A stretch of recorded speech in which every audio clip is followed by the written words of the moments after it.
Alright, so we ought to do one for first-time players. Try to show right, so we ought to do one for first-time players. What the basic game is. Other than, of course, all the hunting and scrounging for resources. Oh, obviously this is a survival game. And all survival games have the same basic layout, basic scheme. You are stranded. You start with basically nothing. You find resources. You learn how to craft objects, tools, and things that you need to progress in the game. And then at some point you do it all. That is expected, and the game ends. So, I've already got one game in here where I've played the standard game, which is this one. I've already built the platform for it, leaving the planet. Of course, this is the first object they want you to do, which they call the sea moth, and then they want you to do the Colossus, which is a big submarine. And with careful manipulation, you can actually live in that submarine for quite a while. But the catch is always going to be having the basic ores and other resources that the game provides to stay alive and be able to make progress. And eventually you're going to make your escape rocket, pad and rocket, and you're going to leave the planet. Now the question is, will you get shot down? Good question. Now I've already played this one for 7 hours, well almost 8 hours, where I did creative mode, and that's what we're going to do again, but we're going to really make it short. We're going to leave out a whole lot of details. The reason why we're doing creative mode is because survival is your basic game. And of course, hunger is important to you, thirst, health, and oxygen. In freedom mode, you don't have to worry so much about hunger and thirst, but you still have to worry about, or I should say, you don't have to worry about hunger and thirst like it says, but you do have to worry about dying and lack of oxygen. So the critters are still vicious, the ones that bite and will kill your avatar. And your avatar always wakes up in the last structure that he or she visited. Now in hardcore, you only get one life. You don't get any alerts about oxygen. So a death is going to end your game. And then you decide to play again, you got to start completely over from scratch. Brand new game. Because once your character, your avatar dies, that's it. Now in creative mode, it's a little bit different. You can build anything you want to. You don't even have to find any resources. Oxygen, food, pressure, and death are all disabled. So you don't have to worry about any of those. All you do is just build whatever you think you need in order to finish the game. So that's what we're going to do. We're going to show you the basic things that you have to build in order to finish the game. And of course, finishing the game means you leave in a rocket. Unfortunately, in the normal game, and even in creative mode, you're promised to rescue, but of course the people that try to rescue you get shot down because there are aliens. To provide environment appropriate equipment using locally available materials. For your safety, this setting cannot be overridden. All right, hopefully will increase your effective exploration range. For your safety, please pack supplies for long journeys and stay within 5 kilometers of the nearest life pod or habitat. The Builder tool is designed to construct habitats capable of withstanding extreme environmental conditions. Weapons were removed from standard survival blueprints following the massacre on Abraxas Prime. The knife remains the only exception. Motivational note. Craig McGill crash-landed in the acid swamps of Boreal 9, fought off arachnid kidney poachers, and hijacked a tame Star War. If he can do all that, you can survive one more day. Okay. Now, if you want to grab an item to pick it up, they're saying you do the right. Let's see, nothing happens when you do it. Hold down the right. And then it says F. Well, it's assuming that you know that you can use the A and the S key for more than just movement. See what happens when I press the F key? It kind of leaves you hanging there because you don't know what to do next as a new player. So I'll just tell you that if you want to use something in your inventory, you've got 5 slots at the bottom of your screen. Once you have something in one of those 5 spots, you can use it. Now, in this particular mode, I've got something in my avatar's hand already. And as you can see, it's highlighted in slot number 5. So if I push the number 5, he puts it away. And the highlight goes away. Now, you got storage. And you get the typical stuff that they start all games with. And that's with your tab key. And then, of course, I'll press it again. And it'll go away. Now, the first thing I want to do is push the tab key. And see if I have a repair tool in my inventory. I do not. And I'm still not sure why they're giving me those. But anyway. If you click over here, left click with your mouse, I'm assuming you're playing this game on the PC. If you're playing on Xbox or some other kind of console, now I can't help you there because I have not played this game on a console. So we'll left click and there's all the messages that we first got in the game, starting with this one down here.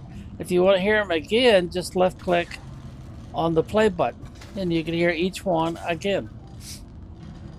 Over here, you've got your blueprints for equipment, habitat, power, vehicles, and survival package.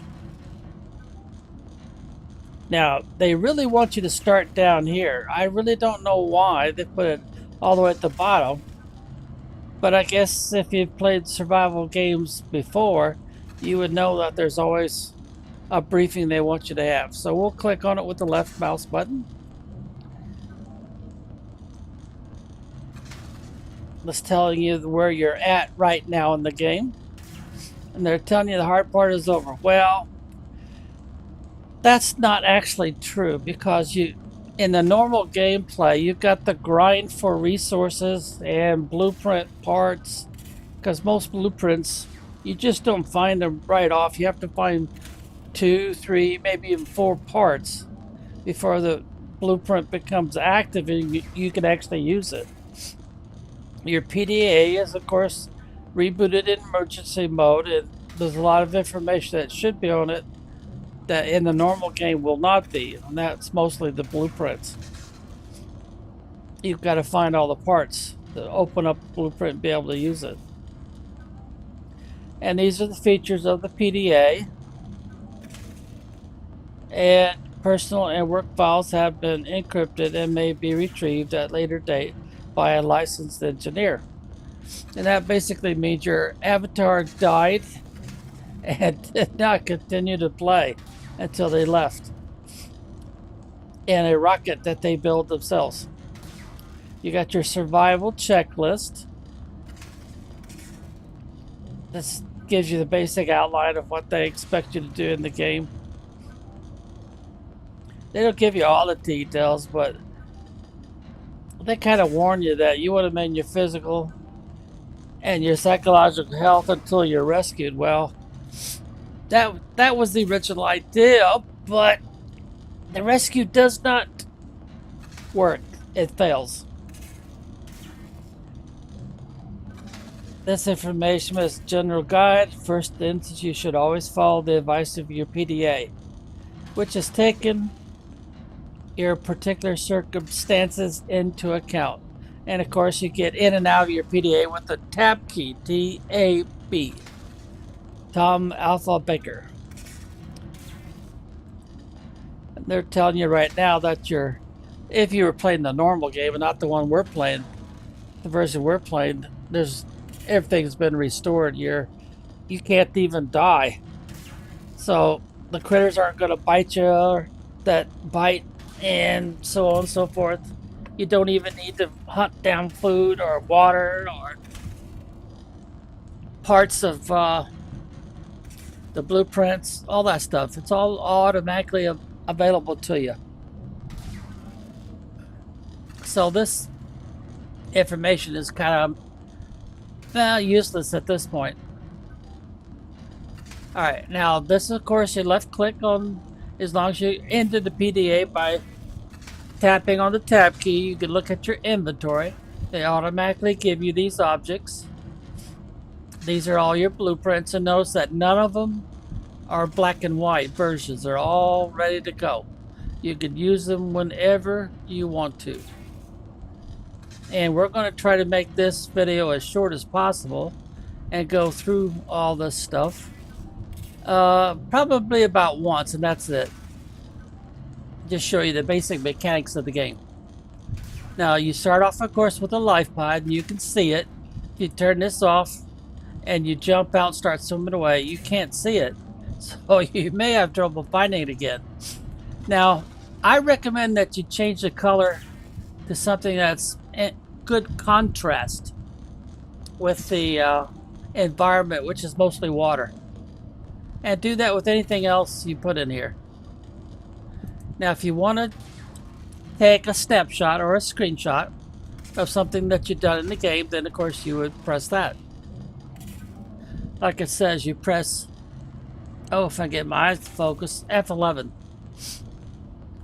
And your screenshots will show up in various rows, and you can take quite a few of them, as long as your computer has, enough storage space. Like I said before, you can listen to all these, and every time you hear the computer voice, which is technically coming from your PDA, it'll show up yellow until you highlight it and look at it. Then it'll fade to what you see like right now. Every time you scan something, it'll give you some information. And there's a lot of things to look at. Like just under here, you got the air pump, which is a very useful device. If you're playing a normal game, you can put one of these, it'll float on the water, and then you connect pipe to it. So that you can bring pipe all the way down, as low as you want it, and then that way you don't actually have to resurface in order to get more oxygen. You just go to how deep the pipe is, go to the last piece, get close to it, and it'll bubble, and you can refill your oxygen automatically. It might take 3, 4, 5 or more seconds, but you just hang around the bottom of the pipe where the bubbles are coming out, and you can start to breathe again and not worry about running out of oxygen for a while. Or you can just hang out at the bottom of the pipe, which I have done for minutes, more than a few, and looked at this information inside my PDA, my data bank, and discussed what I thought I might do next and all that kind of stuff. Now, the scanner is how you pick up parts to your blueprints. When you find a crate and you can scan it, it'll give you a little symbol that's basically a circle, which looks like a radar scan because it rotates. to let you know that you could scan the object that's you just found, either inside a small cargo box or just a piece of something laying on the bottom. And when you scan enough of them, then you're going to open up another blueprint. And you can see all that more information by just left click dragging this down. Okay, I'll let you read all that. You got a repair tool. That's what it looks like. And with this, you can repair all kinds of things, but not everything. The game restricts where you can use this tool. That way, there's no way you can repair the spaceship and take off in it. Which would be kind of crazy if you could, because you'd be there for hours trying to make all the repairs. The ship is pretty well destroyed by the, what was it, the second hour of the game? I think that's when that happens. It's a series of explosions. And of course, the first thing you want to do is make a repair tool when you can and repair your escape pod, because it's damaged. Alright, so the habitat, you can build an aquarium and you can put, small aquatic fish and stuff in there, or they call them organisms, so it's more than just fish. And there's different reasons why you might want to do that. I won't go into too many details, otherwise this video would probably be about 10 to 12 hours long in more than one part. Fabricator, that's your basic way of crafting anything and just about everything until you get into building ships, or should I call them submarines and such things. Your habitat builder looks like this after you make one, and that allows you to have somewhere to hang out. It's a structure that you build when you can, once you get all the blueprint parts discovered in the normal game. Whereas for me right now, everything is already available, so I don't have to worry about collecting parts to open up the blueprint or the materials to do crafting. So the game can go pretty fast. Now here's another option here, which you look at. So we'll go down to power now. And the basic power that you start off with is a solar panel. That's how you get energy into your habitat that you build. Whether it be a tube, a dome, or some other structure type. And that's how you get started. But once the sun goes down, then the power stops. So you have other options that we'll get into later to provide power. For your vehicles, you got your mobile, but you have to have this mobile vehicle bay first if you want to build any of the other submarine options. And of course, they got what they call a sea moth. That's your small individual type of mini sub. And then you got your bigger one. They call it Colossus. It's kind of like a submarine that's just big enough for you to start storing stuff in it, including food plants and stuff. So your avatar, if you're playing the normal game, won't starve to death or die from a lack of food and things like that. Then you got your Sea Glide, and that's the first way you can speed up how you get around. And you'll use it off and on even after you have the other options of vehicles. But you got to replace the battery from time to time, and that can be a nuisance, but it's all about survival game requirements. Local radiation levels. Trend is consistent with damage to the Aurora's drive core sustained during planet fall. So we got a new message. Detecting increased local radiation. They're just giving you, it's what, a 3-step or 4-step process where the spaceship you came in blows up. So let's get back into here. Okay, survival package. Now this will open up eventually after you do enough.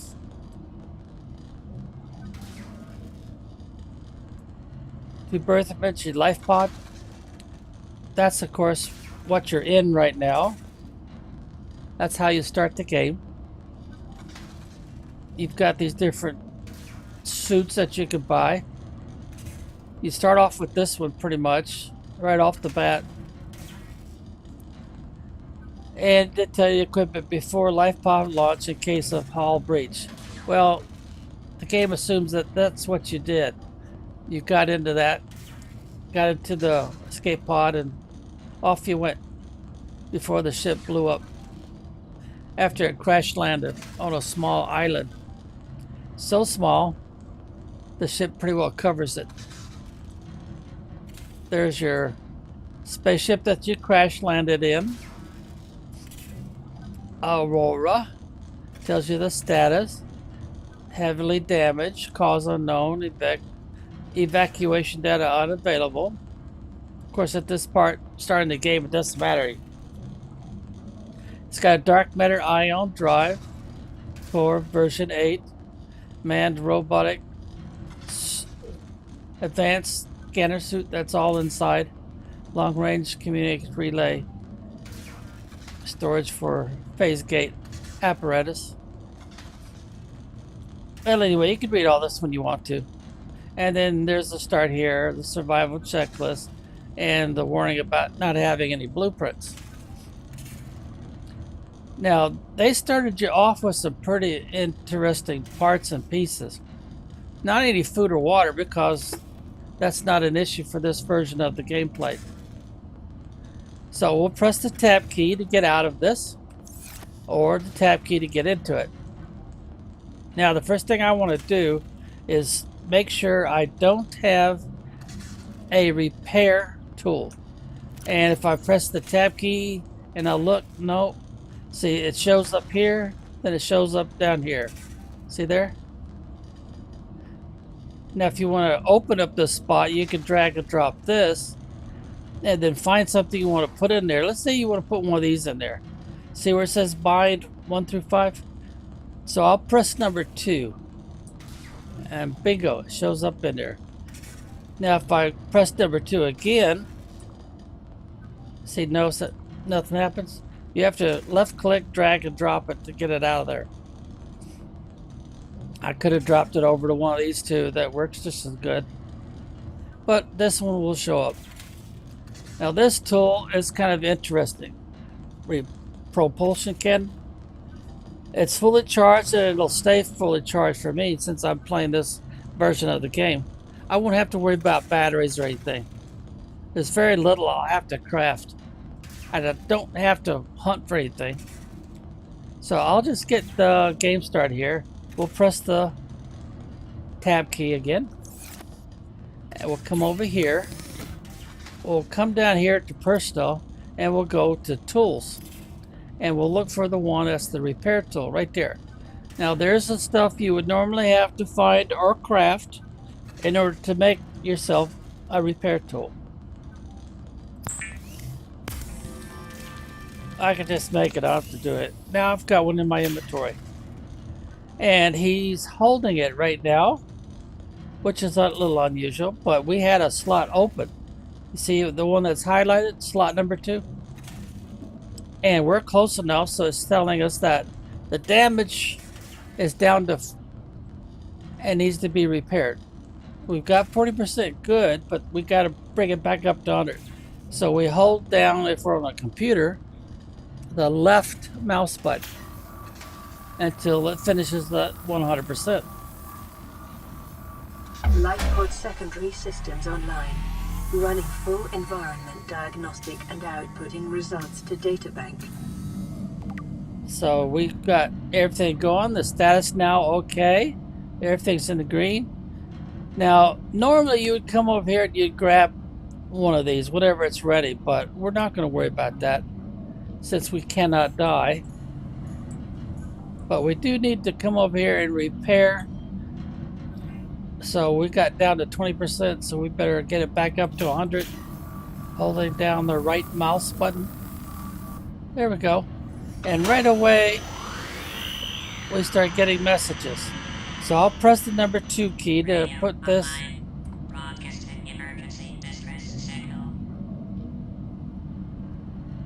So we're supposed to press the left mouse button.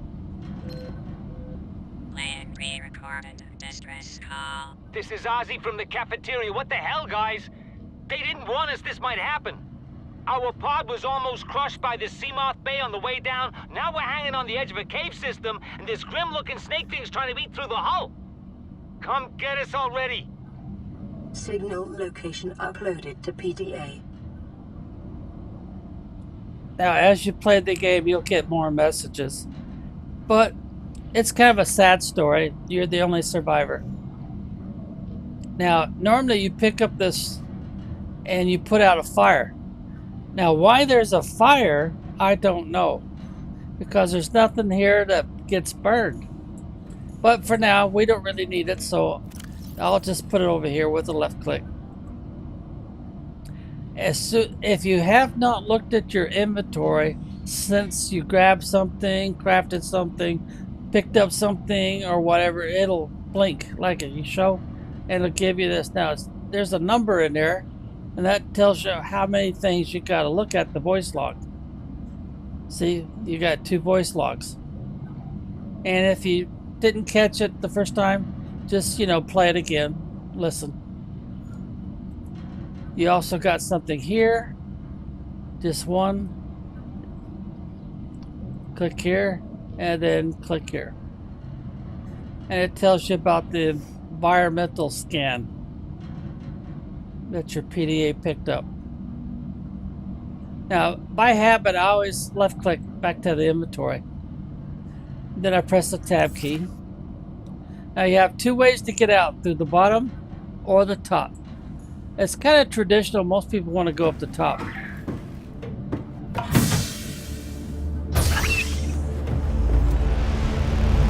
Alright, there's your starship that just crashed.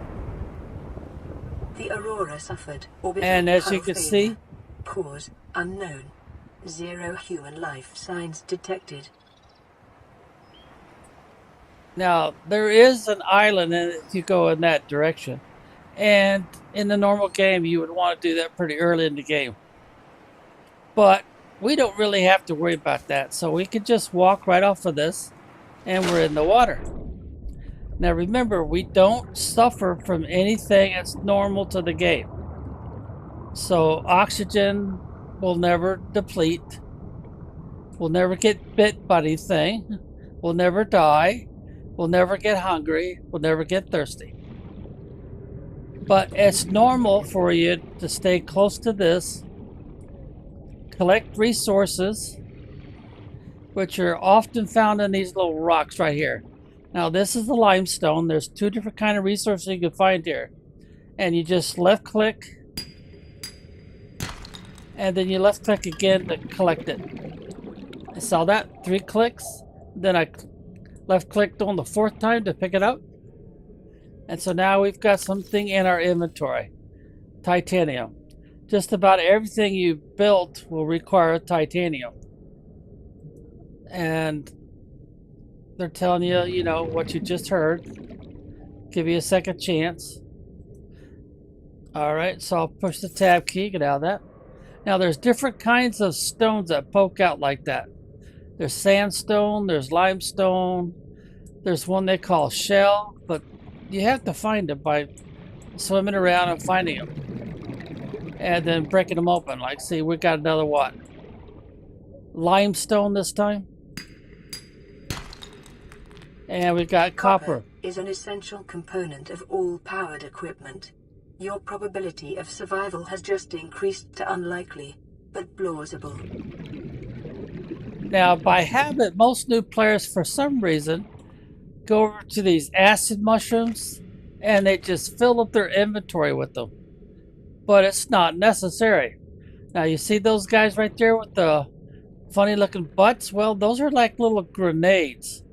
And they act like there's some kind of a nerve agent, but remember, we're playing so that nothing will attack us.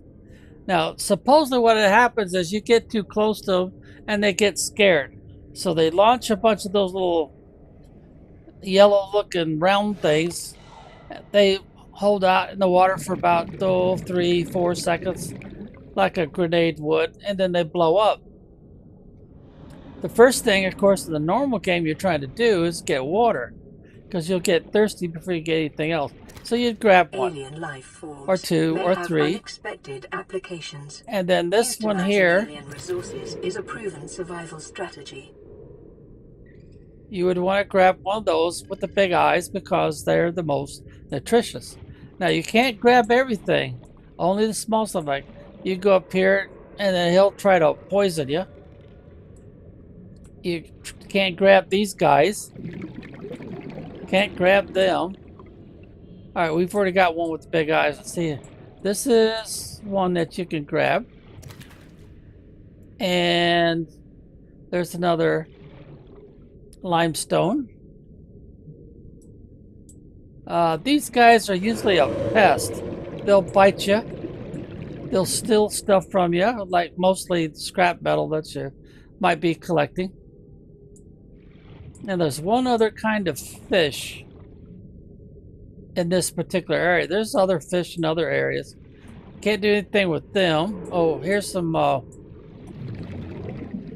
quartz. You need that for various projects. And then, of course, inside these tunnels, you'll find more of these stones. And then these guys right here, see the little eyeball peeking out there? Sulfur deposits in the local cave systems. Sulfur is an essential component of the repair tool. Now, we don't really have to harvest any cave sulfur.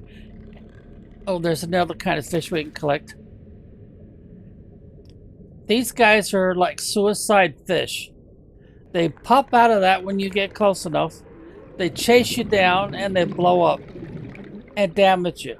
They usually won't kill you the first time, but 2 or 3 of them working together, they will kill you. And of course, you'll show up back in your escape pod since you have not constructed or been inside any other kind of structure. See, there's some more sandstone. Do I have the light with me? Yeah, but I didn't load it up. So let's load that up. Put a slot. Well, no, I'll switch these two. There we go. So we lose slot number 4. So we can, see what we're doing. Now notice that the color on this one is a little bit different. So we want to break it open. Now, as long as we have something in our hand, it only takes 1 click. And then we can pick it up. Silver-based wiring kits are an essential component of many habitat modules.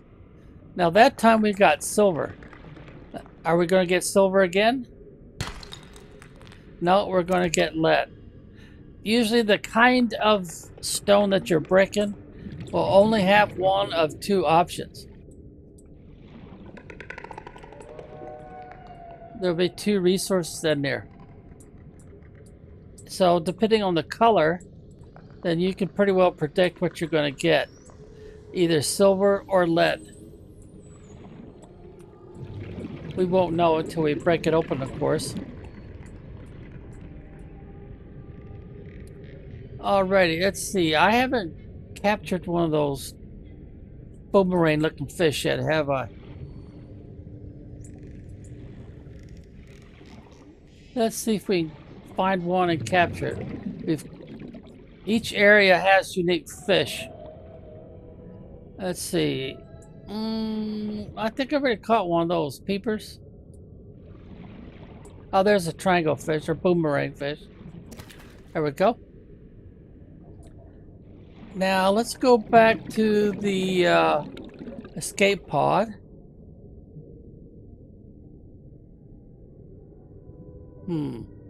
Tab key. We made it orange, so it should. Oh, we turned it off.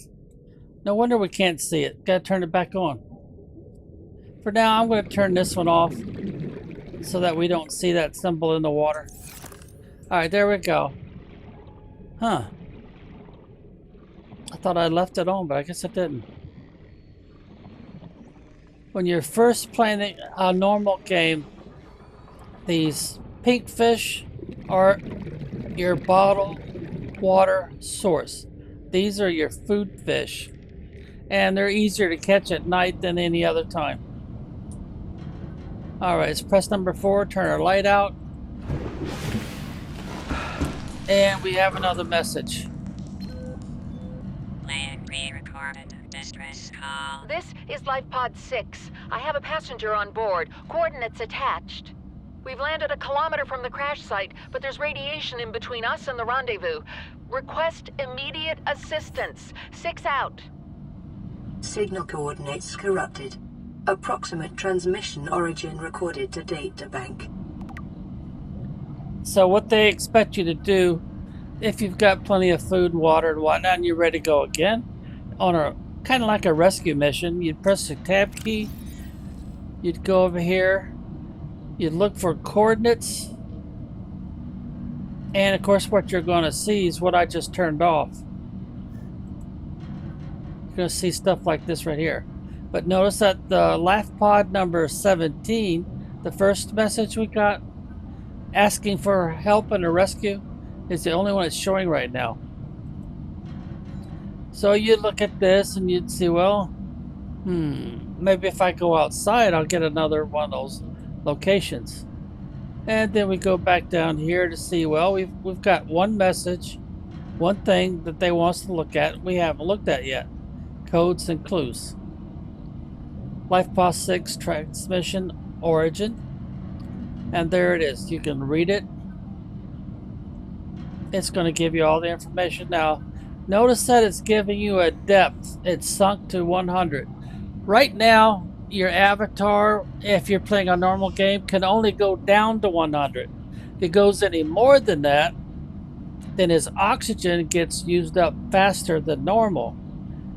And swimming right back to the top of the water in order to get more oxygen means that you're not going to be able to stay down at 100 or lower for very long. Otherwise, you're going to die from a lack of oxygen. It's telling you where it's at. So you're going to have to find a dense red grass-like area. Number of natural arches and rock stacks. Transmission origin approximately 400 meters northwest of LifePod 4's last known location. Well, you don't have a last known location, so that's really not very helpful at this point. And you might want to go back here, and nope, it's still not showing up. There's all your blueprints, and then of course back to your inventory. These are the things we've collected plus the things we were given. So I probably should focus on that next.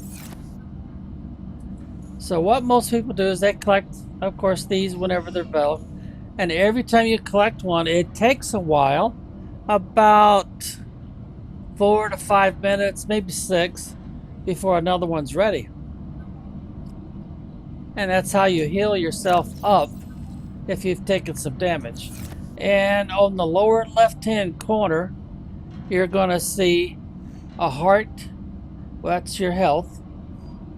And it's going to get a number value when you take damage. And these will provide 50 units of healing. I'll just grab one, because I think it'll show you that, won't it? Yeah, there it is. It'll increase your health by 50.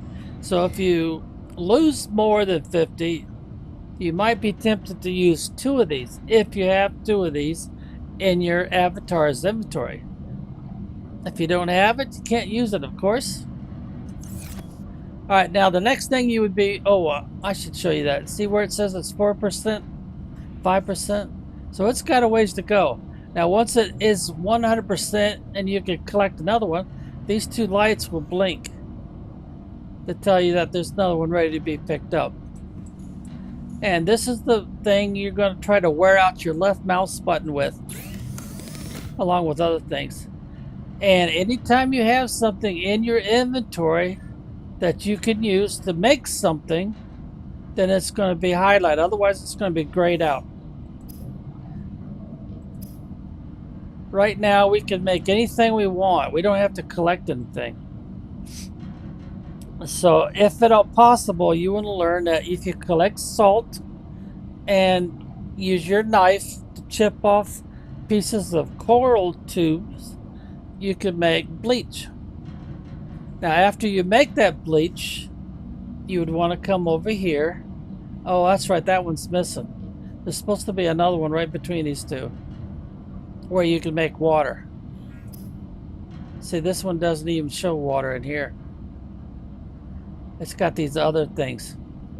So playing this version kind of handicaps me for some things I would like to show, but I can't. These are, and as you can see, there's quite a few things that you have to collect before you can do it. Now, a lot of these that you see right now are not going to be visible until you've collected the blueprint. This one will be here, this one will be here, this one will be here. This one, a little bit later, that will show up. Computer chip, yep, that'll be there. Reactor rod, no. So there's a little bit of a problem with me showing you everything, since they cut out some of the stuff. There's all the tools that you want.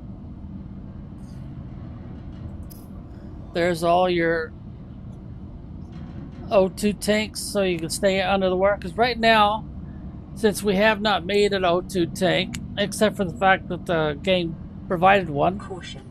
Continued which we really don't need. Drive core may result in a quantum detonation. Continuing to monitor. This would be the first one you'd want.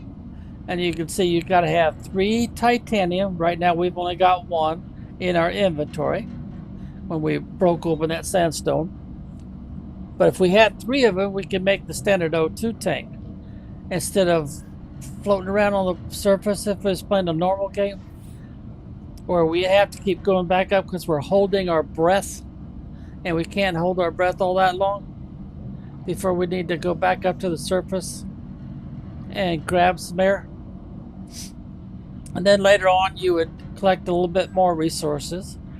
The standard O2 tank, you made it first. Now you also have to make glass. And then you need 4 titanium and you need 1 silver ore. Now right now we do have 1 silver ore, so that's not an issue. But we don't have all 4 titanium, and we have not made glass. So some of this stuff is like a 2 or 3 step process. Like if I want to make glass, I have to have 2 quartz. Right now it's telling me I've got 1 in my inventory. But everything is going to show green because of the version I'm playing. Does not require that I collect anything. Now normally what you would do is you would be trying to make one of this. This would be the first thing you would make so that you get around the water faster.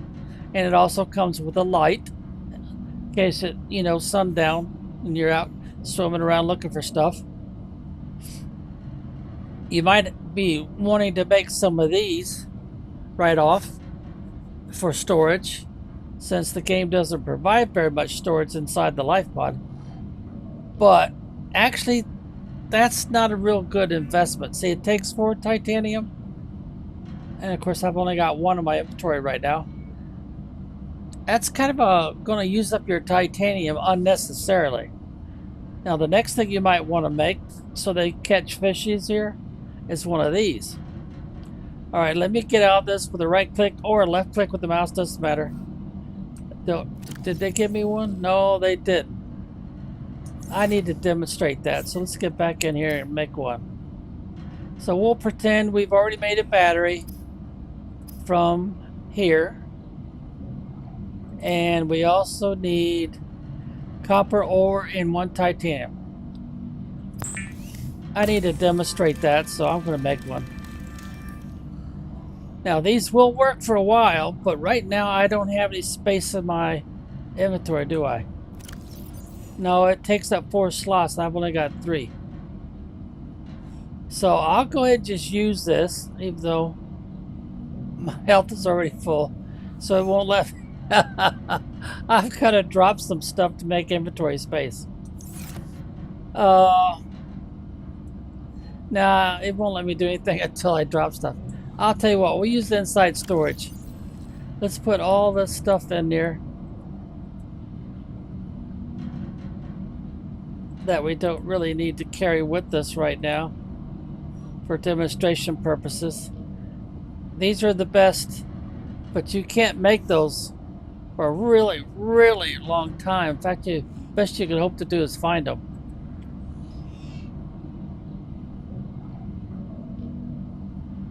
Quantum detonation. So we should expect a big explosion before much longer. Alright, let's see. Does it show up? Sometimes it won't show up. But anyway. What's the other thing that's important for me to demonstrate? Well, the beacons are real important, so let's make one of those. The other stuff is not going to be important for a while, so I'll leave those off. Now that's a real handy device, but I don't think I've got enough space in my no. Well, actually I do, I guess. So I really should demonstrate that now. A floating air pump. Now, this is going to give you 5 pipe. Do I have space? So left click, tab key. Yeah, I've got 5 spaces. So we'll go ahead and make the pipe now.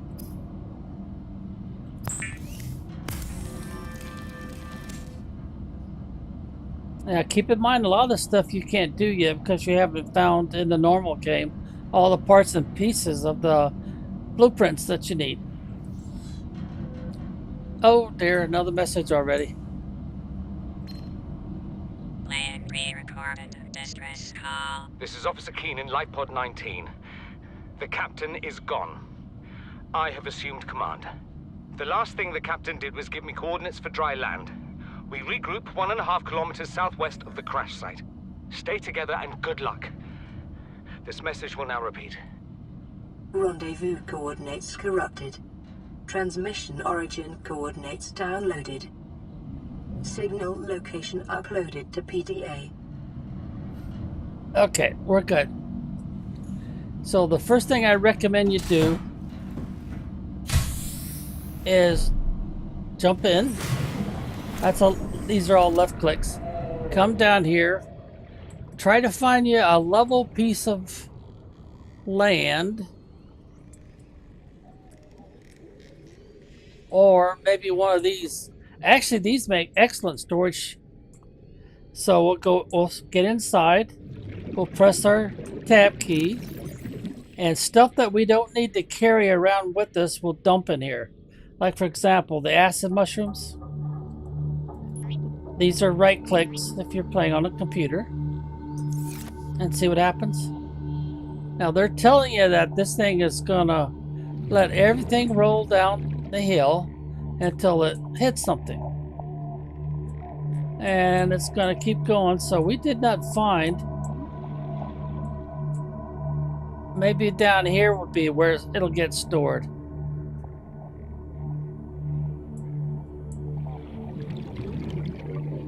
Are they going to stay put? Okay, if they are going to stay put, then that'll be our dumping ground. So if I find another right here, then I would come over here. Oh, there's one right there. And I would just drop it. Right click and right click. And this would be my dumping ground. So anytime I think I need to build a storage, instead of wasting the titanium to build storage, I would just put it right in here. And then come down here and collect it when I need to. It's only 35 meters down, so we're safe. We're safe down to 100. And it's right underneath.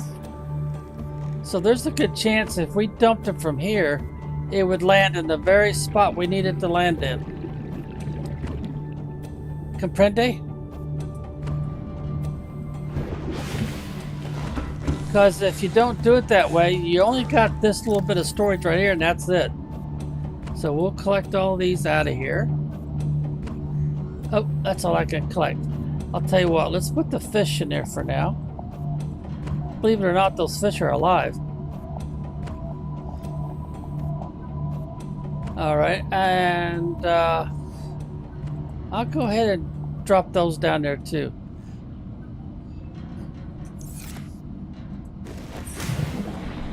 Alright, so let's swim over this way just a little bit. Get back into our inventory and start dropping stuff. And let's see how it goes.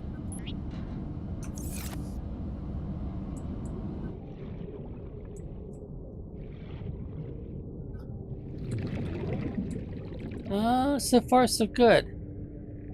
It's going where I want it to go.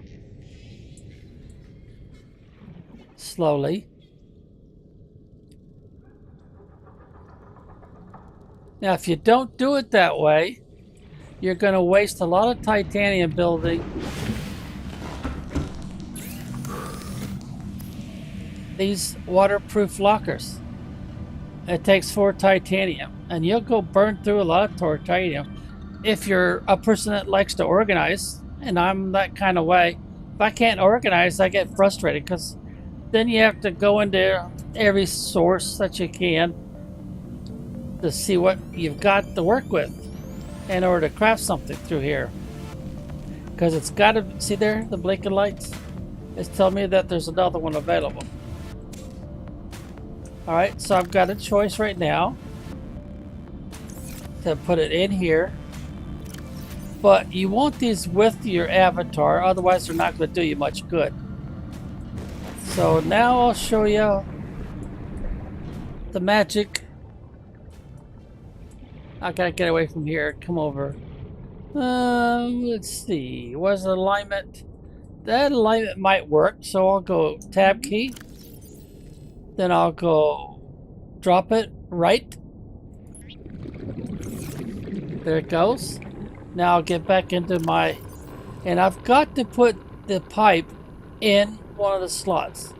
A lot of things are like that. If it's not in a slot, you can't do anything with it. Now if I drop it at this point, it'll just go down and land in the sand and it won't do me much good. But if I go ahead and make a pipe and put it in a slot, I can press number 1, it's in the first slot, and it'll automatically connect. But before I right click, I need to move my avatar around until it looks like it's straight up and down. Oh. That looks fairly straight. It's not perfectly straight. That's close. So I'll right click. Boom. Now you see what happens? It makes bubbles. So you don't have to come back up to the surface in order to get oxygen. Now I'm going to use the C like in Charlie key. So my avatar goes basically straight down. And it looks like I need to back up just a hair. And then I'll right click again with the mouse. Now I've got a longer this, so C like in Charlie again. So my avatar goes straight down. And then I want to look to see, well, where are we going with this pipe? I kind of want to go where my dump site is. Let's use the flashlight for a minute here. Nope, that's not the flashlight. That's the flashlight. Alright, my dump site is right there, right? So I want these pipe to go down to that spot. So when I'm digging around in here, I don't have to worry about oxygen. Alright, so this one, I need to move it closer to the escape pod. So like it says, pick up pipe. And then I could do it again. Press the number 1 key so it highlights it. And it gives me the option to connect another pipe. So it's going to have a little bend in it. And let's try that. Put another one in. Use the C key to get down. Try to point it in the right direction. Of course, you can keep doing this as much as you want. Because if you start running out of oxygen, you could just go to the bottom of the pipe, hang out for a little bit where all the bubbles are. There we go. That doesn't look too bad. Alright, I don't have any more pipe. It's got a bit of a bend in it. Maybe a little bit more than I need. So let's get close to it. Grab it. And then press number 1. And move it over in this direction a little bit. Now, right click.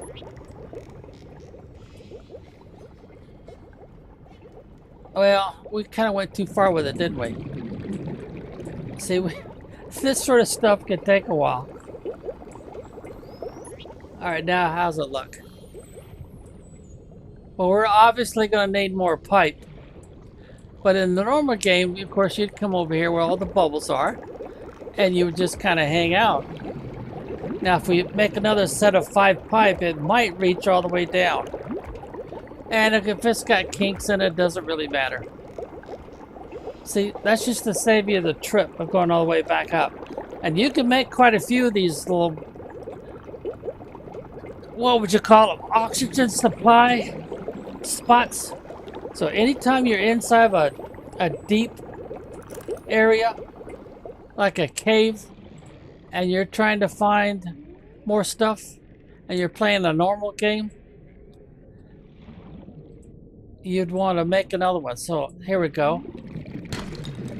See, when you got something in your hand, you only have to hit it once and then click again to pick it up. If you decide not to pick it up, you don't click again. You just let it drop to the floor. Now if we collect some more of these, the ones that are more mature, I don't know if that matters to the game or not. It probably doesn't. Then we can come back over here to our drop spot. Get over top of it. Move forward a little bit more. I'll use a space bar so I could go up a little bit. Like that. Tab key, of course. And then right click to drop it. And I'm going to go ahead and drop these here too, since they're taking up inventory space. And I don't really need them right now. Alright. Comprende? Oh, look at there. It dropped it all the way over there. Huh. Now let's see what happens.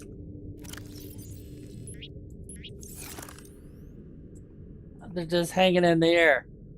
Or in the water. They're not dropping down at all. Well, that's interesting. But anyway. Alright, see, the next thing I need to demonstrate... Oh, well, we better read our message first. See how it's blinking? This is Aurora. Distress signal received. Rescue operation will be dispatched to your location in 9 hours. Continue to monitor for emergency transmissions from other life pods. In other words, it's going to be a long time. Alright. Oh, I can't demonstrate the fish. Yeah. Oh well. It's basically boils down to is that you have another option that appears right there in the center between these two. And when you click on it, it gives you a choice of how you want to prepare your fish to eat. Because you do need to prepare them before... If you eat them raw, you don't get very much food or water advantage from them or benefit from them. But if you come in here, you select that option that sets right here, you can use the pink fish. I guess I should show you through the inventory.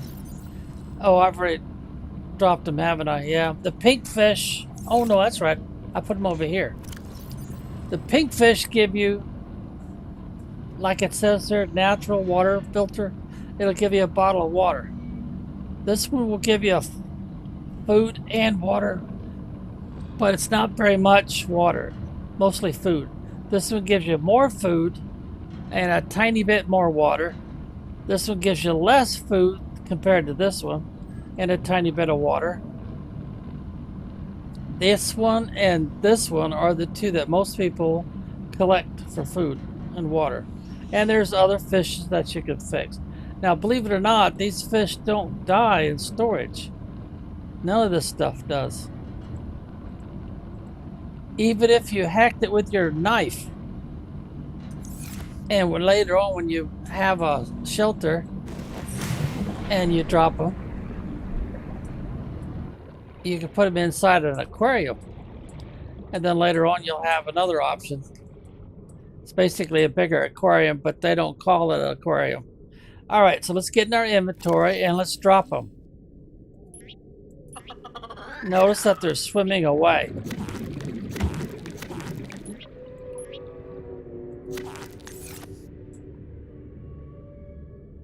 Now these little guys, these little floater things, they're looking for a rock. Oh, he grabbed a fish, didn't he? Yeah, he's gonna feed off of a fish right now. But you'll see them attached to rocks, and the rocks will be floating. Now, they might have another purpose, but I don't know offhand what that purpose might be. I've got some ideas what it might be, but I haven't played with that yet. All right, what do you think? Did I make this little way to save yourself some storage spot? You got a lot of storage. You can fill this whole area in with anything and everything you want to. And you can make some more pipe and run it all the way down. So all you gotta do is get close to it, like so. I don't want to grab it. And that'll replenish your oxygen. And you can put as many of these out as you want. There might be an upper limit, but I'm not sure what it would be. So let's say you want to go inside here and collect, but this one's not big enough. There's nothing in here. If it was a much bigger, you'd find stuff that you can harvest. Sandstone.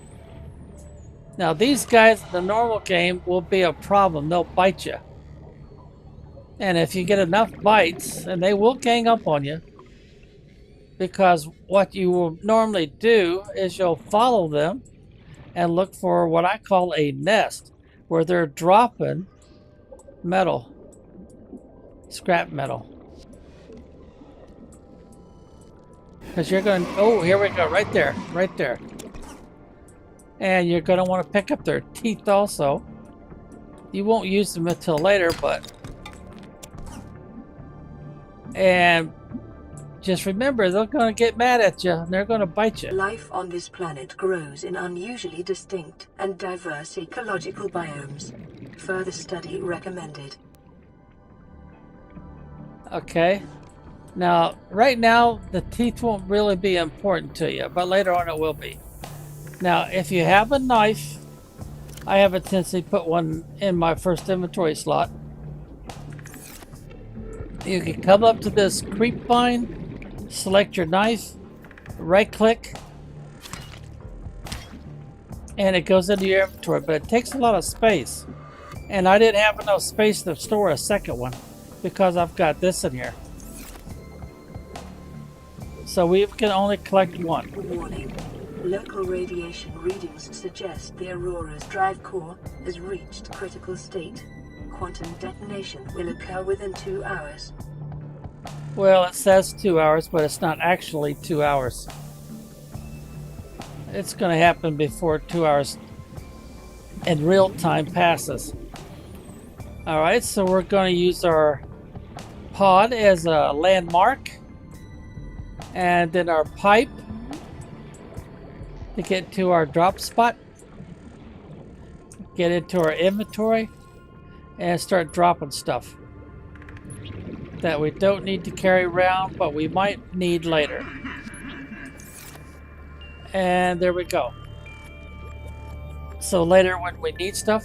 Now, there is one problem in the normal game with dropping scrap metal. And that is those stalkers I was telling you about that'll bite you, that I was following in order to find their scrap pile. They may come over there and take it back. Take those big chunks of metal back from you. So, you might want to process it first and then drop the titanium. Oh, I forgot to click again, didn't I? Yeah, I sure did. Alright, so let me demonstrate that.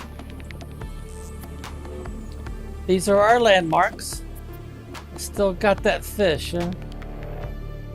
Oh, the other floor's got one too. I guess that's their only food source right now. They don't have a rock or anything to attach to. Alright, so let's make sure we're picking up metal salvage.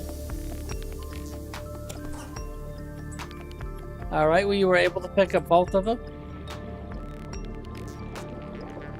You're going to need a lot of titanium in this game. It's amazing how much you need.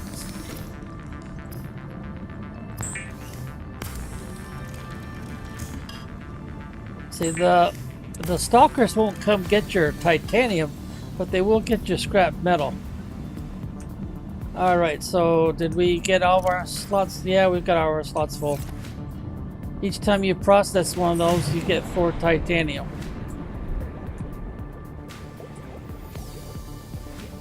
Alright, so we'll get over our spot and start dropping it with the left click with the mouse. Because the stalkers will leave that alone. Oh, we've got 2 more. Well, we'll go ahead and drop them anyway. And we'll drop the tooth. They won't collect that either. Alright. Now, in the early gameplay, especially during the daytime hours, you might have a little trouble chasing down these fish.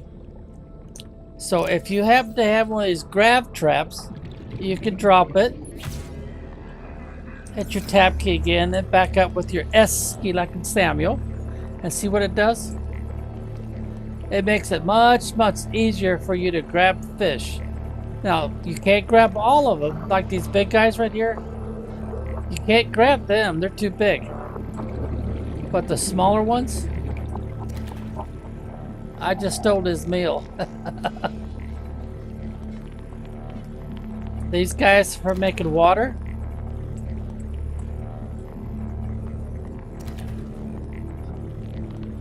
Oh, they popped up to the top. I think they're going to be trapped up there. But anyway, you would go in, you'd make your water. But of course, I don't have that option since I can't get thirsty or hungry. But normally you would make your water, and then you come back here and you drop it. Instead of dropping fish, you'd be dropping water. Now, when you've got all that you need, because these do make a battery, there is a battery in there, but so far I have not been able to replenish it. So I just grab it and it lets everybody go. Oh, it attached itself to my my base. Now, if I grab the floater, I might be able to find me a loose rock or something.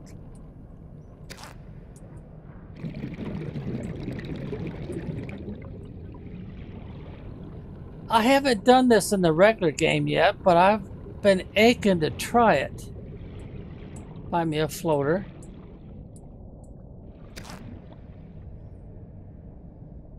Oh, the fish survived. I would assume it's slightly injured, even though it doesn't show it.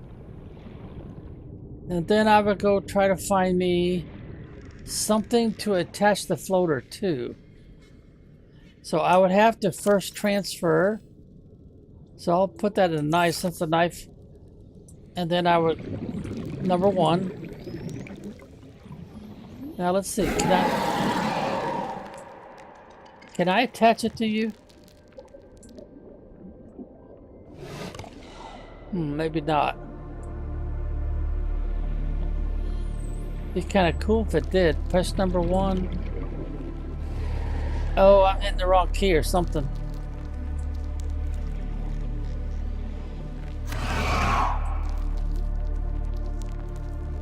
Did it grab you? Oh, it looks like it did work. Oh, he just dropped some more metal. Can I get him with another one? That's a right click. Ooh. Now I got 2 of them attached to him. Let's see, can I get a third one on him? I don't want to put that on the other one. I want to put the same one.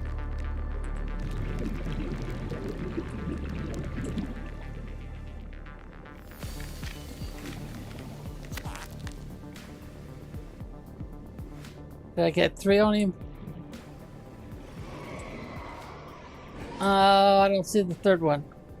Well, I ran out of those guys. But it might make life harder on him. Of course, he would have bit me about 3 or 4 times by then. And I would have needed a first aid kit to get 50 points back. Now, here's the objects you're going to look for. You see there? Mobile vehicle storage. So I would have to get into my inventory, bring down the scanner. Uh-oh, I don't have a scanner. But anyway, activate the scanner, get close enough to where you see that little round circle pop up with a rotating, kind of looks like a radar signal rotating inside of it. And that's how I would end up with one of these. Normally I wouldn't start the game with this because I don't have the blueprint open yet. Oh, we've got quite a few messages we haven't looked at yet. So if I ran down to look at the platform, there it is right there. This would be grayed out because I have not collected all of the mobile vehicle bay parts of the blueprint yet. So I just found one of them. And if I had my scanner with me, I'd be able to scan that. And then I'd have to find 1 or 2 more of those. And then I could do the mobile. All right, the mobile is your next big investment after, well, you first priority, of course, is to repair your life pod.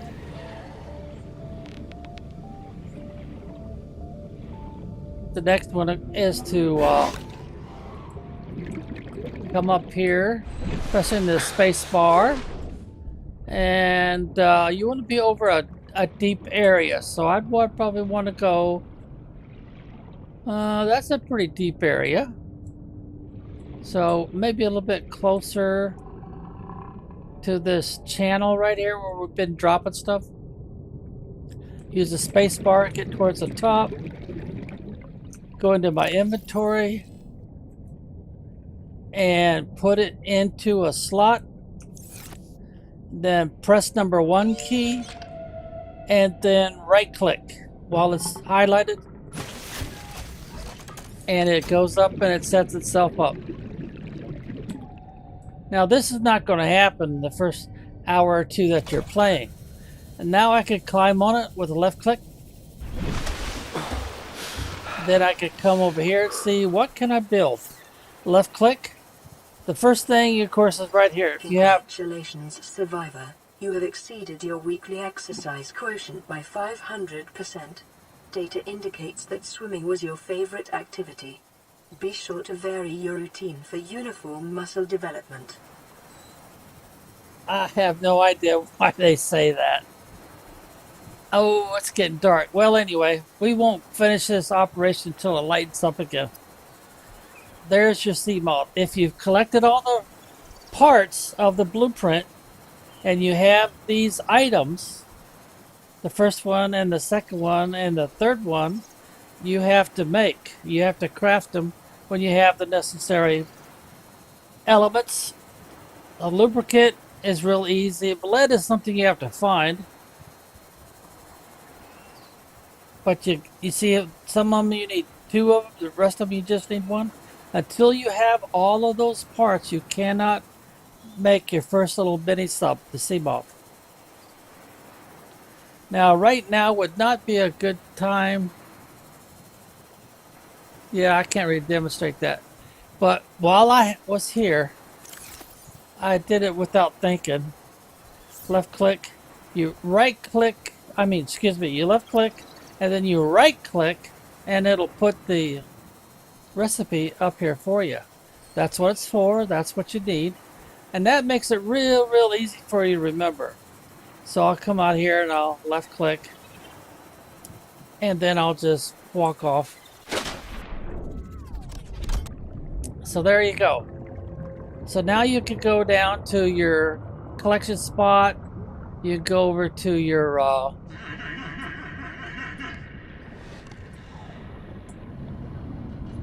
escape pod. Oh, another message already. Receiving pre-recorded distress call. Laying back. This is LifePod 3, uploading our coordinates. We're plugging some holes in our emergency sea glide, so if we're late for the rendezvous, don't panic. Also, don't go home without us.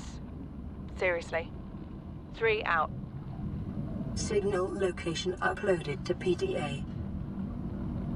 Now, they just told you where you can find more blueprints if you don't have all the blueprints you need for the sea glide. So let's press the tab key. Let's go over to the message. And where are they?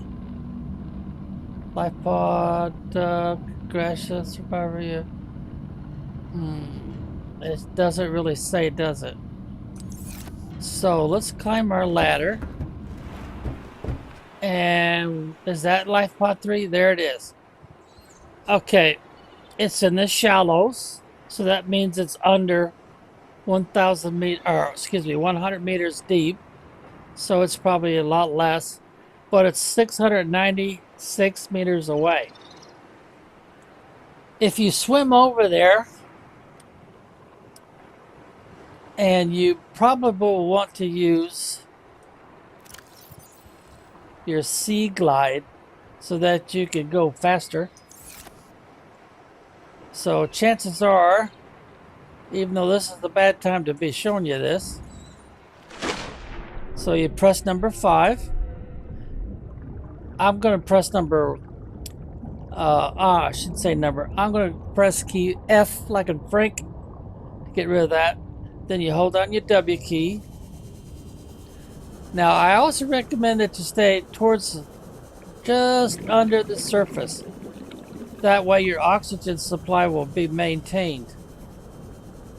I'm going to right click so I can turn the light on, so I don't run into anything. See, it tells us we're getting closer.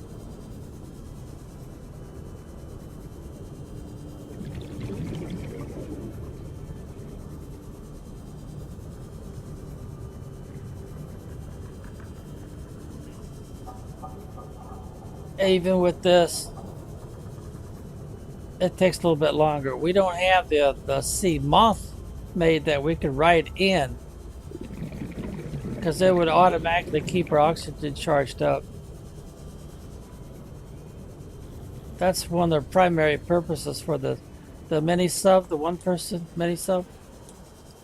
I'm going to use the space bar to keep up. Now there it is, right there. And it's real close to the surface of the water.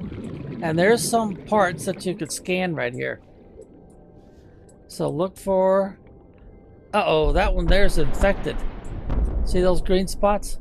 Emergency. A quantum detonation has occurred in the Aurora's drive core. Uh-oh. The reactor will reach a supercritical state in T-minus 10, 9, 8, 7. There's going to be a big explosion. 5, 4, 3, 2.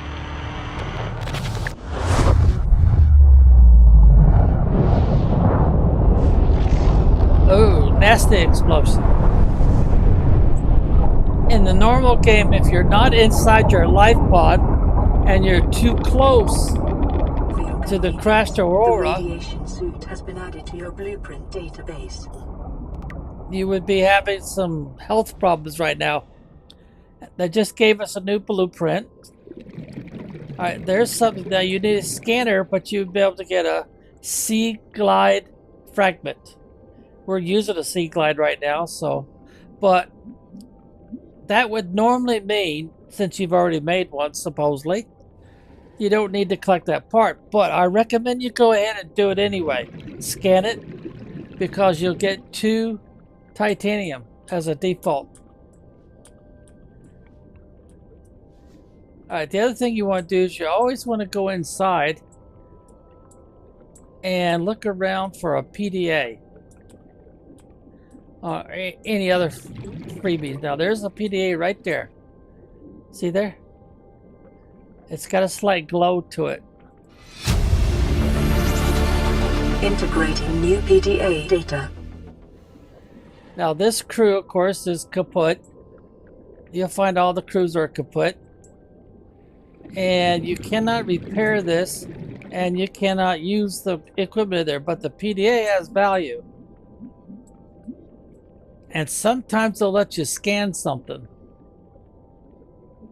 The PDAs do not count against your inventory slots, but they always have good information. Now normally you would hold down the spacebar and get back up to the surface, so oxygen's not an issue. And then you take the tab key, you go ahead and catch up, and then you would look for any information that they're providing. Now it looks like I've got one more thing to look at. Yeah, here it is. And if you want to hear the message again, you just click here. You really think it'll carry 2 of us? Your regular Sea Glide tows a mass of 80 kilograms at over 30 kilometers an hour. The power cellar rigged to this one should double that. You think there's something out there that's faster? Oh, sure. And that's assuming it doesn't overload 3 meters from the life pod. You're calm about this? I'm seeing the engineering problem. If I stop seeing the maths, I'll be terrified. Detecting increased foreign bacteria levels in the water. Performing a self-scan is advised. So now we have the new message. Now, if you want to do a self-scan, then you get out of this. But I don't have a scanner, so I can't do a self-scan. But look what's left of the Aurora. I mean, it really made a mess. It blew it up pretty bad. So anyway, you would look around here and you'd scan anything you could. Don't forget to pick up the PDAs, because every one of these that you find, you should find a PDA. And when you do decide to make the radiation suit, then you can go investigate the Aurora. And you'll find stuff in the Aurora, and you'll need the scanner. You'll also need a laser cutter, which means you got to find the parts for that first, so that the blueprint opens up. Now, one of the other things, you're going to want one of these, so you need to find the parts of the blueprint so you can make one of these. That's nice, but you're probably going to have trouble finding that right away. You definitely need to take this with you. I would recommend you take a light, and also take an extra battery. Now, you don't need to take this with you, and you probably will not find a need for one of these, because that's how you mark territory, so that you get back to it. Now, you could put one here, but there's really no need to, because if you look, it's already got beacons. So I'm just going to turn these off for now, because I can always come back here if I want to by turning it back on. I'm going to leave them blue because they're not that important to me right now. But anything that's real important to me, like a beacon or a life pod or somewhere where I built the base, I'd probably put one of the beacon out. Now, to demonstrate how you do that, since I've got one made, is tab key, inventory, left click, and then you want to drop it with a right click, and it launches it. Now, if you look, you can grab it, or if you're on this, no, you have to be on that side, I'm pretty sure. Yeah, you can grab it from any side, but if you want to name this, give it a name, you've got to wait till you see that right there. Then you left click, and now you can give the something else besides beacon 1, like a location marker. You could say island, beach.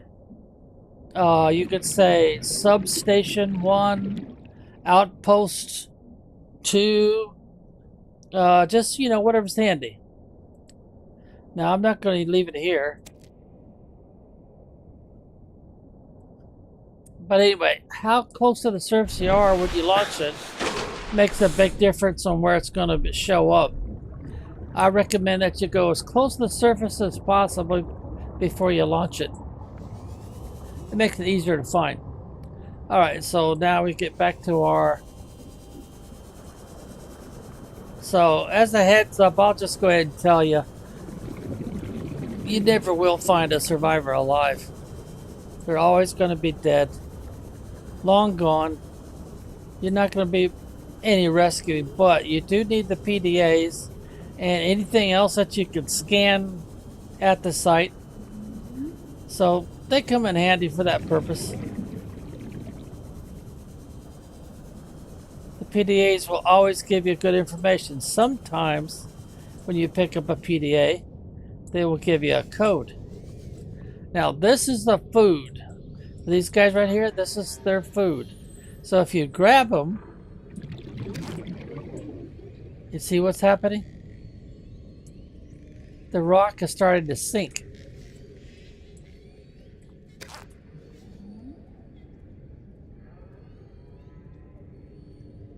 So you can come around, you can collect them, and you can make something else float.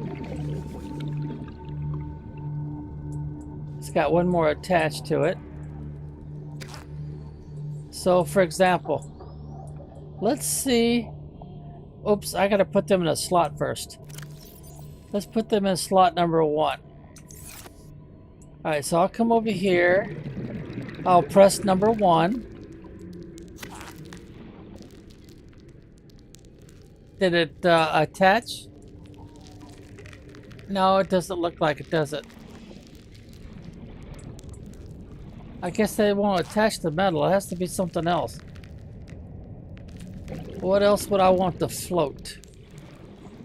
Oh, this would be interesting. Oh, there's something in there. Sea glide fragment. Well, let's right click with the mouse. Nope. They will not attach.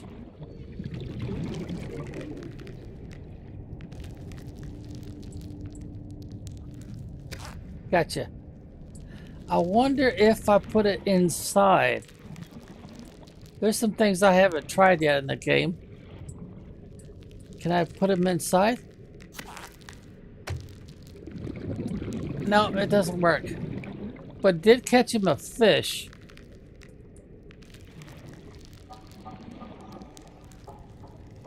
So I guess that's what it's going to eat for now. But since I grabbed him again, I let the fish go. Oh, is there something that they will attach to that would be a benefit to me?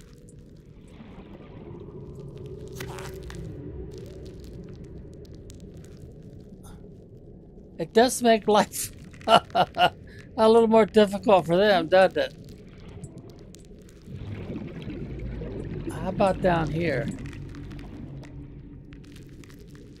I'm going to press number 1 and put it away for now. And I'm going to exchange it for my knife. Since this is some pretty good information here. Alright, select the knife. Come down here.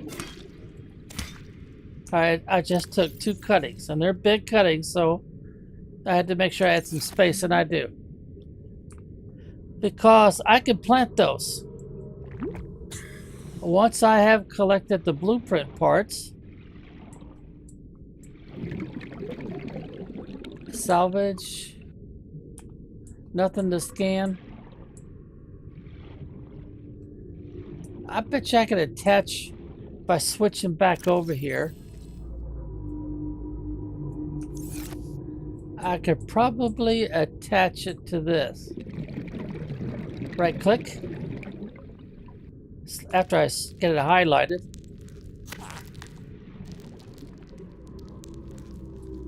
I'm trying to think of a reason why I would do this.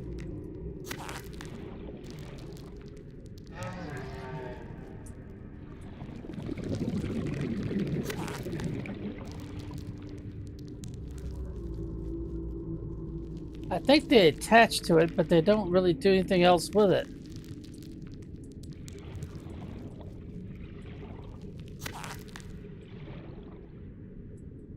Oh, I just ran out, didn't I? Yeah, I don't have any more.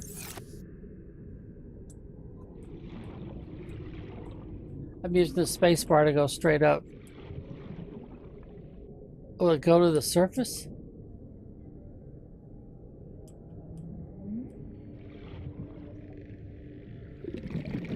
Yeah, it looks like it's going to go all the way to the surface. I wonder if I could then use it as a marker or if it'll drift. There doesn't seem to be any currents in the water.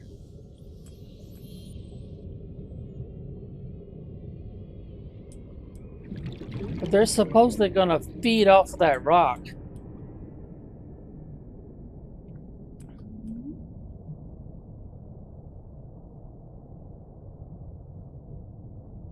Oh, look at that. I wonder if that does any harm to the floaters.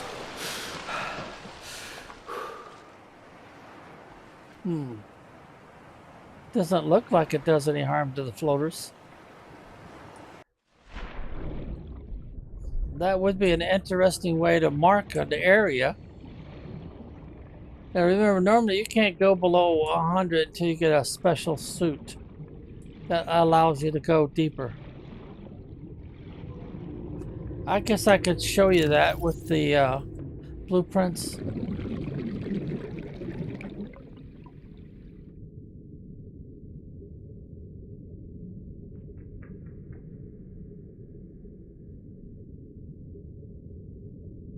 There's so much I could tell you and show you since I'm unlimited here.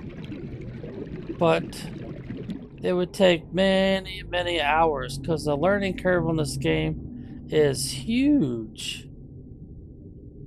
And the hours and hours and hours you'll spend trying to collect blueprint parts until you get all of them for a certain blueprint or something else will just wear you out.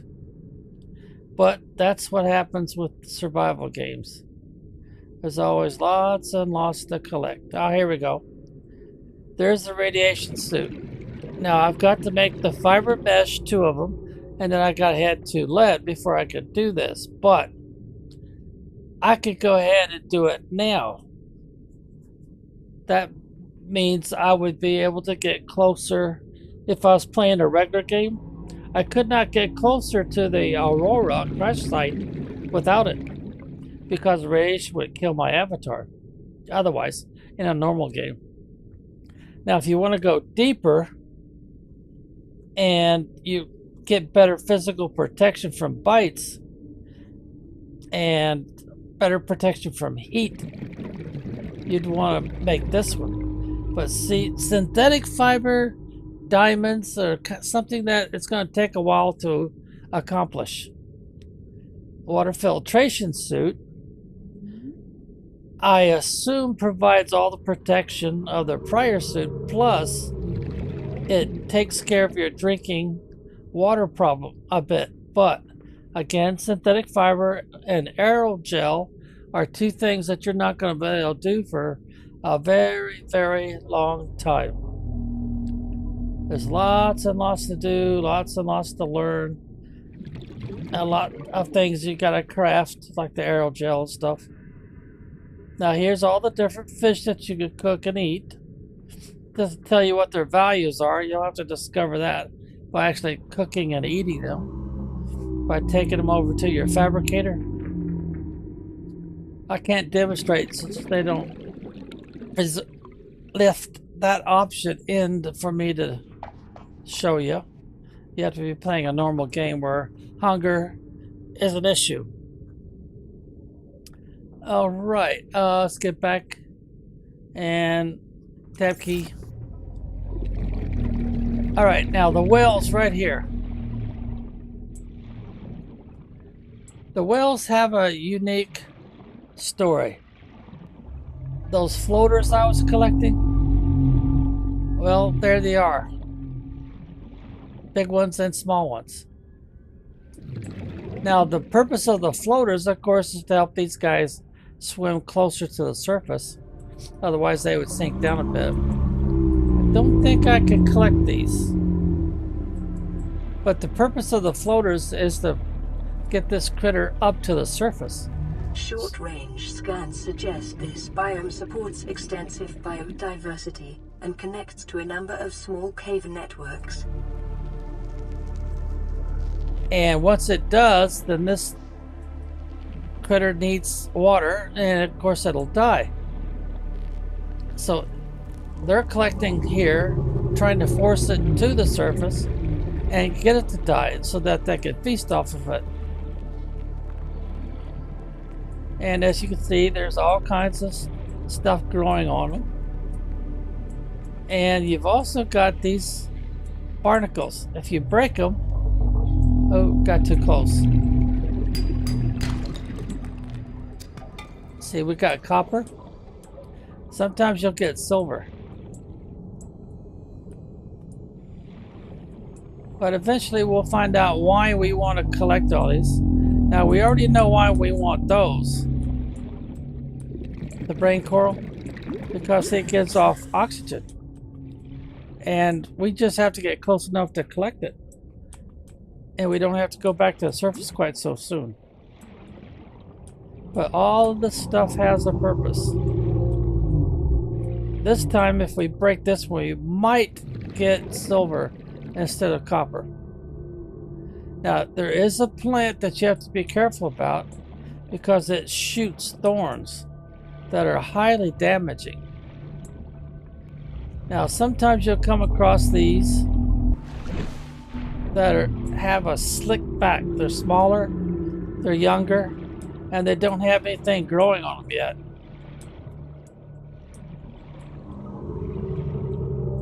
There's a barnacle. So, got copper both times? Yeah, we did. We got copper both times.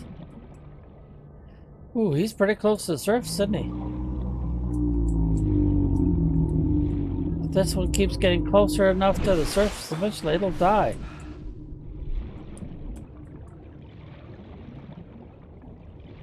Alright, let's get back to our life pod. And let's make our first mini submarine. In the meantime, let's use the Sea Glide so we can go faster.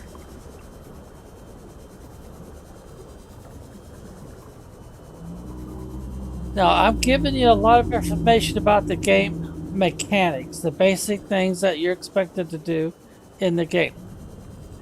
And if you've not played the game, some of the stuff won't make sense to you until you actually start to play the game.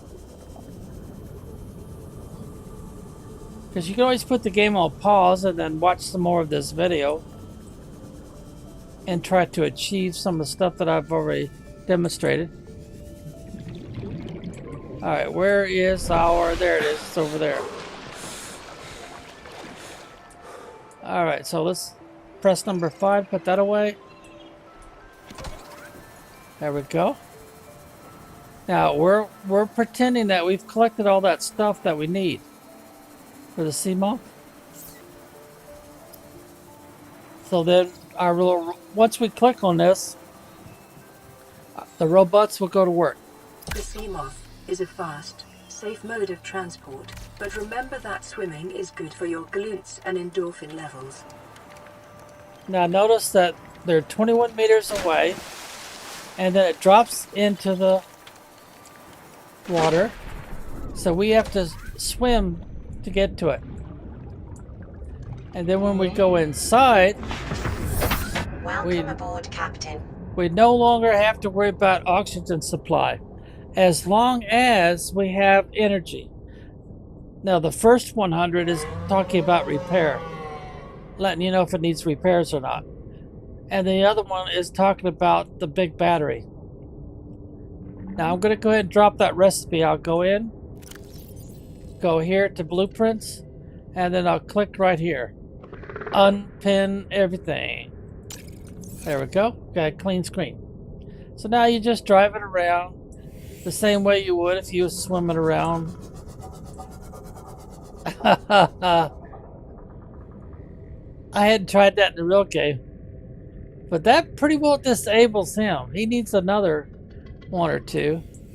See, they're trying to force him to go to the surface and die. And also making him hard to get towards me.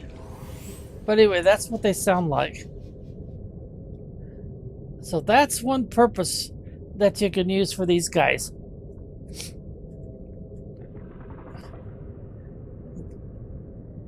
I don't know if it'll ever eventually kill him or not, but it might.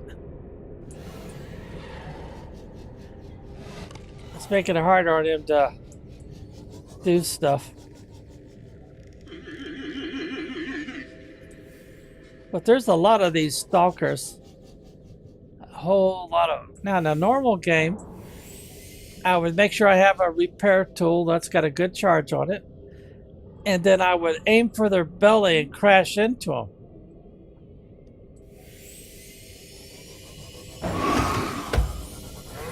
And if I do enough damage, eventually I would kill them.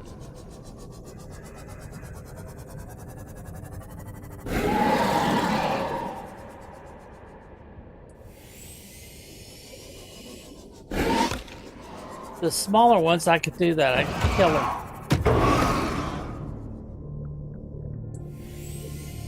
But I'll take some damage. Of course, right now I'm not taking any damage. Now he's running away like they normally do when you're out to attack, and we'll turn the light out.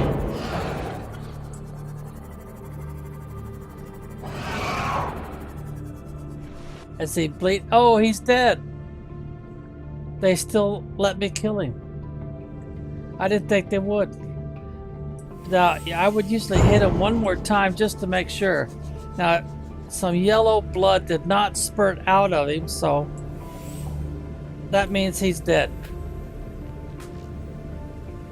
Now, this guy here, this floater, will feed off of his carcass. And so will other fish that are aggressive.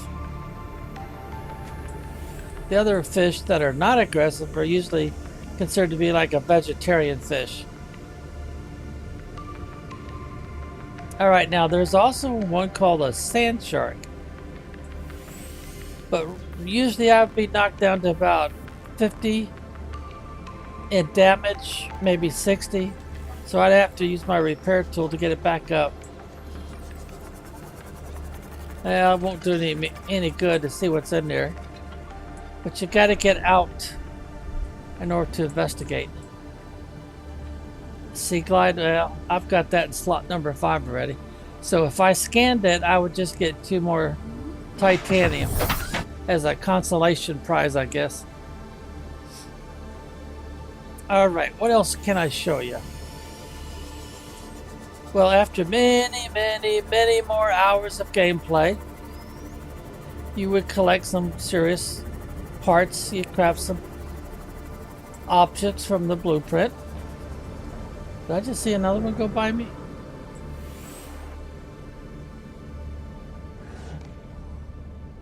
I thought I just saw another one with an attachment. Oh well. So I want to get back up here. Oh, I just hit a fish. get out. Get up here. Left click again.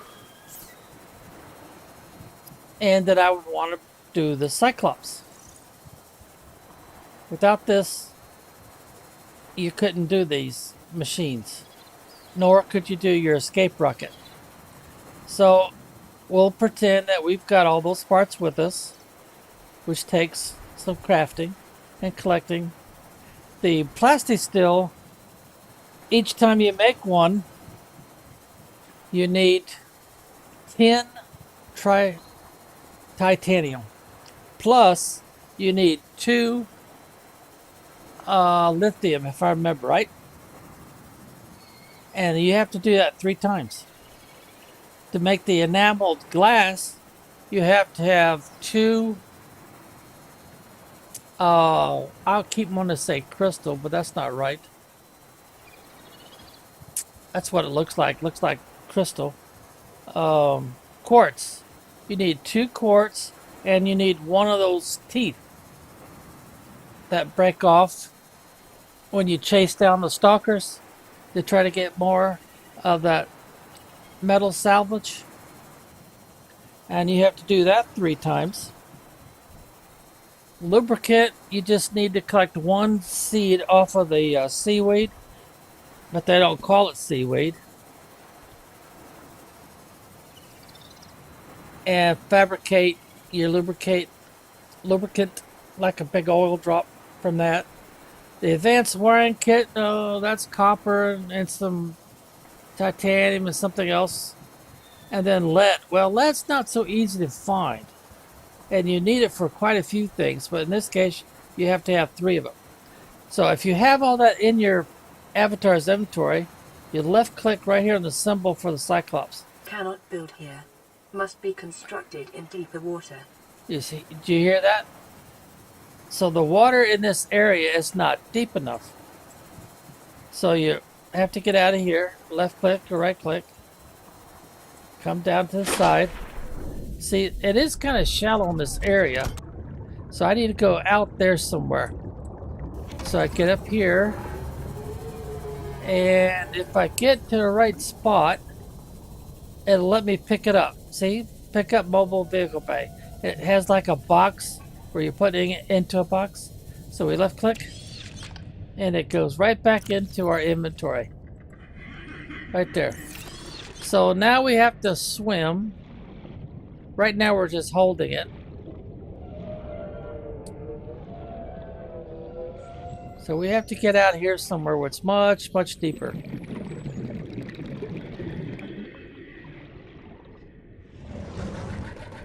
Oh, there's one of those guys. I could crash into him with the and kill him the same way, but I have to hit him in the belly unknown environmental biome from underneath. Otherwise, it's hard to kill because he got that top shell. Alright, this looks like a good spot. So we'll go ahead and press number 1 since it's in the number 1 slot. Oh, okay, it's not highlighted. Alright, highlight again. Alright, now right click. There we go. Now we get back up.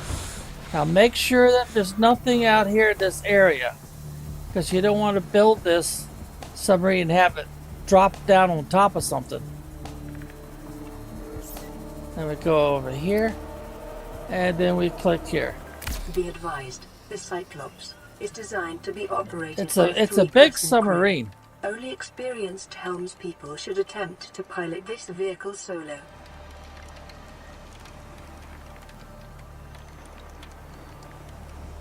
It's a pretty big submarine. And since this game is normally played solo, it's a little tricky. And just like before, it drops into the water.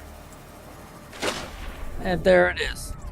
Now to get into it the first time, you see where it's got an arrow there, board Cyclops. So you swim towards it, it opens up the doors, and you left click to get in. Welcome aboard, Captain. All systems online. This is the lower deck, so we want to go up. And here's our control room. Now, by habit, I usually turn the inside lights out. And sometimes I'll go ahead and turn out the floodlights, like during the daytime, but at night they come in handy. Now, you've got yourself in control, but you have to left click on the engine to power up. Now, I'm not going to do that just yet because I want to left click over here, external camera system. All right, you see where you're at? You're looking at the front, or you can turn and look out the back and make sure that you're not close to anything so that you won't do any damage. So that's looking at the front, and that's looking out the back. There's your motor and everything. Of course, these also make it pretty obvious too. Now, if I rotate my mouse wheel, I can look out the top. See there? Now, I don't know why it's got that there, but anyway, we're looking out the front. We're looking out the back to make sure we're not running into anything. Rotate the mouse wheel again. Well, also before I do that, look at the lower right-hand side. That's telling you where the camera position is. It's up on the top. All right. Now let's rotate the mouse wheel again. And now we have another view. But it's at the bottom. It's at the very end or back end of the submarine. So if something's attacking or chasing us, this would be the camera used to see what's going on. Also to get directions, how far away we are from something. And if we want to look towards the front, but it's kind of obstructed a little bit. So rotate again, and we're back to this camera view. Now we're at the top, looking around, and we're looking out the back. That's your 3 camera views. Then press the E key like an echo, and we're back on the control center on the inside. Now it has a scanning system like a sonar. We could also load up some torpedoes once we get them. Rig for silent running. Now that becomes important if you're trying to not alert one of the Leviathan that could damage your sub if it attacks. And you happen to know where the Leviathan is. And you don't want to wake it up and present yourself as a meal. Okay, so we left click. Engine powering up. Takes about a minute. Now pick your speed. I'm going to put the first one very slow, but notice we're not moving. That's because you have to drive this just like you do if you're swimming, walking, or in the sea moth. Now hold down the W key and look right over here. See? At the extra slow speed, you're moving forward. Alright, now I want to turn around until I could see the escape pod. So we're holding down W, but we're also holding down the D like a dog key. But I gotta be careful. See, I'm getting too close to objects in the water. Now I'll let go of the W key so I don't go forward anymore. And see what happens right there? Now technically we're still moving, but it's so slow you can't really see things. This tells you that we're in an area that's 15 meters deep and our limit is 500 meters. We've got plenty of power. So now what I could do is I could push down the space bar and we'll go up. See there? And then we break the surface. And it'll stay pretty high out of the water if you hold down the space bar key long enough. So now if you go over here and you look at your cameras, left click, you can look to see if you would run into anything that might do damage, including these leviathans back here. Looking out the front, you can see we're out of the water by a little bit. And if something's chasing us, how far away they are. Now, the game says that there should be a 3-man crew doing this, but that's a multiplayer version. Now, we haven't turned the engine off yet, but technically we're just barely creeping along. I mean, very, very creeping along. All right, so we'll go ahead and left click up here. Engine powering down. Complete stop. We have no problems. We don't have any damage. And we are 229 meters away. So I'll press the E key like it said for exit. And then we can get back inside. And then we can go back up here, turn on our inside lights. Then you got this option right here. What do you want the base color to be? All right, so now you left click on it, and then you left click anywhere you want to. Now right now we don't have a lot of choices, but if we left click and drag this all the way up, we get some colors. So you want your submarine to be kind of a reddish orange. Left click again, make it more orange, make it yellow, make it more greenish, or maybe you want a darker color. Down here it's basically black again. See how you do that? That's your base color of the submarine. So I'll go and we can drag this around, left click drag, to kind of mess with the colors a little bit. But keep it up here at the top if you want it to be a bright color. Okay, now we want stripes. So we click on this, left click, see how it changes? And then we run this all the way up if we want the colors to be bright. So, what color should we use, you think?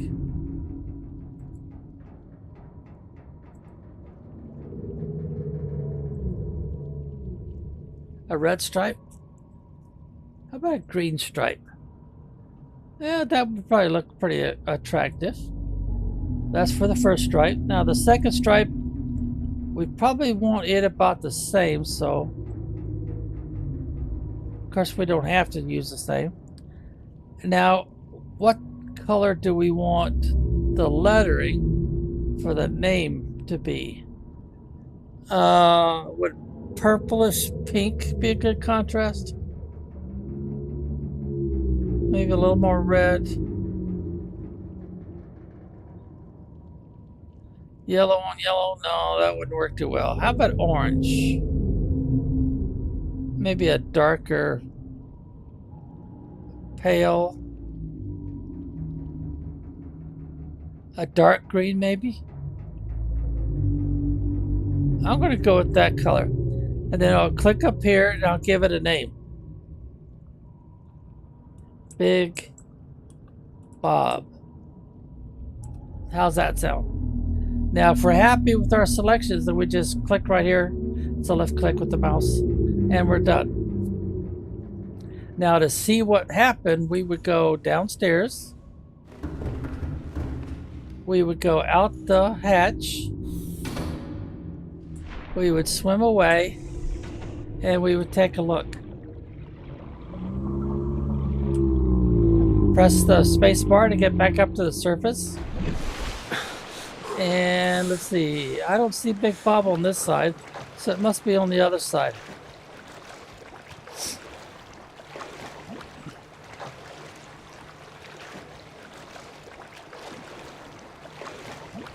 There's Big Bob. I might need to make that a different color, huh? A darker color, maybe? Jet blaster. Alright, so let's get back to the front. Go inside. Welcome aboard. Get back upstairs. Systems online. Then come over here. Make sure it's on the name. And make it a darker color. That's almost black right there. Maybe bring it up a little bit so it's got more of a navy blue color. Say done. And now let's go check what it looks like.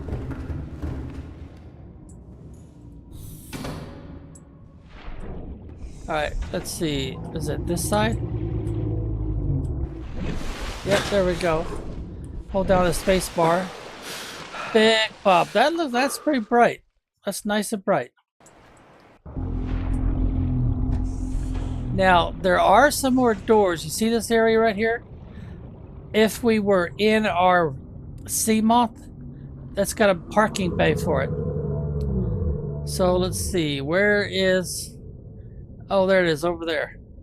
Alright, so let's go bring it over here into the deeper water. Well, you know, I think we could get away with this. Let's go back inside and try to drive it closer.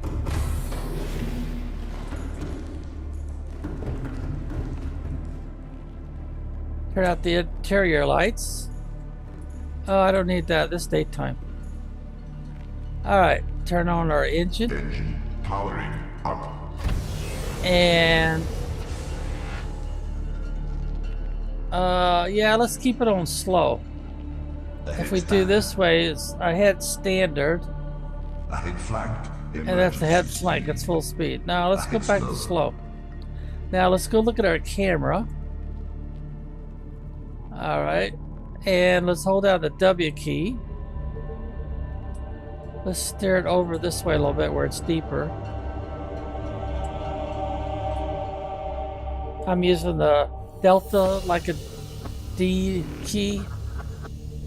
Now I'm going to use the A as an alpha key to turn back towards.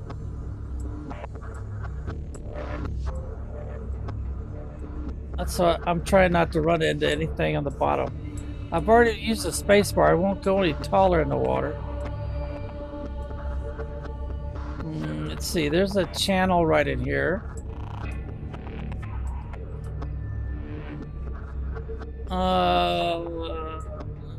Maybe steer a little ways from that. There's a trench. That looks pretty safe. Alright. Oh, I can't get too much closer, I think. We'll use the alpha in combination with the W. Ooh, let's let go of the W for a minute. And turn quite a bit. See how close we can get before we hit bottom here. I'm going to turn some more without the W key. So we're just kind of spinning in place.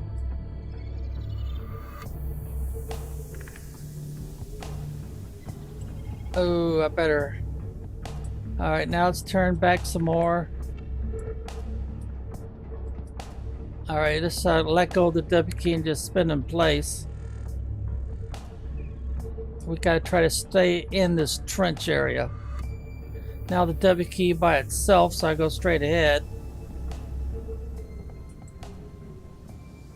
I may not be able to get too much closer until I start scraping bottom here.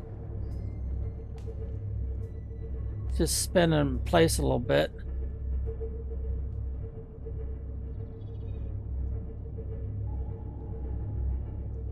Alright, now let's go straight for a bit.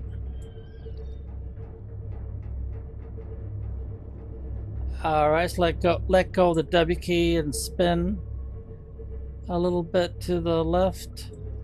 Alright, straight ahead. Keep spinning a little bit. I'm pumping the Alpha key up and down. Now you do have a reverse in this, so with the S key. This side over here looks like it might be a little bit deeper.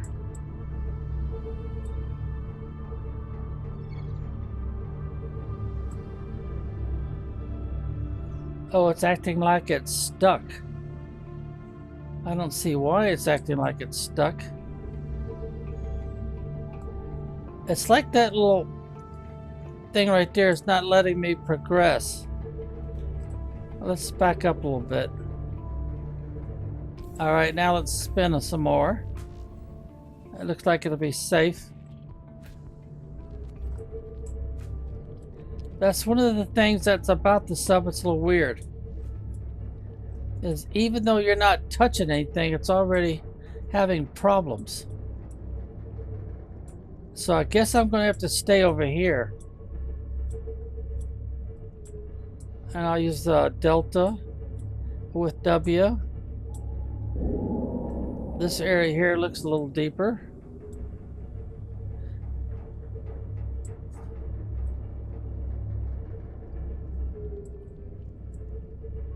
But anyway, the primary way most players use their subs like this, use the E key to get out of this. And then we'll turn off the motor. Powering down. And we'll just park it right here. E key to back off. I think I'll turn the interior lights on again. And then we'll get out. And then we'll use the glide. Or is it?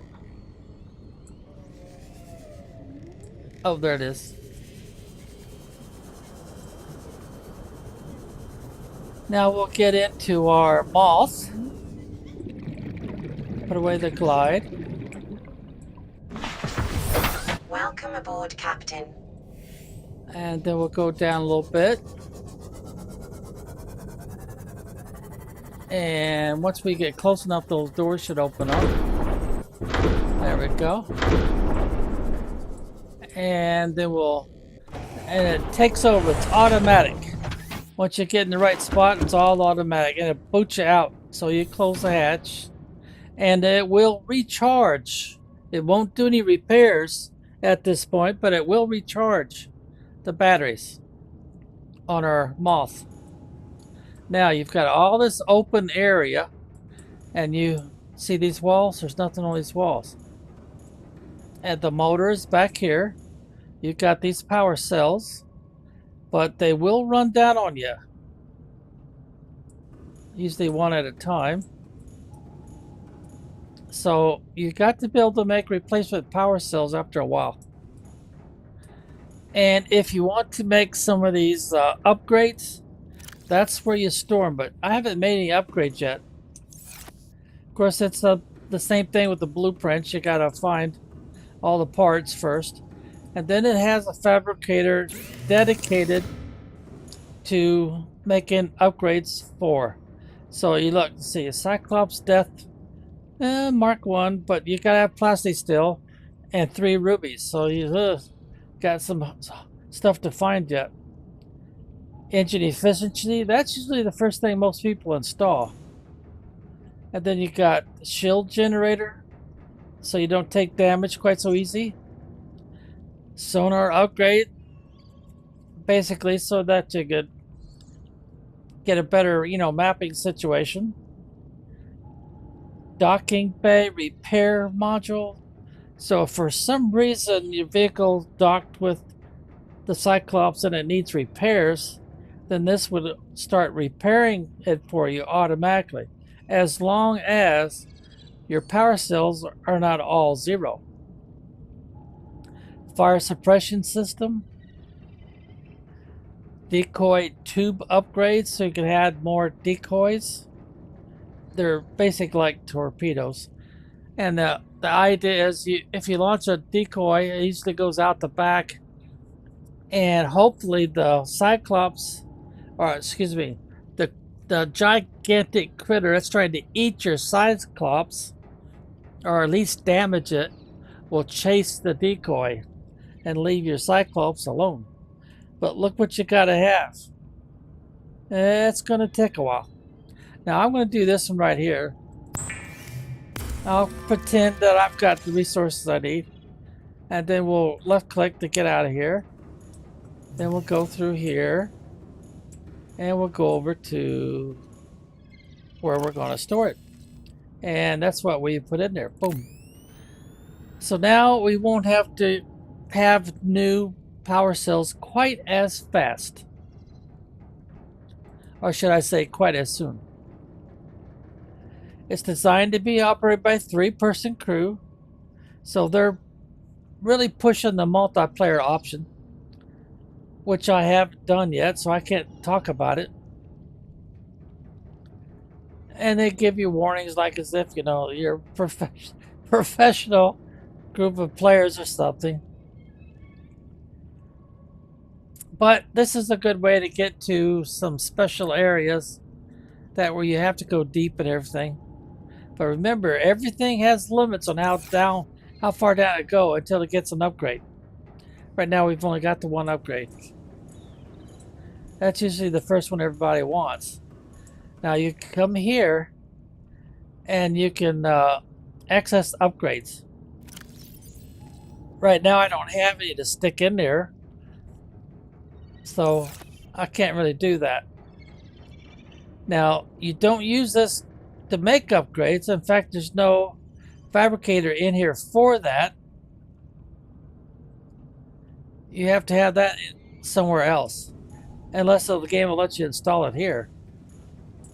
This is where you put your decoys. That's your launcher. And right now it'll only hold one. We don't have any loaded, so. But you got to decide, what do you want to do with all this spare area? Well, what most people do is they come up here and say, well, I've got a corner right here. It's not being used for anything.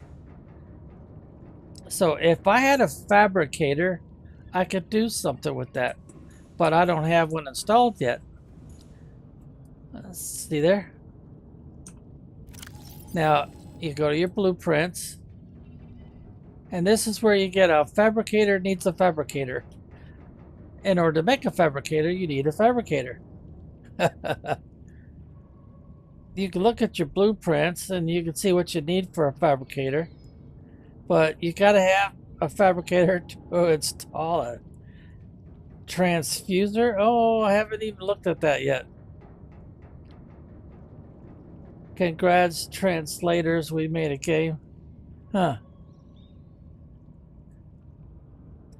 Alright, let's find where we can make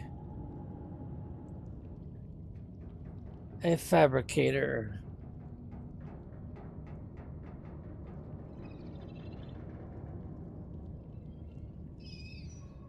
Oh, surely I must have passed it already. Maybe not. Maybe not. There it is. I did a left click and it pinned the recipe. But I gotta have a fabricator. So I'm kind of stuck, aren't I? So my only choice at this point is to climb down the ladder, go out the front, head for the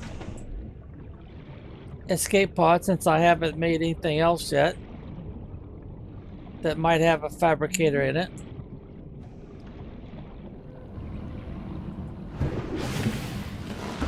Oh, we got a message too. This is Avery Quinn of Trading Ship Sunbeam. Aurora, do you read? Over? Nothing but vacuum. These Altera ships. They run low on engine grease, send an SOS, you offer to help, they don't pick up. Aurora, I'm out on the far side of the system. It's gonna take more than a week to reach your position. Do you still need our assistance? Over. I'll try them again tomorrow. Damn charter's gonna have us blowing our credits running errands for Altera. See what the long-range scans pick up in the meantime. Alrighty. So now I get over here. Oh, I left something behind, didn't I? Huh. Why does that need repair again? See, that's in number 2. It must have been because of the explosion. Where there are Tara. Okay, there we go. It looks like everything else is okay. We're back to all green. Yeah, it looks like we're good. Okay, put that away again. That's on slot number 2. Alright, we want to make a fabricator. I don't remember doing it this way.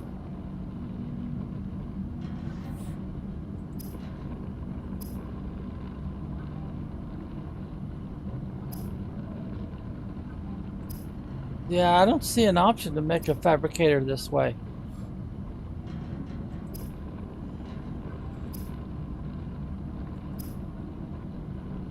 Alright, so that would suggest all I have to do is get back.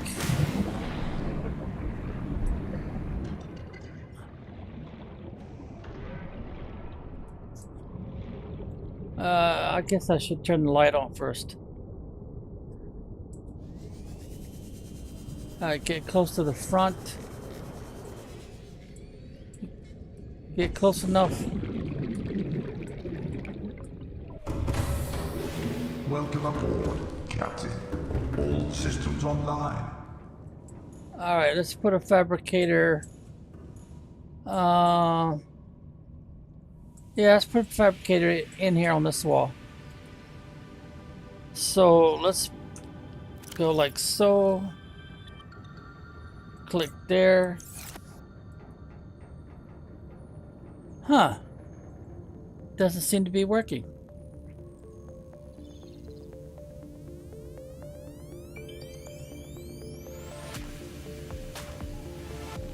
Alright, why is it not letting me build a fabricator?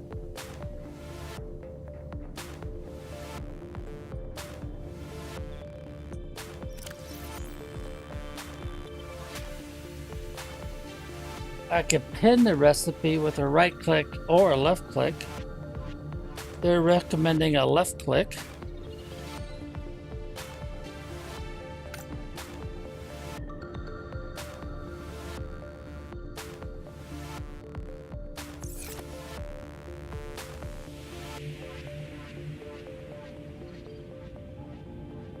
Oh, I'm drawing a blank. What am I needing to do different?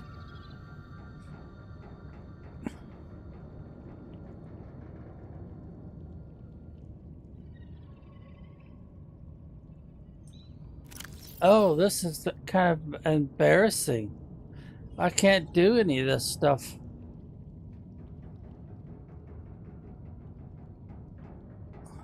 Maybe they're going to force me to actually have titanium and copper in my inventory. Because right now, I don't have anything in my inventory. Oh, wait a minute. Huh. If that don't beat all.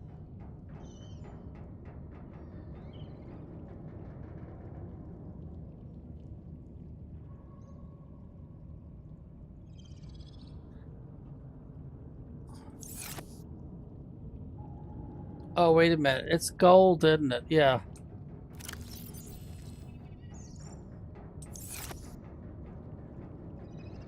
It shows that I have...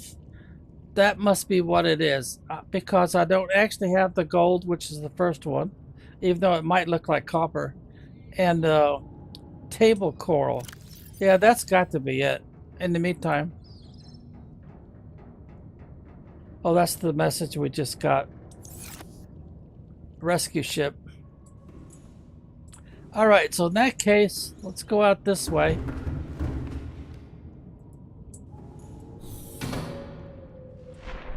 Let's get back over to our dump site.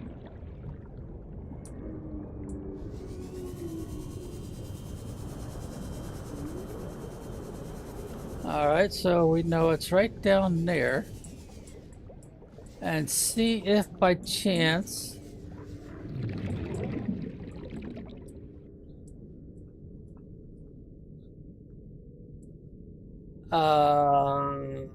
Pick up quartz. No, I didn't need quartz, right?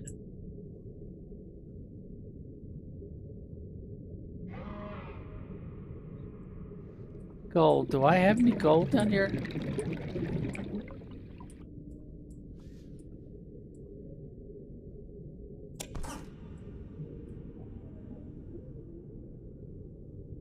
You know, I don't think I have any gold down here.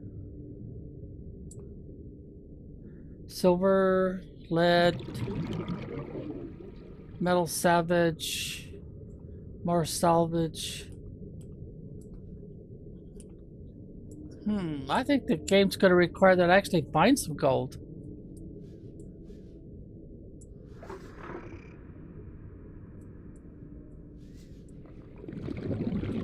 Yep, I do believe that's what they're going to make me do.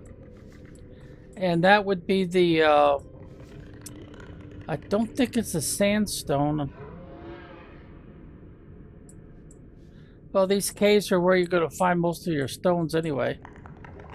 Limestone.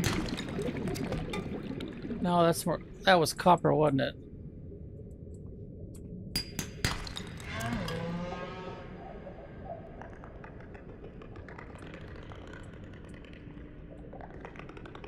Sometimes you have to look behind you so that you can actually see stuff. I can't do anything with you guys. They got all you turned off. I'm gonna need the sulfur. I wonder how I'm gonna get sulfur out of these guys.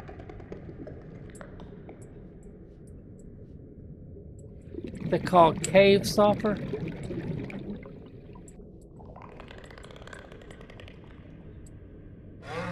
You guys are the only source for it.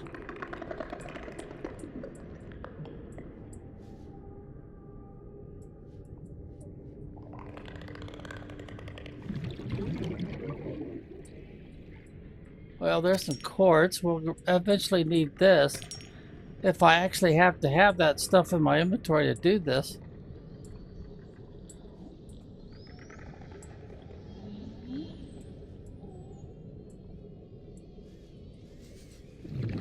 Well, there's a table.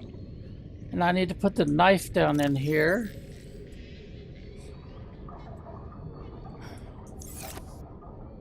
Alright, so now we'll select number 1.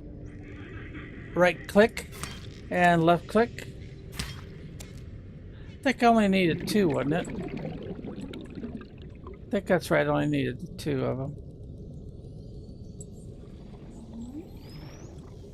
Well, sorry about that. This demonstration is going to take longer than I thought it would.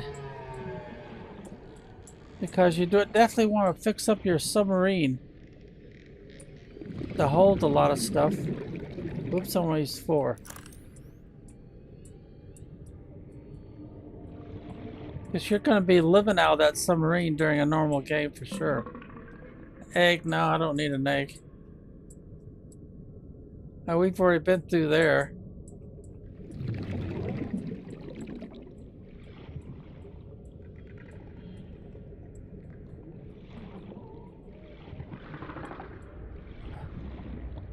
And see, that's limestone, but it's maybe it's the sandstone is the one I need to get the gold or whatever else it provides, which I think is lead.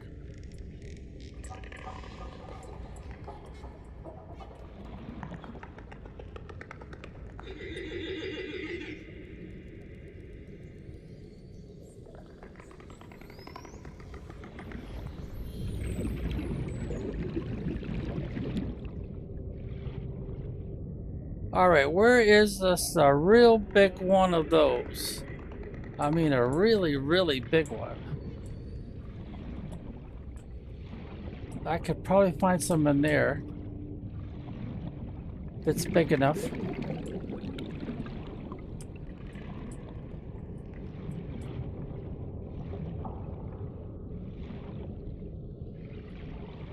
See, I thought there was a really big one over here somewhere.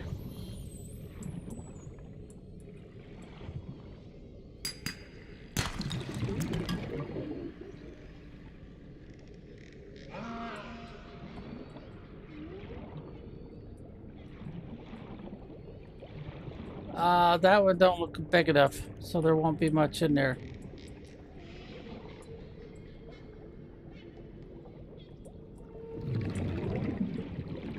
Well, darn, this is going to turn into a long demonstration, isn't it? And there doesn't seem to be any way on the live chat that I can put this on pause. Or copper.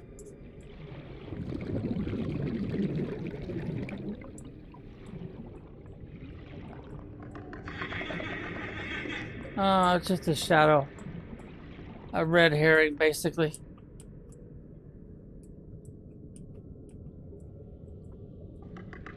Oh, there's something, I think.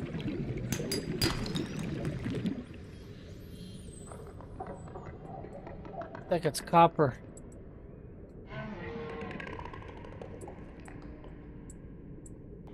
Yeah, it's copper. Well, I guess I gotta go to my dump site and dump a bunch of stuff.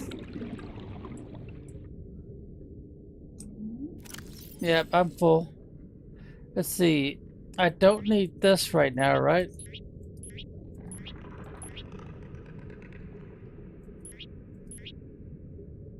So the thing that's holding me up, oh, let's dump these two, is the gold. Yep, it's all about the gold. I can't demonstrate building inside until I have the fabricator.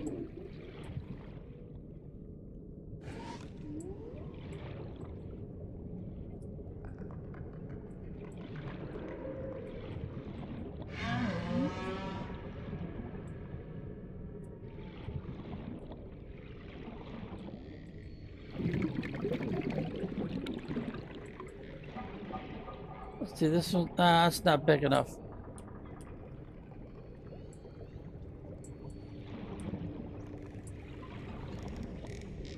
Since I don't have to worry about oxygen, I can just keep putting around till I find something.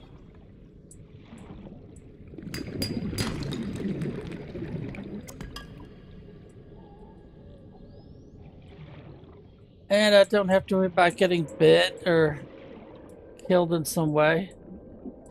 Lack of oxygen, water.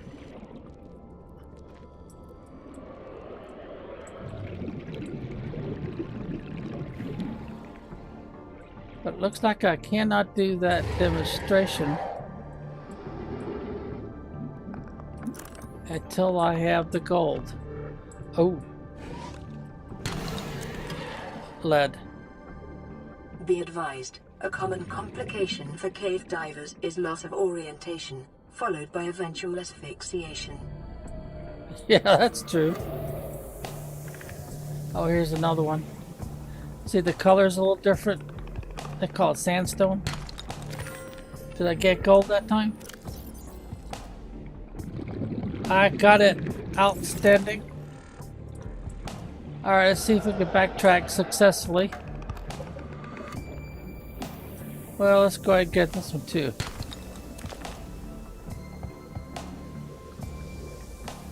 That's another advantage of doing this particular option. You don't have to worry about getting lost in a cave and dying. Alright, so now we need to get back to our... Oh, I need to change the color on those, don't I? Alright, we want to change your color to bright yellow and bright yellow. There we go. Get rid of the light. I also don't have to worry about making more batteries and recharging my equipment. Or my sea moth, or my cyclops.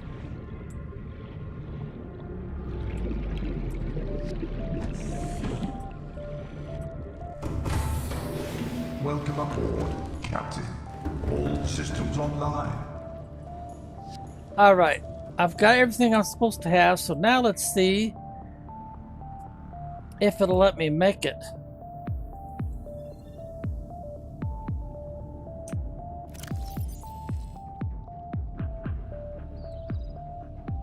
Oh yeah, okay.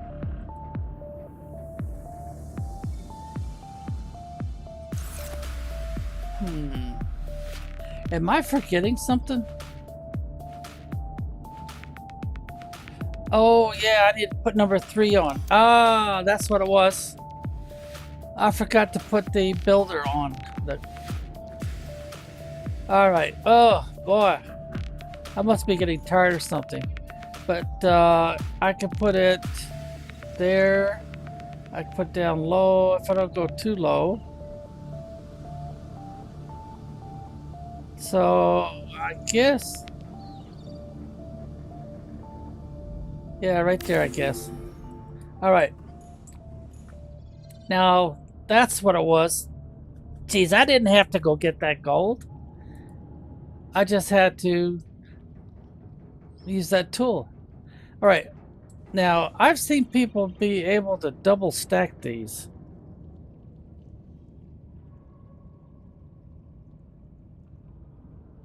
I guess that's the best I could do, is right there. Oh, went too far. Alright. Yeah, they must be using a modifier, because I can't seem to double stack these. I can squeeze them real tight.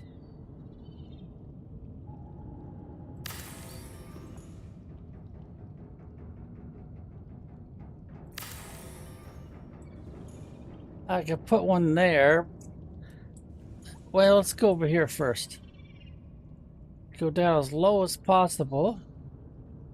Over as far as possible. That looks to be it. And I cannot double stack them.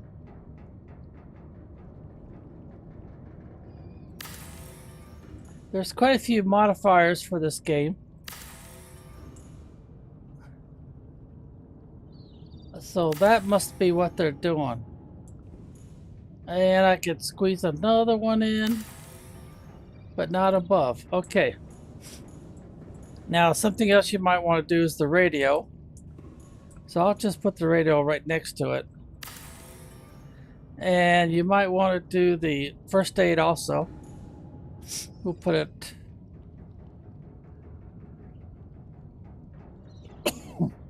Oh, where did that come from? Yeah, I'll put it over here to the side, I guess. Okay.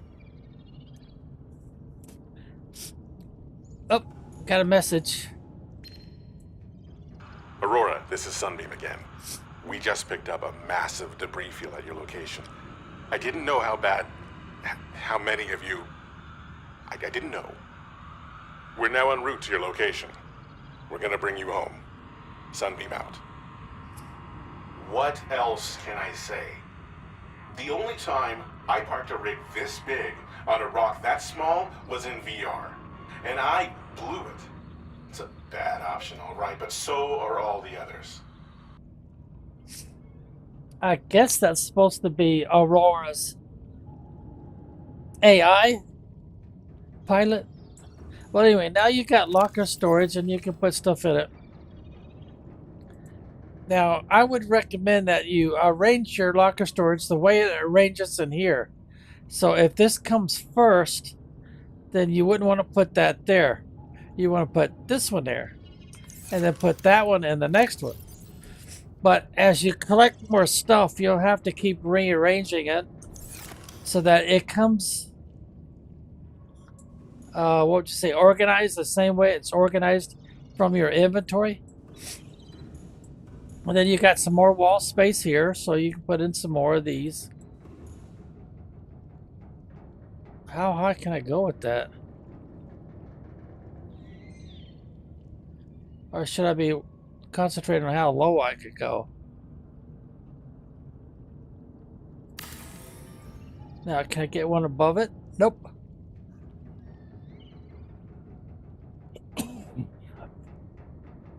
Yeah, so those other players that I had watched YouTube videos about, they're using a modifier of some sort.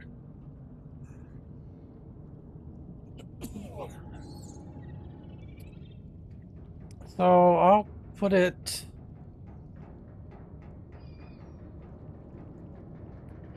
How high can I go?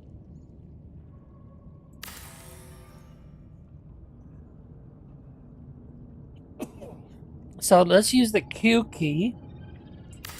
Take that one down and put it up next to this other one.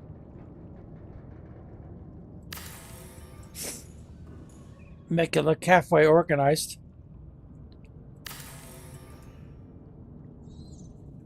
So you would try to put these all the way across, but don't try to put one behind the door.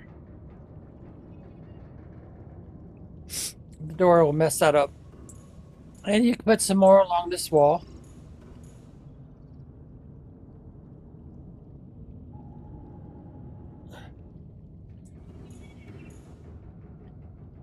Because you'll need storage for any of these you make extra.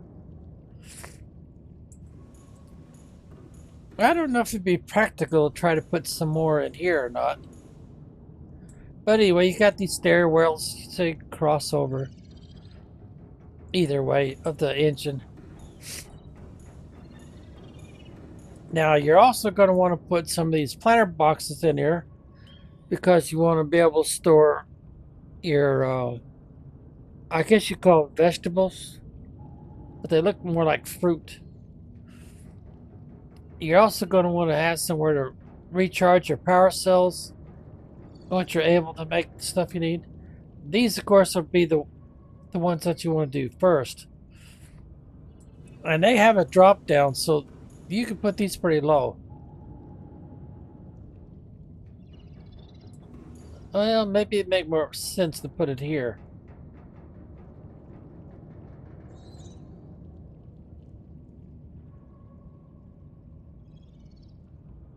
No, I think going under it would be a good idea.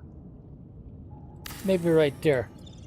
The reason being, when you open it, see how it drops down?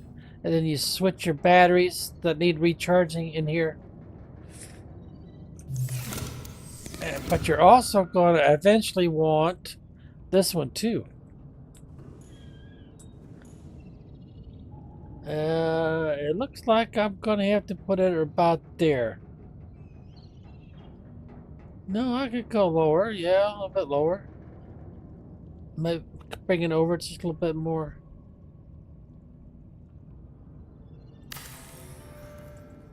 This one works the same way. See, it drops down. And then you transfer your power cells that need to be recharged. I don't know, is that going to interfere? Yeah, it does look like it would if I leave it there. So I'll tell you what, we use the Q like in quick, and we'll bring it and we'll put it over here. As close to the door as I can get it. Ooh, that goes over. That should look alright. And I should still be able to get some lockers across there. I'll start at this side, go as far as I can this way. But you would organize the contents of the lockers according to how it appears in your inventory. That makes it a lot easier to manage. Okay, did I explain that enough, or do I need to do more lockers and stuff? I tried to do a double row, but it won't let me do the double row. So that must be a modification to where these are actually not quite as tall. So you get more of them in. Now it's pretty common for either that spot or a spot in here somewhere to put in one of these modification stations. So I'm going to assume maybe right here.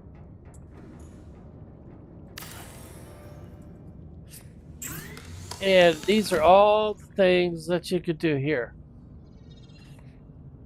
So you get some better swim charge fins. Wireless charges your held tools while you swim. So you don't have to worry about batteries quite so much. high capacity battery, so I guess that's better than a normal battery because you need a normal battery and lithium to make one. There's a special knife, and what that does, it gives you a knife that glows. And the advantage to that, or one advantage I know about, is it cooks and sterilizes the small critters, that the fish that you normally eat, for immediate consumption. So of course you'd want one, and then you would want to change it. So we'll left click, then we'll tab key, and then we'll bring this one down. So this one is no longer needed. So you would get outside the sub and drop it somewhere. And later on you might actually use it with a device like this as a weapon to throw it. It's about as close as you get to using an arrow. Alright, what else should we outfit? Yeah, let's go ahead and pretend that we've done all this before. Those Ultra Glide. It's a swim speed considered by comparison to regular fins. Swim charge fins. Yeah, I'd rather have the better fins, I think. No, it should load it up automatically. Let's get out of this. No, I gotta switch them. So those become excessive since they weren't used to make these. That's a 50% faster swim. Whereas that one's got the advantage of keeping everything charged up. Warps, gravity, pull, and push objects. That's where you would use this knife. But I'd have to be outside to demonstrate that.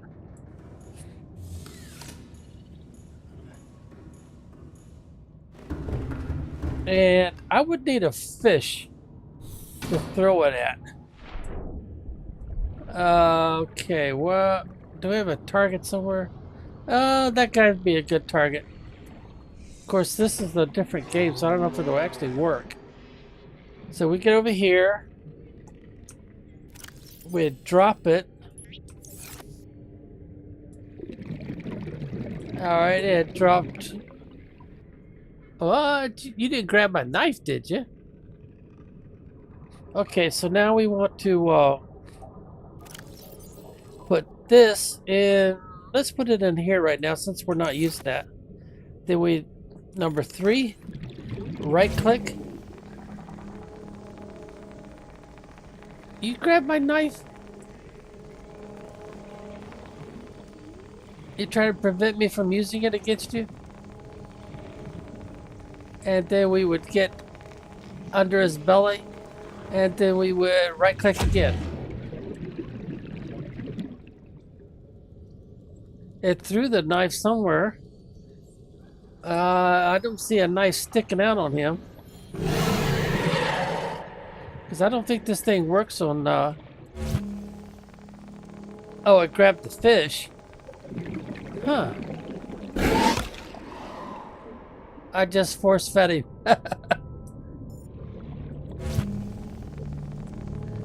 Force feed you again? Oh, I think I missed. But anyway, the thing that makes this so fun, so much fun, if I can find some trash or a box or something, is I could pick it up and then I could throw it. Now sometimes that's handy when you think that box, that cargo box, might contain something, but you can't even look into it because of the way it's laying on the ground in the sand.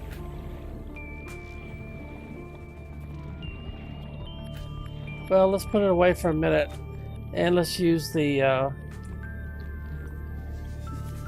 faster mobility option here.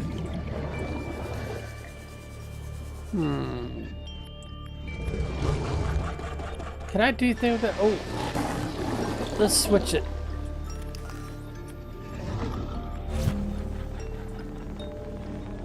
See if we can smack him with it. I don't see any blood spots, so I think I missed. Will it grab this? No, it won't.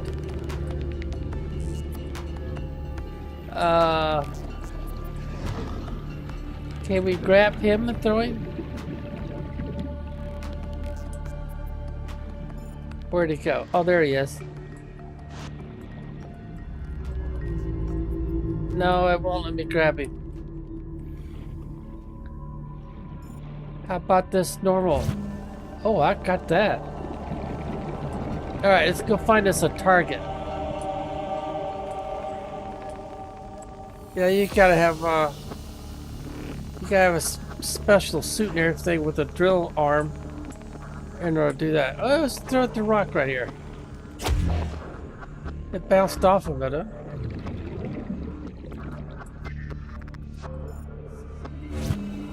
Oh, I could grab them.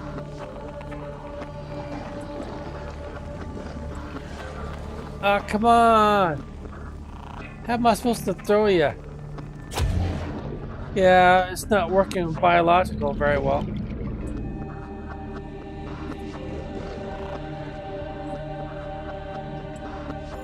Alright, how about this, what is it, sandstone or limestone? What is it? Sandstone. Alright, now it got me a weapon, I think. Let's go see if we can find a target somewhere.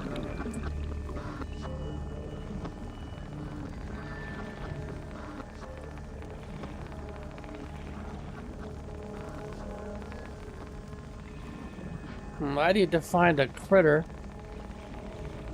that's a nuisance, one of those biters.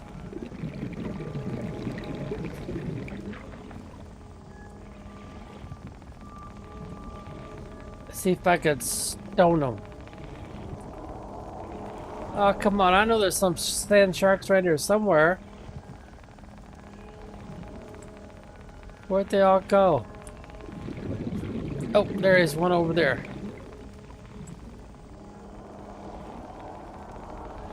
Can I get lined up on him? There he is. Oh, it broke the sandstone? Yep, sure did. Don't think I killed him though. Did I at least hurt you a little bit? I don't know. That's the same one or not. Usually if you do some damage to them, they float to the top or they sink to the bottom. There's another one over there. Let's see, do I see any more sandstone?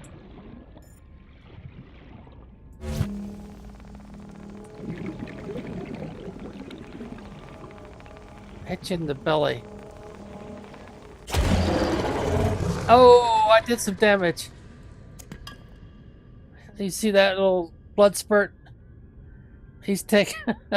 He's not hanging around. Well, anyway. That's one of the things you can do with them. But these things usually go through batteries kind of fast, so be warned about that. Alright, let's see. What else should I demonstrate? I've already shown you that. Oh, I haven't done this one yet. So let's put this one in here. And let's select it. Now let's grab this guy right here. See, it freezes them. I don't remember how long it'll last. But that might be, oh, not very long. That might be a time to switch tools. Put this one over there. But I would have to have a knife or something to throw at him. As you can see, you don't get very much time. See, I can't do anything. I can't grab him with this. Oh, yes I can. But normally in the game, if you do that, they'll...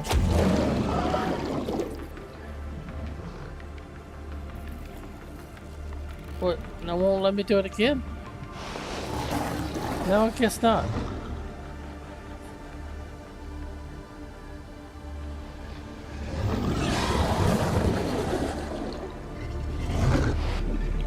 No, it won't let me do it again. Let's see, is there something over here for me to grab? Yeah, here we go.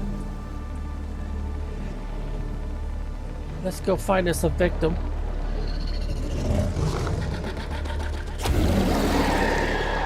Oh, I think I killed him. Let's go see if we can find our... There it is. Our quartz again.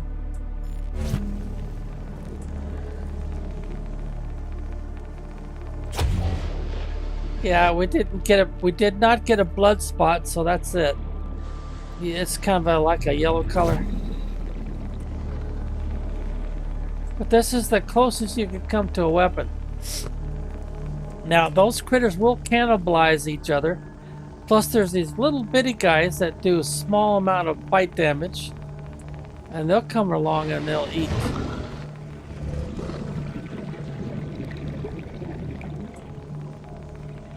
Oh, here we go, a stalker.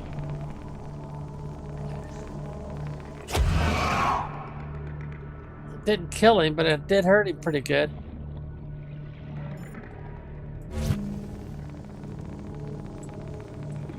Now, can I find my stalker again? Get another hit on him? There he is. He still looks like he's still bleeding too.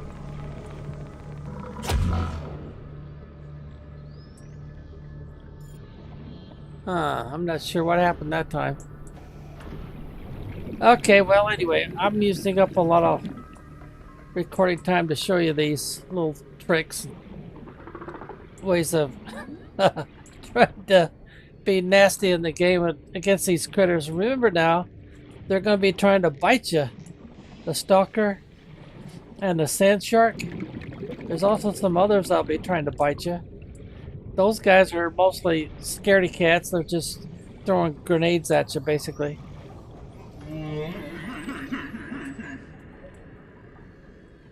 Oh. Oh, you dirty dog. What are you taking off with?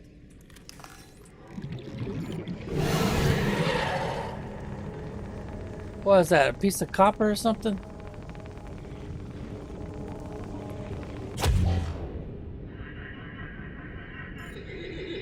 I don't know if I hit you or not. I don't see any blood anywhere. Yellowish looking, leaking. But you are running away, so I must have got something out of you.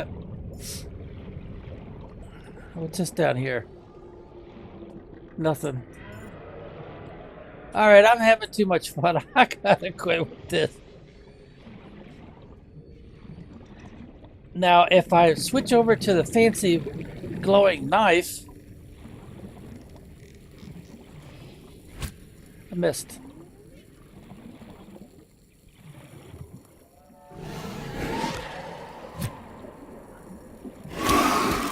Oh, I heard him.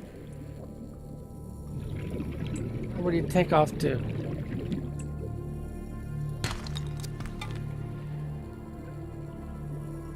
They really swim fast when you're trying to mess with them. They run away, run away. Okay, the main thing about these knives is the fish that you can normally eat. You don't have to go back to your fabricator to cook something to eat. You can cook him right here and now. Here's one. See there? And then you pick him up and then you can eat him.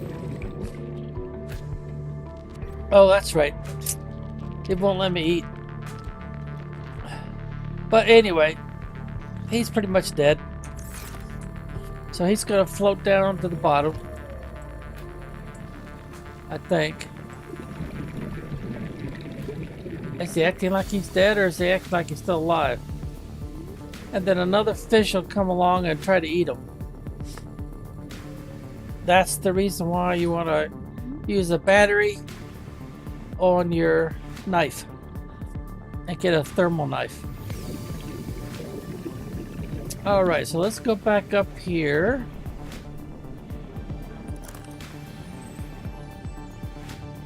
See what else I could demonstrate. Welcome aboard, Captain. Oh, we've been doing this 2 All hours already. systems online. Well, anyway, you've got lockers across here that you can put stuff in, but as you can see, there's not very many. So you might want to go ahead and put some more in. So I would have to use this tool.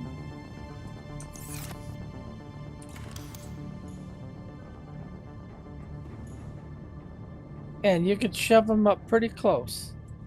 It looks like you could actually replace... Oh, the door. Getting too close to the door or something. But I would usually go across though. Since we've got all this wall space that's not being used. See, how low can I get? Alright, now can I put another one up right above it? Oh yeah, I can. So you go all the way across, it looks like, well, maybe not. There's a bump right there.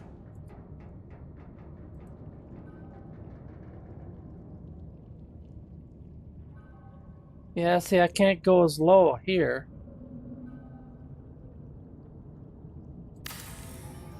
Can I still get another one in?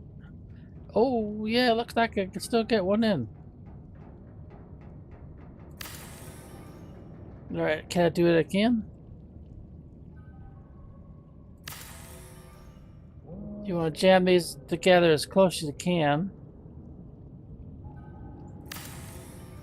So you can put quite a few across here until you get this ladder, then you have to quit again. And it looks like you could put some across here, but I don't know if you... The pipe up there probably won't let you put it in two.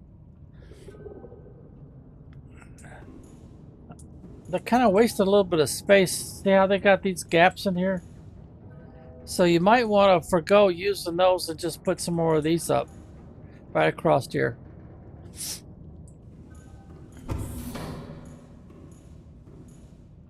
You might be able to get some in here too. And you might be able to get some more in here, well, for a while anyway.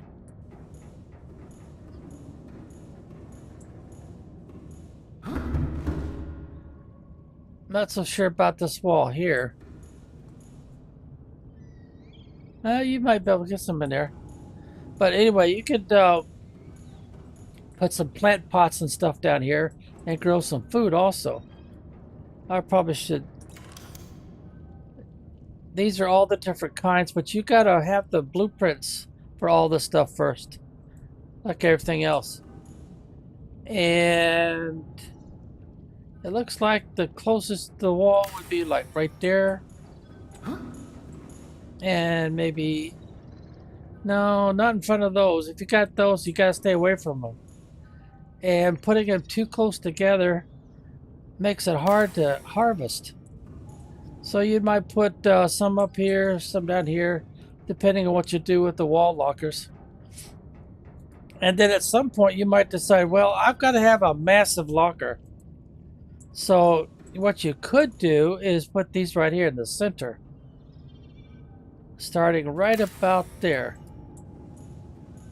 But I would recommend that you take that one down and rotate it. So let's start up here. Because these have a much larger storage space. And then put the next one right against the back of it. Try to use maximum space. Now you can use your mouse wheel to kind of straighten out the bottom of it so they're as flush as possible. And use the markings on the floor to help with alignment. So how'd we do? That looks pretty good. There's not much angle or gap between them. Oh, that one there is perfect. As flush as you get.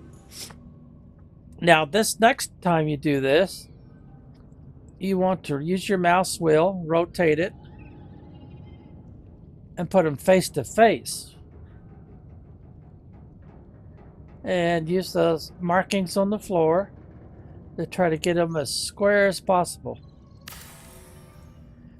And then the next one, you put it back to back like we did before. And where your avatar is standing really makes a difference on the alignment. Come on. Yeah, you jerk too much. Alright, that looks like about the best I could do for back to back. Play around with it a little bit more. Let's see how did I do. Oh, that looks pretty flush. Well, off a tiny bit there. Nah, yeah, I got a bit of a gap. But it looks good on the floor side.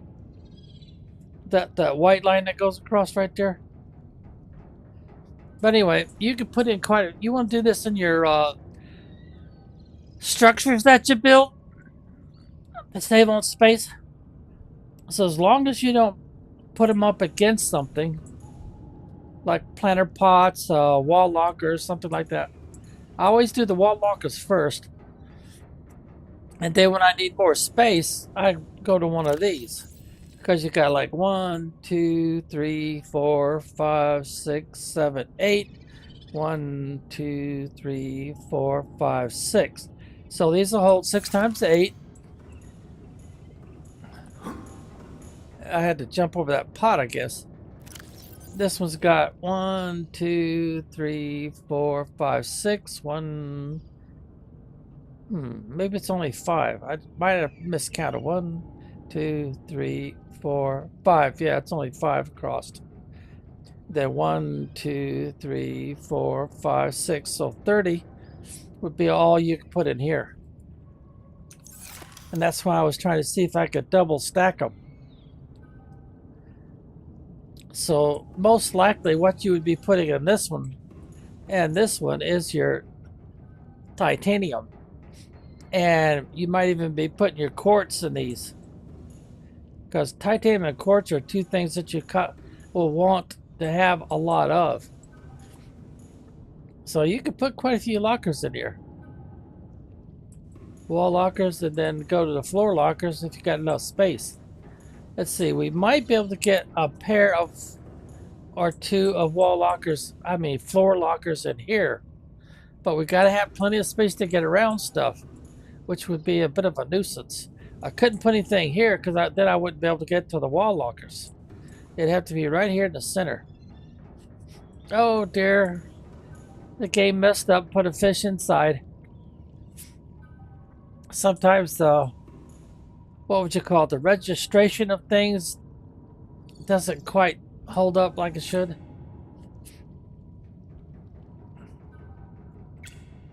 Okay. What else can I tell you?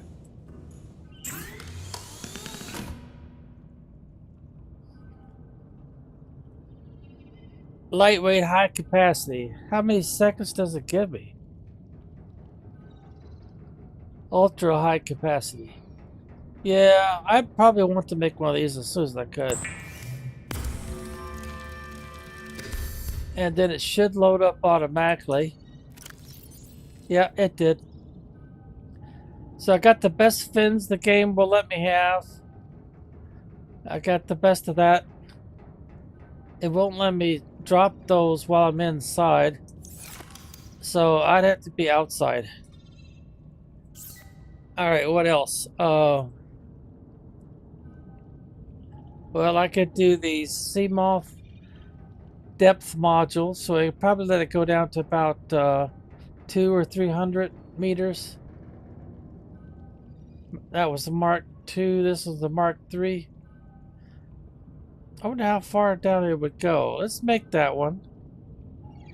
Now there's a repulse cannon. The only thing it does is that you grab it and it pushes it away.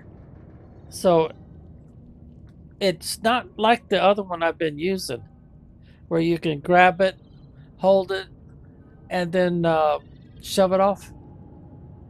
Because these will only shoot stuff. And they're also good against entities. So that means they will affect the fish too. So if a fish is trying to attack you, that's a good one to have, because you could just take a shot at it and it'll be pushed far, far away.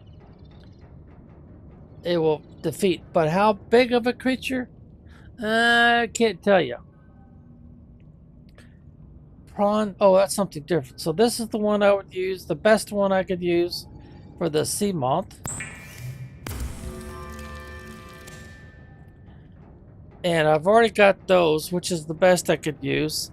I've got that, which is the best I could have.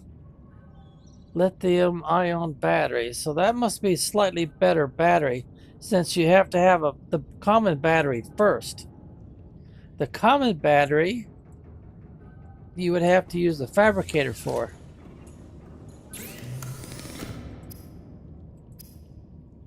See, there's the common battery. Now this one you have to have the ion cube, and there's only one place you can get those that I know of, and that's where the great gun is. Power cells, what you use to power the sea moth. Ion power cell. Ooh.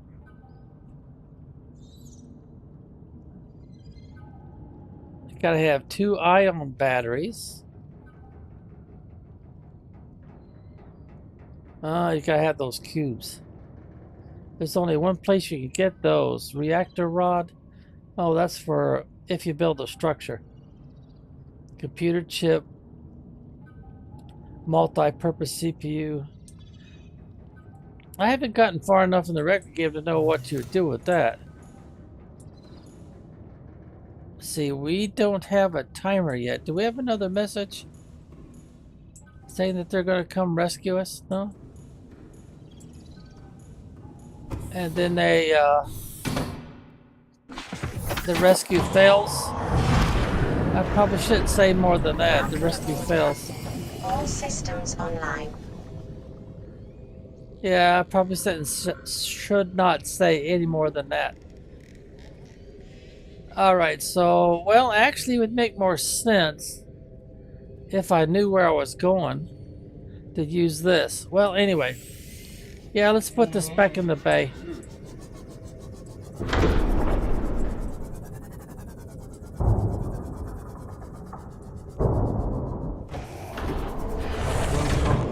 Captain. All systems online. And then we'll just do the standard.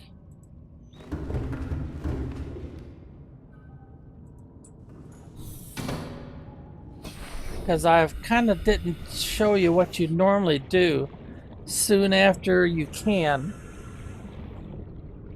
Near your escape pod, you put in your structure so you have more possibilities. And most people will build either in this area or they'll come up here and build in this area because it's closer to the surface of the water. Now I'm going to assume that the best option for now is this high spot right here. Well, that spot there looks a little bit higher, doesn't it?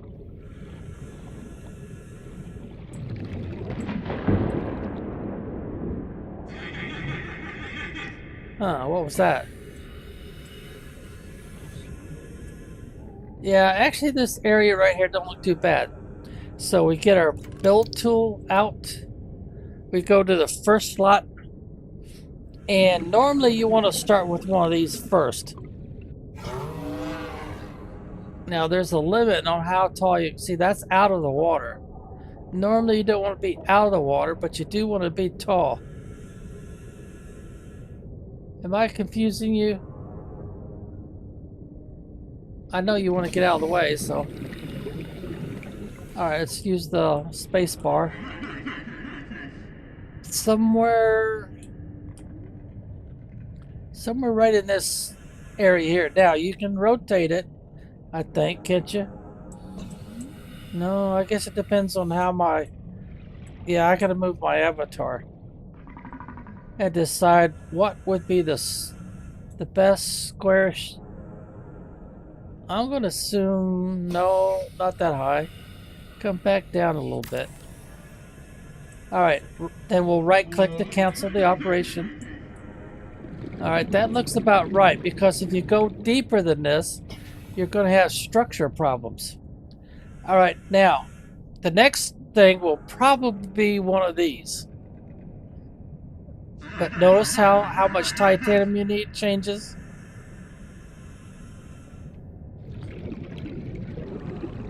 Because normally you can't do anything down here for a while. This one, all these other ones are not available to you yet. You do have these and this. And you usually have all these when you start the game.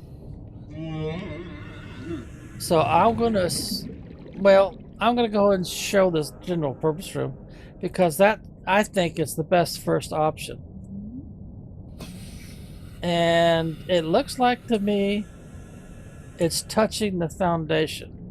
So be aware that once you touch like this, you're locked in. You cannot remove the foundation. But notice that we're above the water line. It may be prudent to separate work and leisure spaces to maximize productivity. Treat this space as your home, but never forget that it is not. Okay. Now that to me looks like, well, it's a lot further away from the escape pod than I normally build, but now the water line would actually be better if it was up here where this kind of yellowish orange line is, because then I don't think I would have as much trouble getting up there. Yeah. So my only choice is to take this down, try to orientate me somewhere so I can figure out where I am, and take this down and put it in, but at lower in the water. Let's try that.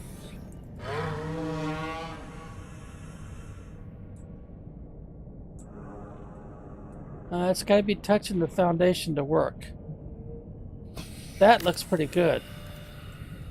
It's actually lower in the water than I was hoping for, but I shouldn't have any trouble getting up here. Now, the next thing you might want to do is switch over and put in your solar panel. But since we're out of the water, I want to put the solar panel facing as straight up as I can get it. It's kind of rocking back and forth. Let's go with that. Now, I don't know if it makes any difference in the game to have it pointing straight up like that, because the sun looks like it rises over in this area, and then of course it sets over in that area. But that seems logical to me that, oh, we've got a message. You see that over to the right there? So let's see, I would have to go, yeah, I'd have to go all the way back. Alright. That might be the rescue message. This is Sunbeam. You know Aurora. We're from a little transgov on the far side of Andromeda, and we have a saying there. There's no bad without the good, no good without the bad. Sounds like you tasted a bunch of the former, but that only means you're overdue a whole lot of the latter. Might just be we're in. We're scanning for somewhere to park. We'll be in touch when we find it. Sunbeam out. Okay. Yeah, they're saying that they're going to rescue. Alright, I'm going to go down this way. Use my light. Alright, we were over here somewhere, right? Oh, I hate doing this in the dark. The other thing I did not do is I did not put up a beacon to mark the spot. Oh dear.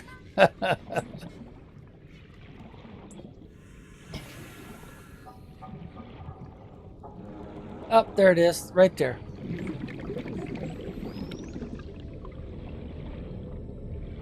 Okay, so now I have to decide where I'm going to put my entry point. Now, I think an entry point would be right there. So let's get back over to here.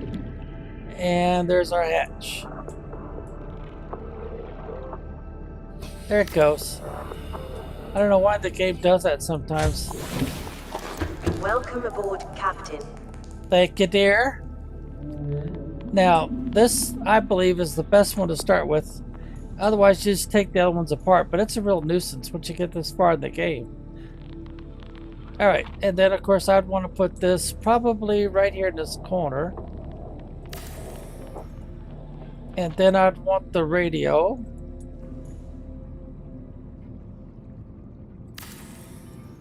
And then I would want the first aid kit. In fact, I might want 2 of them.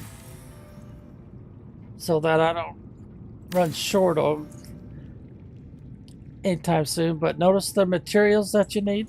So, what can I tell you? Now, I've already collected these items. And of course, the color of the rock makes a difference on what's going to be inside. It'll always be 2 choices. But it's a 50-50 chance to get one or the other. This one becomes important because they're going to be sending more messages out early in the game. That's why you want to repair your escape pod as soon as possible so you can start getting messages. And then, of course, this is obvious, so you keep your avatar alive. Now, the next thing that's important is here. We want to start putting these in. So I would start right. You can't. Whoops. I'm getting my. It's kind of hard to get one in here, but you can do it. See, you can do it. Now I would put it as high as possible.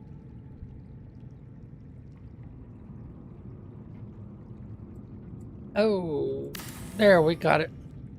And I would do that all the way across. But it won't let you put another one under it. The reason being is you might want to put planter pots underneath here. Jam these together as best we can. Try to keep everything even.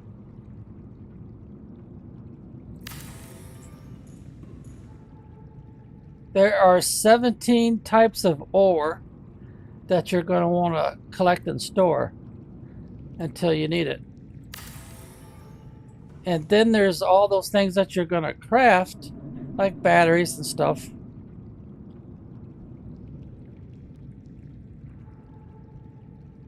That looks to be about the best I could do. Right in there somewhere.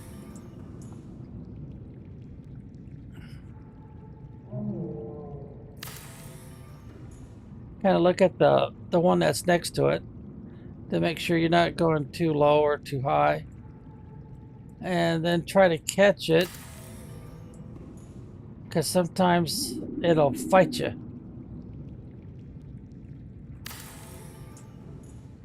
And if I got it over far enough, I could get another one in a little bit sooner.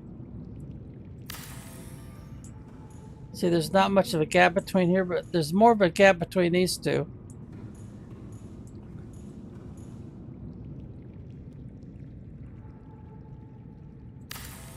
Well, anyway, if I showed you enough to understand what the deal is. So, but these don't have as much capacity as the other ones. So here in the center, well, you could start right over it here somewhere, I guess. You want to start doing these floor ones. And I'm going to go ahead and start like this. But you want to make sure you got plenty of gap between them. Use the floor markers to help you get alignment. And then put the next one back to back like I showed you before. So you get more of them in here than you would otherwise.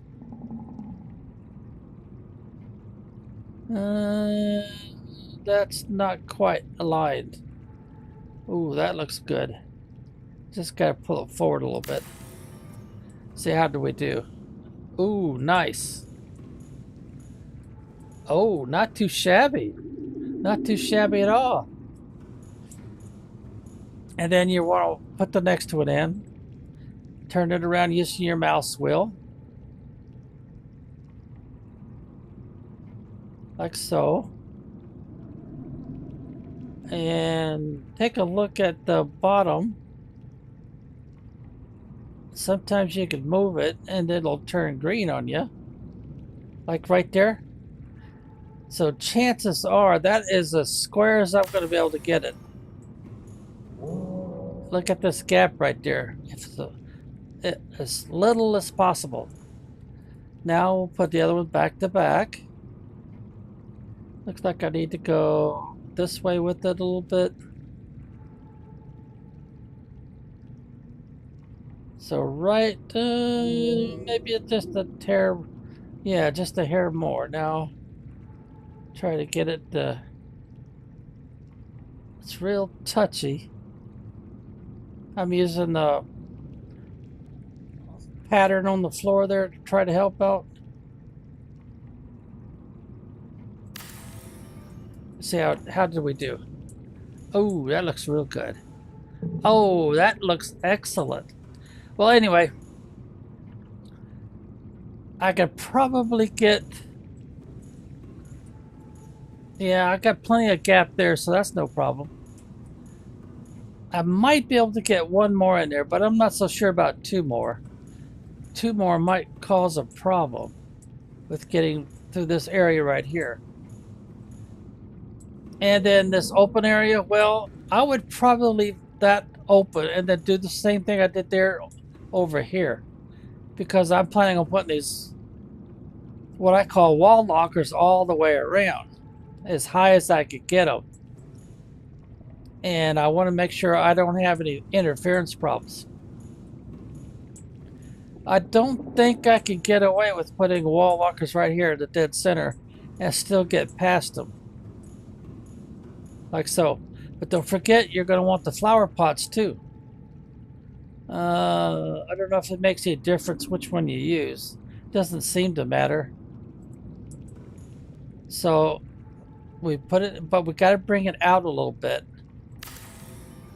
The idea is you want to be able to get into here, which we can. And then you also want to be able to get to your pot and have a little space there so you won't have trouble. See, my avatar was trying to get stuck. And I got to be careful about putting another one right here at the center. Bring it out closer to this edge. So we would be talking probably right in there. And I should be able to still get through there. It's a little sticky. So let's take this one down and try moving it back just a hair. Maybe right in there. Alright, can I get through here? Yeah, I'm getting through there, but I'm still getting a little bit of sticky. And I need to be able to get between these pots sometimes to cut. Now, what you grow in these pots this close to these lockers can be a problem. If it's something that's tall, you might have trouble getting in and out of this locker. Same thing would be true here. Even though it's between the two lockers, if it's something tall like the bulbul tree, that might not be a good option for that pot. Now, in the center, sometimes people put the interior grow bed, but look how big it is. See what I mean? So, putting an interior grow bed there might not be a good idea. Now, you might be able to get away with putting one here, but if you do, you got to bring it as far forward as you can. And then check your walkway to see if you can get around it. See, it might be a problem. You can't get through here very easy, but you can. Slightly. But I would recommend another structure on top of this one. Maybe another general purpose room. That's usually what I do. It's not a general purpose room.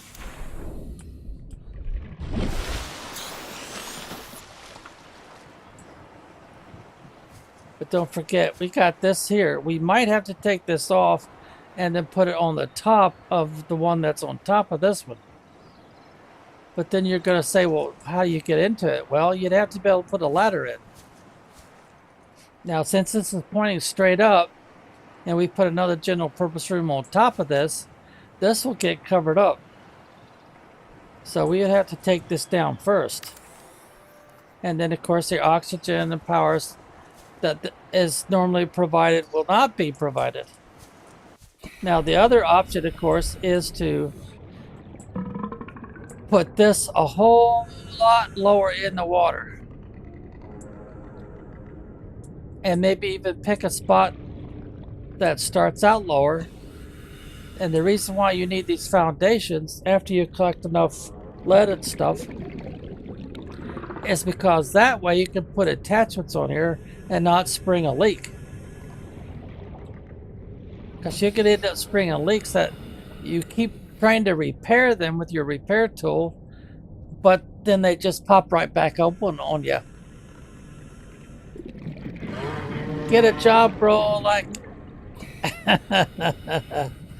bro, this is the most boring game I've ever played.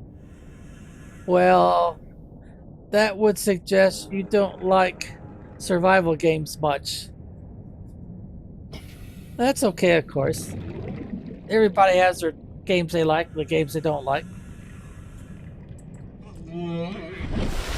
Alright, so let's go ahead and put another, and I'll show you some of the problems here. Alright, see, that's as low as I could go with it. But how do I get into it? Now, they're showing it's red, so that means I haven't finished construction. Oh, no, I haven't right-clicked yet. Well, one choice you have is to put this like that. And there, it is available. You can get into it that way. Welcome aboard, Captain. Now, another choice you have is to put a ladder in. Sometimes the game will let you put a ladder in, sometimes it won't. Oh, I saw green there. Oh, all the way back there? What about here in the center? No, I guess not. They won't let me put it in the center. Maybe it's because these are too close. Yeah, it looks like if I'm going to have a ladder, it's got to be back here. Oh, there we go. Well, can't put too many lockers. We can put a locker on both sides of it, but not in the center. But that gets us upstairs. Now, you might be wondering, well, why would I want to stack these like this? Primarily because you're going to want power. Now, the first one most people start with is bioreactor. This one's a little harder to come by, unless you know where the parts are. So I'm going to use the, right next to the PLEC and PAL key, there's those little brackets. See how it changes where the console is? A reliable power source is a critical step towards self-sufficiency. Consider keeping a photojournal of your achievements to motivate you in times of despair. Okay, the reason why you want this as soon as possible is because you can put organic in there and it'll act like a composter.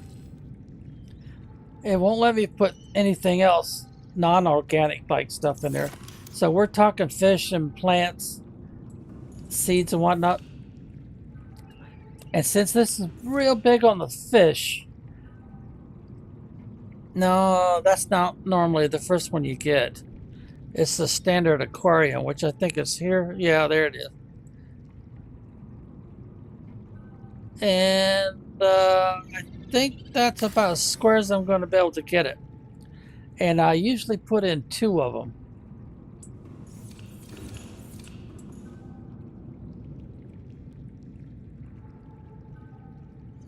Now later on you might have some better choices, so you wouldn't bother with this bioreactor. You'd go with the other choice. Let's get back over to that.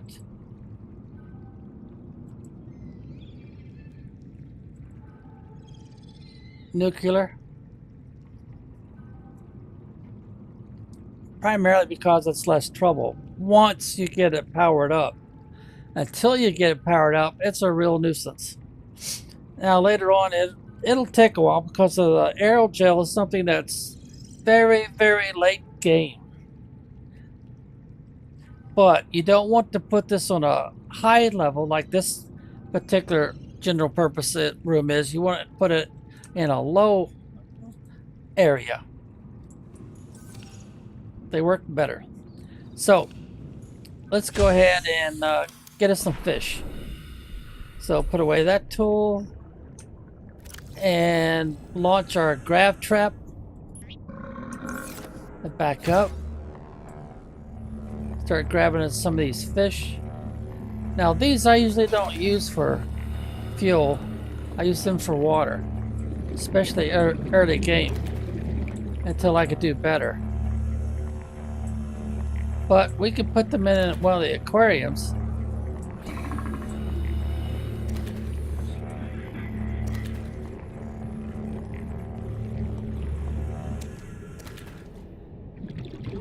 Oops! I didn't mean to collect that. Well, anyway. So we've got two ways to get in here. And then what we do is to come over here. To get this started, I'll put these two fish in there. And then to come over here. Now I might want to install on this wall or one of these walls a fabricator, so I can turn these into water whenever I get desperate for them.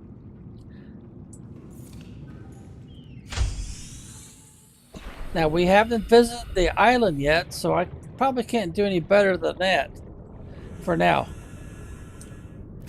Feeding fish in there.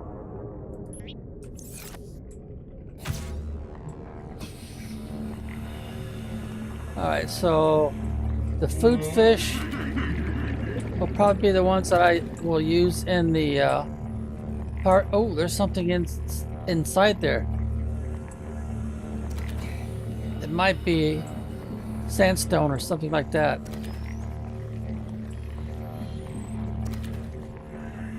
Now these grab traps will run low on energy at some point. So don't think this is something that'll last forever. They're kind of glitchy that way. But they just make catching fish easier.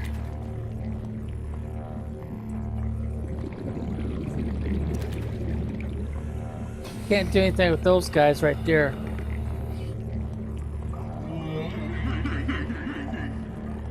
Oh, I don't think I could. Yeah, I can't do anything with you.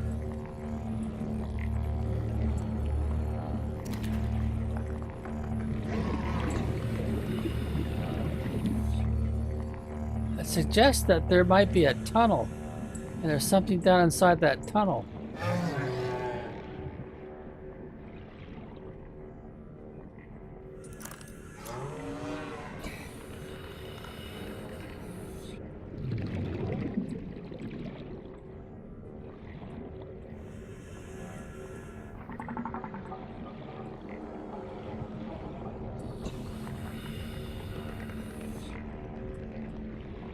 Well, I don't seem to be in the right spot, whatever it is.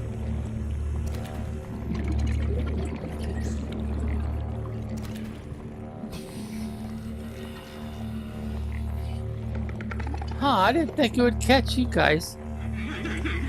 It seems to suggest it will. Huh.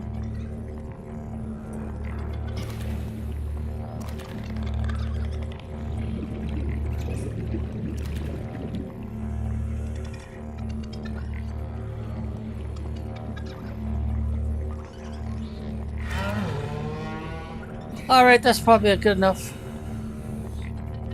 Let's go ahead and grab our trap. Oh, it did bring it up. So what do we get? We got titanium. Took a while for it to bring it out, but it finally did bring it out.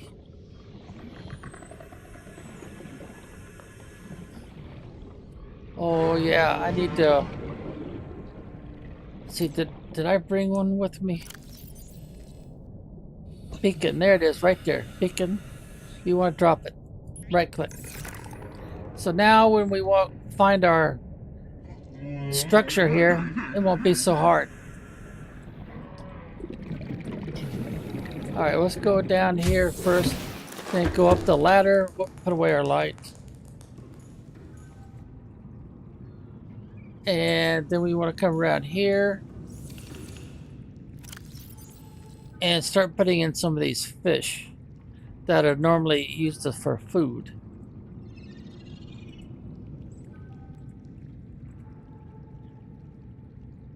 Okay, and then put the fish that are normally used to make water to drink. And that's full. So we'll go over here to this one.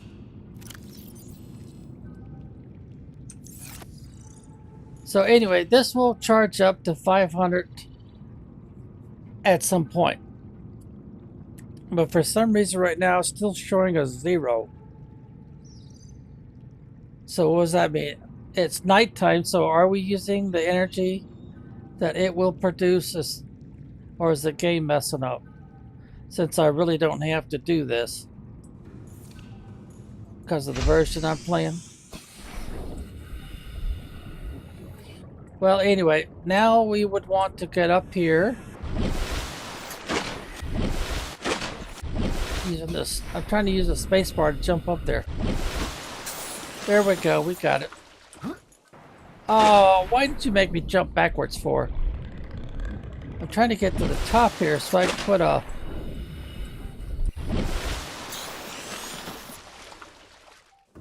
There it goes.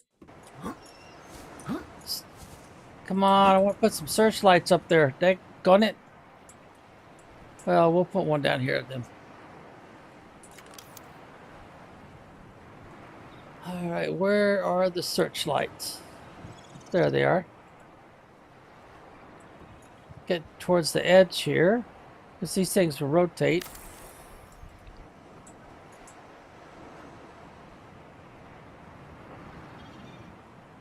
See, they rotate up and back and down. And... Uh-oh.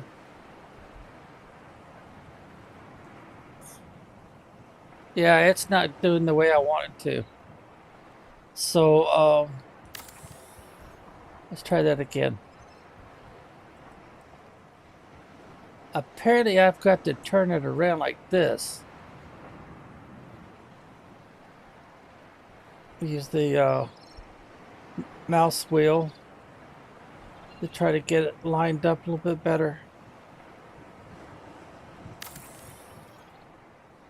All right, there we go. Rotating high, because normally it's down in the water. Rotating low. I'm kind of using it like a searchlight. Now, can I get up here? Oh, come on. Don't make me go back.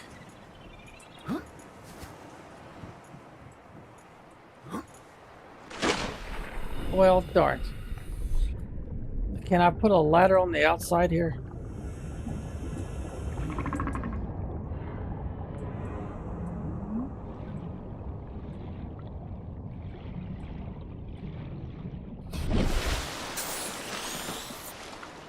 Doesn't look like it, does it?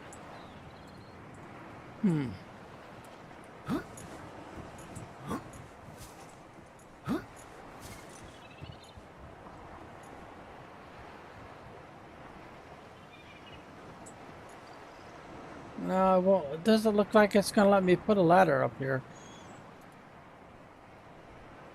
But anyway, I need a solar panel also. But at this point, it's not really critical because I've got the bio thing going. See, the sun comes up over there.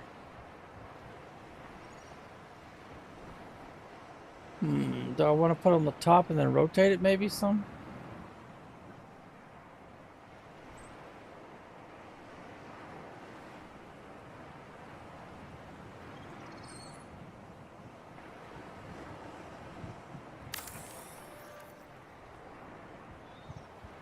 It looks like it's pointing in the right direction anyway. Of course, the game probably doesn't care, but anyway.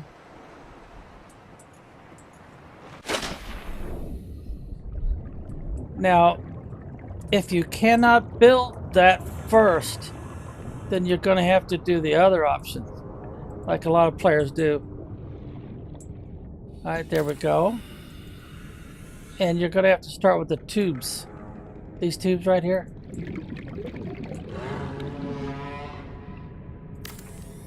Now, just pretend that this part here is not there yet. We haven't got around to finding all the parts for that.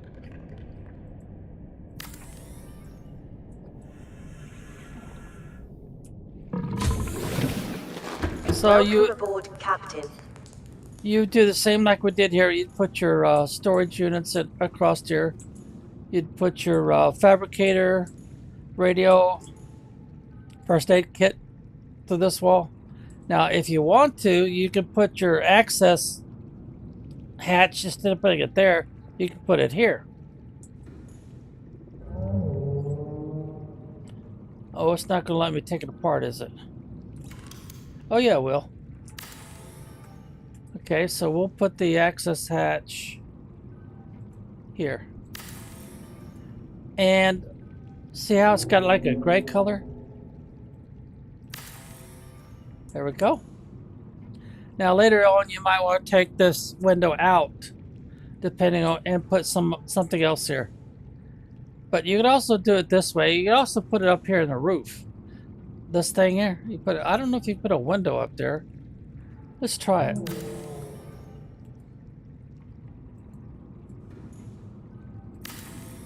Oh yeah, you can. But of course you want to be close to the top of the water to do all this, because if you're not, you're going to have trouble with leaks. But anywho, that'll be our base for now. We got sunlight coming in here, plus we've got power. Now, if you have problems with your structure causing leaks, take it apart, start over, use fewer parts, and the first chance you get, when you get enough lithium, put in one of these reinforcements. And you're going to want to put it on one of these big panels or one of these center panels, like this one right here. And I'll just do one to demonstrate. It reinforces it and it helps give the structure more strength, so you don't have to worry about springing leaks so much. You can build some pretty elaborate structures this way if you have all the materials you need. Okay, is there anything else I need to demonstrate? Well, you know, I put the lockers all the way around. You know, I'd use this hallway for this. Of course, I could also use this hallway for the same purpose.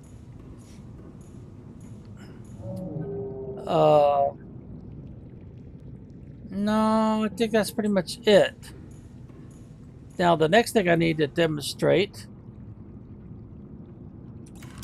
is the most useful room in the game, scanner. Now, can I do it from the inside? No, I can't do it from the inside. I have to be outside.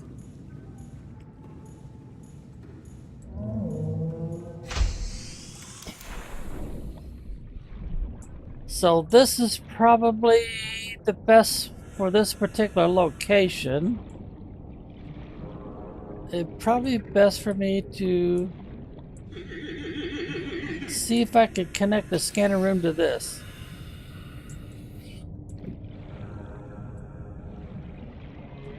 The scanner rooms are notoriously difficult to connect. See, the problem is if I've got that foundation there, it will not let me connected. The foundation is getting in the way. So how about... There we go. We got our scanner room. Now you've got 2 cameras. Right now, one's parked right there. I don't think you can do anything with these.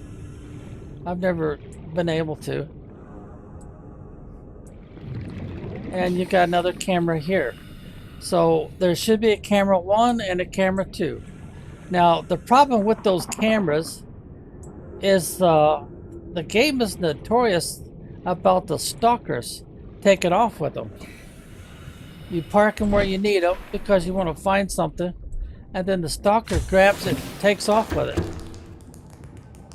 But this is your most useful room, and the reason why it's useful is it tells you what's in the area, what you can find in the area you're at right now.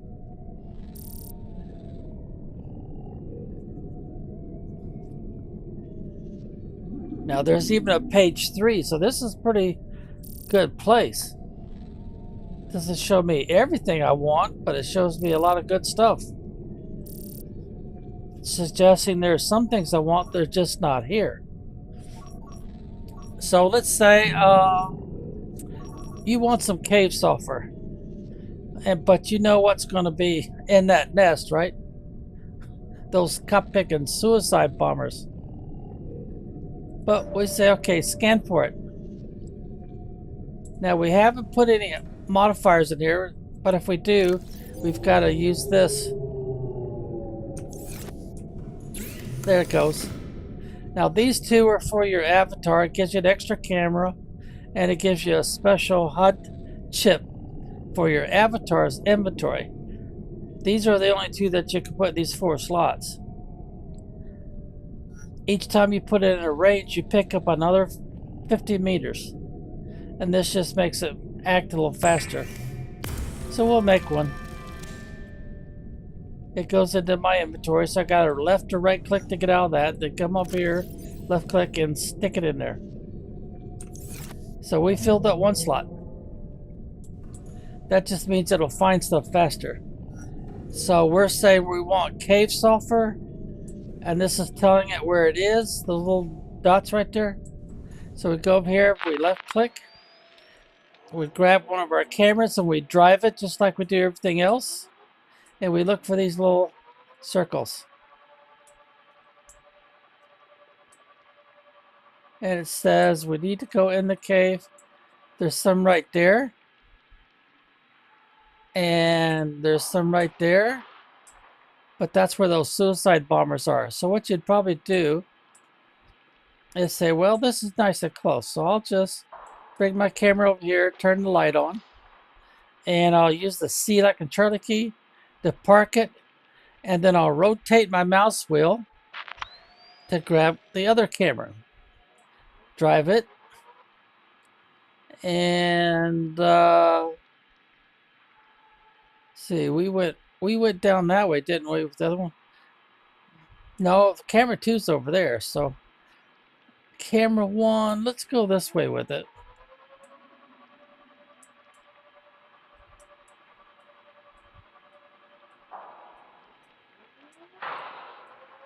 And there's one of those little critters right there. Now this time I'll use the space bar to go up against, turn the camera light on, and then hit the E key, because I've only got 2 cameras to work with, so that's it. So then we'll jump out here, and we'll go hunt down our cameras.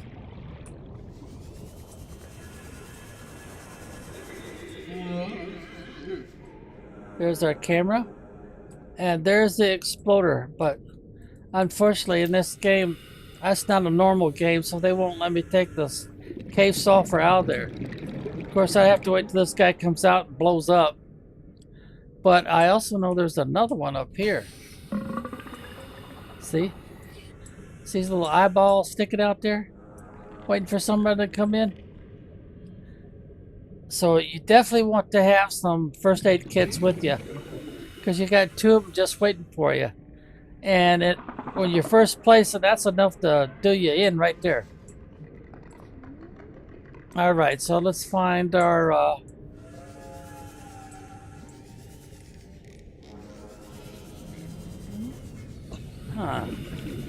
I need to change the color on that beacon. I'm not seeing it. So let's go tab key, come over here to beacon management, and let's change the color. Let's change it to orange. That's a good color. And let's go up here and give it a name. All right, this is the right, there it is. So this I would probably cost, I wouldn't call it pod, will I? I will go with dwelling. Dwelling number 1. Or, since we have a scanner, instead of saying dwelling, we'll say scanner number 1. These are all backspace. Scanner number 1. Let's capitalize the S, I think.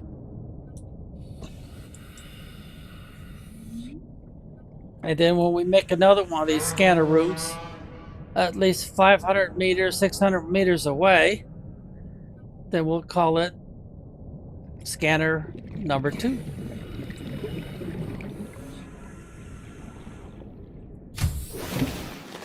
Welcome aboard, Captain. Okay, so we want to change what we're scanning for. So we'll left click on the X and we'll say, I want more lead. So that'll scan for lead. And it tells you the maximum range it'll go out using the scanner room as the center point is 300 meters. So from the scanner room, 150 meters in any direction. There's some right there.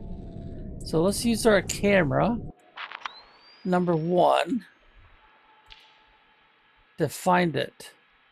It's out, is it inside or outside? Turn the light back on with a right click.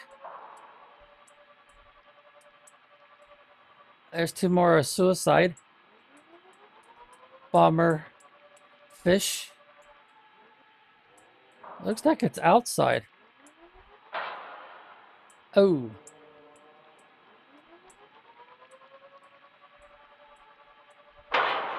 Ouch.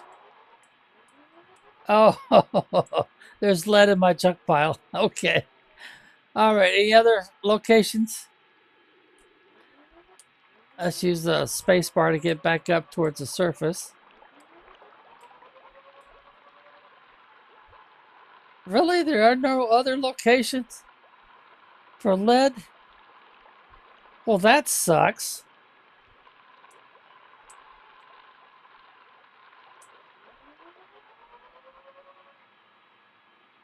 All right, well, let's go back to the scanner room. We'll pretend that our camera needs recharging. It's running low on energy. So that means I need to slowly creep up to this connection right here. Center it up on it until it connects. There it goes. Now we'll use the mouse wheel, find the other camera, drive it out. So there's only one other place that we can find lead, and that's in our junk pile. Well, that sucks. This whole area doesn't have any more lead. Okay, well, we'll pretend that we're running low on energy. We've already got one camera there, camera number 1. So we'll get our other camera recharged. Now, it won't repair in early game from here. So you'll have to go up to the camera and use your repair tool if you've taken some damage. Now we'll press E, just like it says, to exit. Now if we want, we can make another camera. But that can get kind of confusing. For some reason, the camera system doesn't seem to, the numbering system seems to get confused real easy.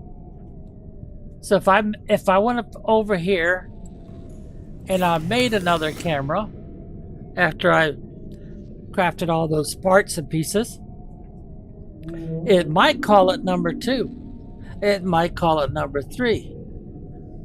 It might call it number 1. We don't know. That part of the game seems to be just a little bit messed up. I thought I might warn you about that. Okay, so there's your camera system.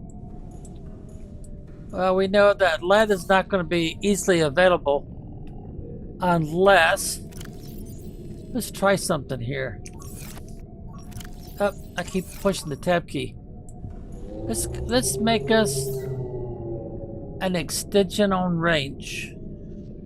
Ooh, Magnetite is something that's hard to find in the early hours of the gameplay. Something you usually don't find for quite a while. But we'll assume we did. And then we'll come over here and we'll put it in. There we go. And then you'll notice that when you look up here, you've got 350 meters of range. So let's try the lead again and see if by chance there's more than just one location.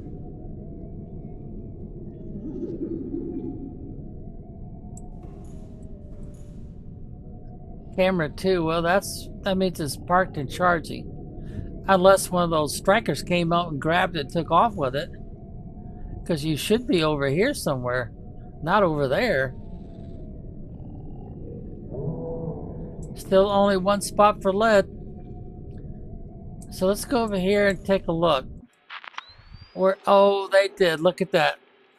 Striker came up here and grabbed the camera and took off with it. Oh, and they're taking off with it again. Now, sometimes that's not a big a disadvantage because see right down there? All kinds of scrap metal. So you might want to let them, you know, take off with this from time to time because they're going to actually show you where you get a bunch of scrap metal.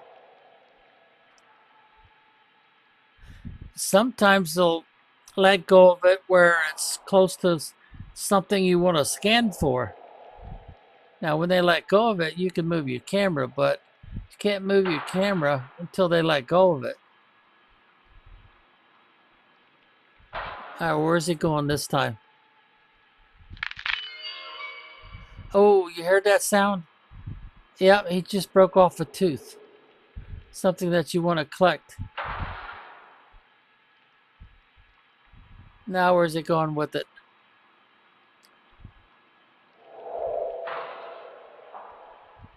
This area is pretty rich. Oh, he broke off another tooth. So, in this area or is it somewhere else? Sometimes you could drive when they're not messing with your camera, you could park your camera on the sand or under a ledge and, oh, there's something. It's got a good color to it. I think that's limestone, isn't it? There might be some gold or what's the other thing that limestone might provide? Oh yeah, this has got some good stuff. That's looked like sandstone. That looks like more limestone, or am I doing it backwards? Is that the limestone? The other one's the sandstone? Oh, this is a nice cave. There's a lot of good stuff in here.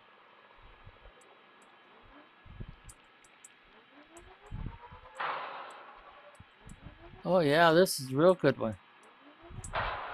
It still has a lot of stuff in it. So technically those stalkers are actually doing a favor. as long as you keep them from taking off with it again. They will go into caves and grab these cameras, so you might want to park it in off to a corner or something. Keep your fingers crossed. So I would use the C like a Charlie key. Get down on the sand. And I might even turn off the spotlight. Like that. And then hit the E key. And then go look for it. But obviously we're not going to find any more lead in this area. So we might want to look for something else like maybe fragments. So we can get our blueprints. Because we need to find all those fragments in order to get the blueprints and take our scanner. Alright, looks like this. Let's see, this is camera 2. Camera 1 is still attached. Yep, they haven't grabbed that one yet. There's a couple of things to scan right there. Oh, 3 things to scan. But of course, we'd have to use camera number 1 to go find those spots, park it, and hope the stalkers don't take off with it. Well, before we get there and, start scanning stuff. Oh dear, we've been doing this for 4 hours already. Oh, there is so much more to say about this game. We could attach something right there, couldn't we? Another building part. Which would be this panel right here. But I don't know. Yeah, I don't think we have much luck with the foundation parts. I probably should demonstrate that. See, I could go lower with it, which wouldn't do me much good.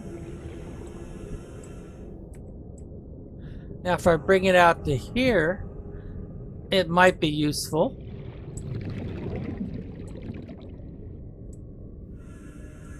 I'm assuming I'm having trouble finding the lithium. That's too tall. It would have to go lower. Yeah, and that's too low, actually. So anyway, we could attach something because of this right here. Kind of looks the same as what you see over here. These are your attachment points, but that's assuming you don't have anything already on that wall. And we probably have lockers. The wall lockers, we probably have those on there. And if we do, that means we could not make an attachment.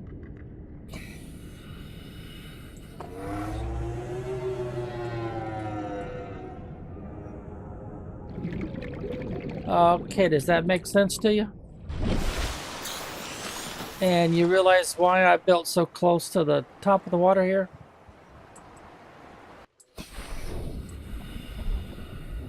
Just so we don't have so much problem with leakage. And the foundations only take 2 lead plus some titanium, so that's basically my best option right now to prevent leaks.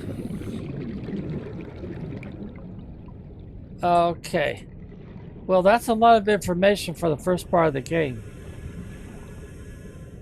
So, what do you think? Well, I've already showed you how to do quite a bit. I didn't put more pipe on this like I should to get it down closer to this area here where I might need to pick up some stuff since I'm using it as a storage spot. That way I don't have to build any of those little floater lockers.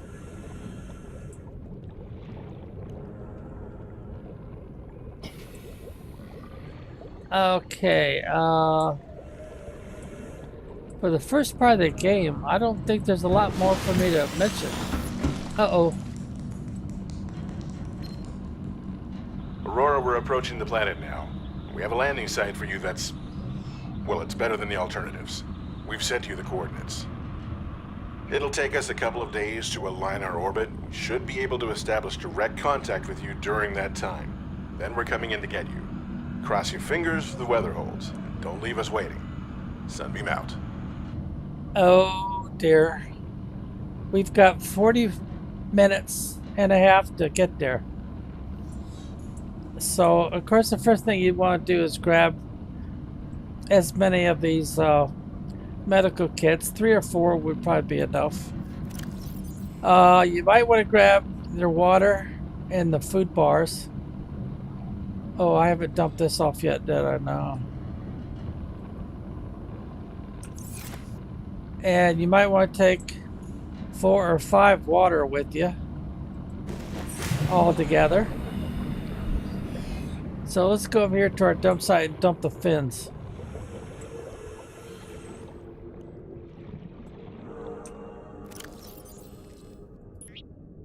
I do want to keep the rest of this with me. I want to load that up. I don't have a scanner with me, and I should have one.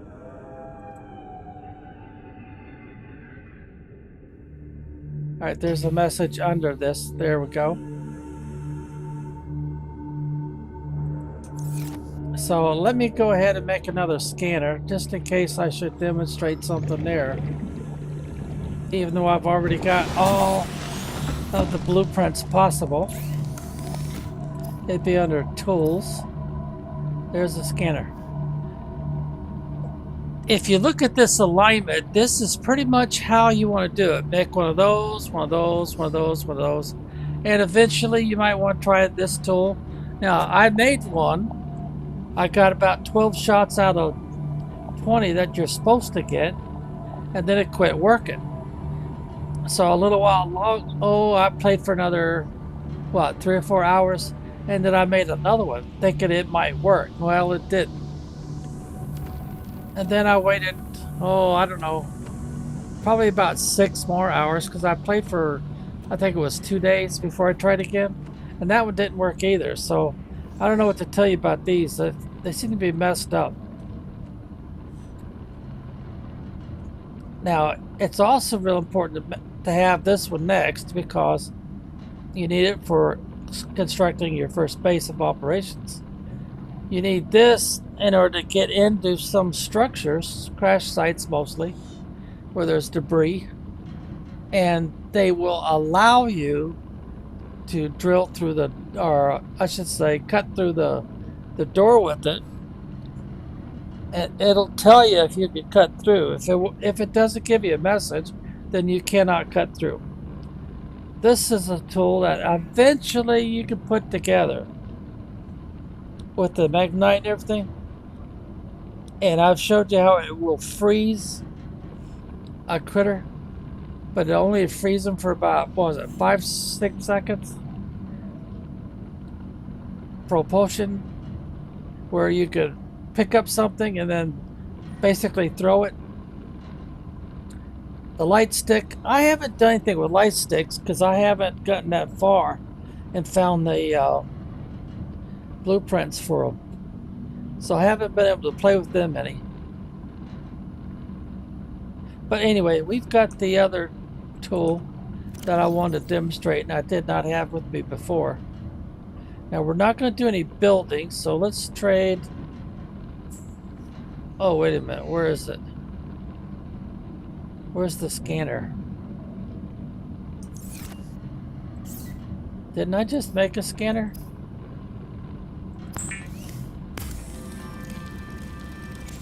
The scanner can be used to synthesize blueprints from salvage technology and to record alien biological data. Alright, I guess I didn't do it. So let's trade these two. Now it's my custom to have this one in slot number 4, so I'm going to go ahead and switch it. I usually have this one in slot number 2, so I guess that's how we'll go with it. Now I did make a laser cutter. I'll tell you what, I'm going to save what I've got done so far. Then I'm going to put it back on pause by using the escape key. And I'm going to take a short break, about 3-4 minutes.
Okay, let's get back to this.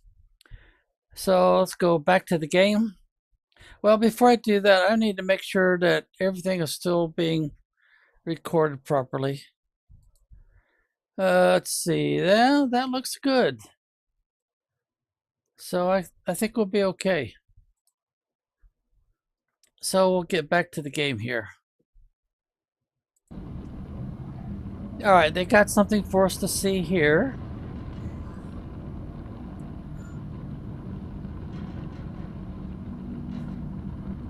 All right.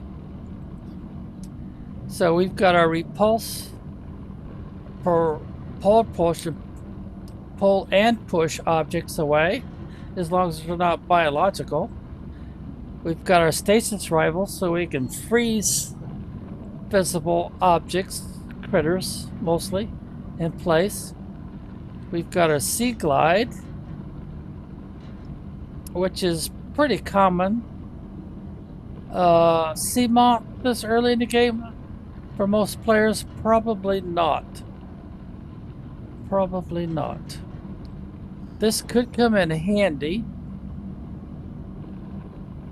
not only for catching food fish, because we do have the knife, the thermal blade, that cooks and sterilizes small critters for us to eat immediately. We don't have to have a fabricator to cook them first.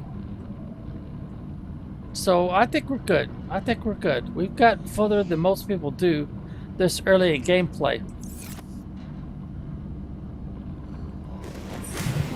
But then I didn't have to go hunting for blueprint parts, and I didn't have to go hunting for necessary resources so I can make stuff. So let's go ahead and get into our moth.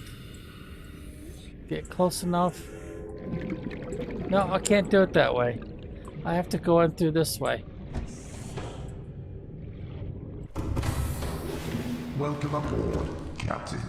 All systems online. Well, we are getting off to an early start. So we could drive this all the way there, I think. But let me get this going first here. Put the modifier in there.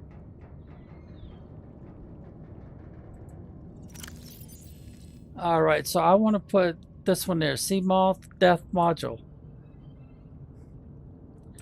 I probably should have made the other one, but I don't know if I could do anything else. Let's see, what else could I do? Ooh. This is the nice one. This shoots stuff off a long distance. Cyclops depth. Prawn suit. No, I haven't done anything with those yet.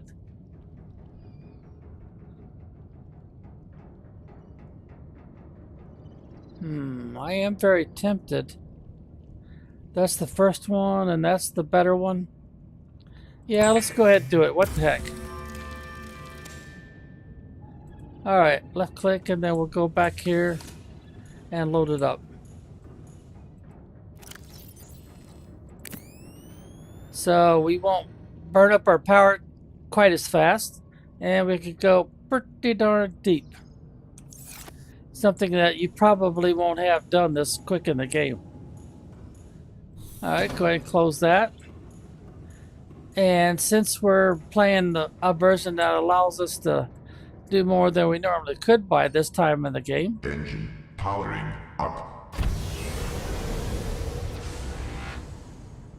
Alright, and yeah, I'll go ahead slow, I think.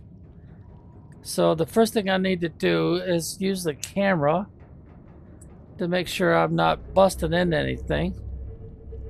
And I need to go this way where it's nice and deep.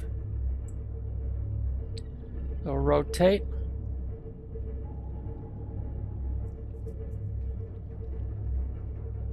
And we're staying close to the surface of the water.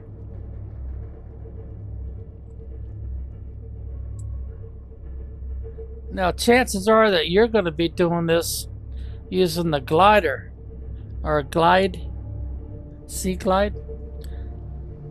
If you know where stuff, or you get real luck and you find stuff, you might be able to be using the Sea Moth. But chances are the best you've been able to do at this point in the game, which is what, around 4 hours, 3.5, 4 hours, was been able to do the sea glider.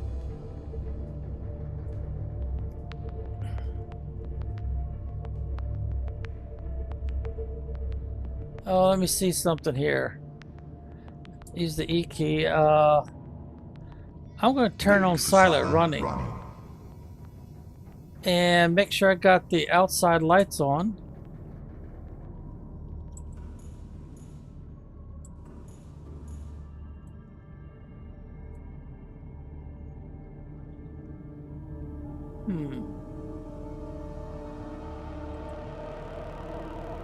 Is it because I'm doing silent running it won't let me turn this on? Yeah, I think that's what it is. Alright, let's get back into the camera so we don't crash into anything.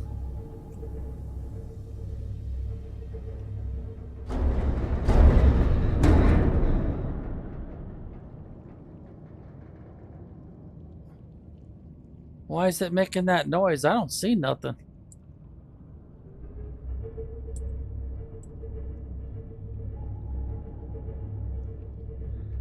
Let's rotate our wheel. No, the only thing it does is it changes which camera we're looking at. See, that's behind us, basically.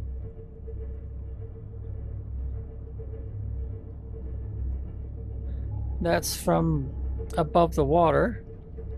If I use a C key, I could go down a little bit.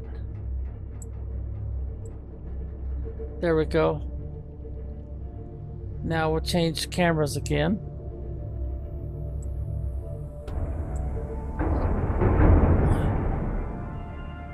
What the heck are we running into? Sea moss wouldn't be, or seaweed wouldn't be making that kind of noise.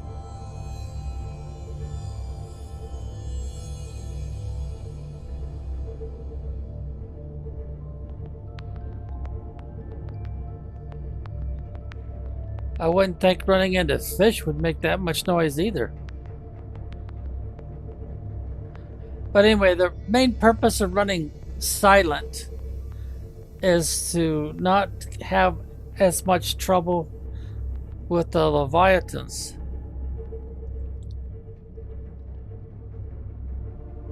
It's like as if we won't be detected.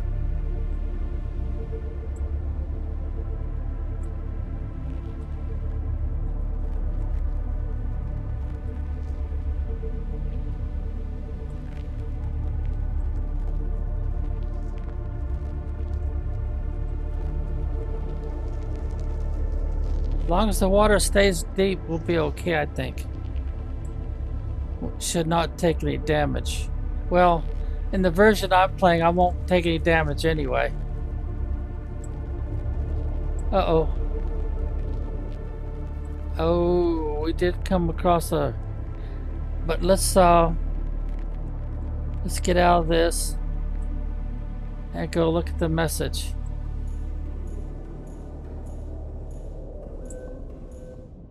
Detecting massive energy signature in the region. Cannot identify. Playing partially translated broadcast. 9 new biological subjects designated. Mode. Hunting. Analyzing. Sharing subject locations with other agents. Oh. That don't sound good.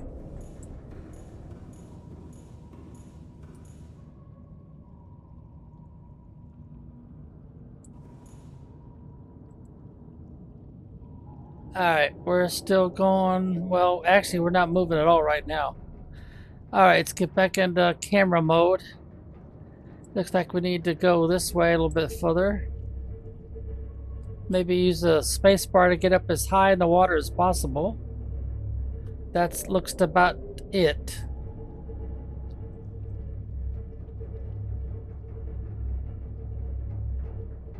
Yeah, looks like we did okay.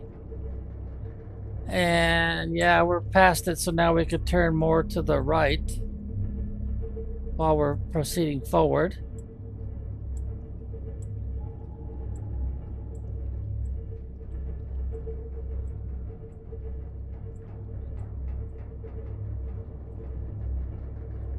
Oh, what have we got in front of us here?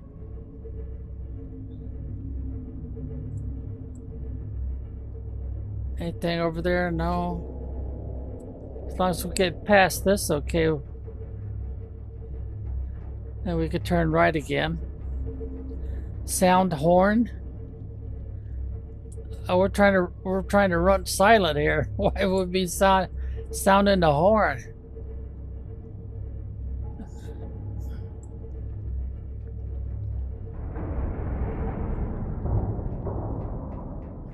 The fish are bumping up against the hull, I guess.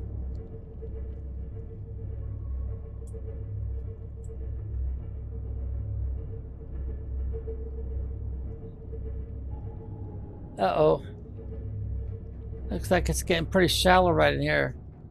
But we are where we need to be. Oh. There's some sort of a power or control room or structure there.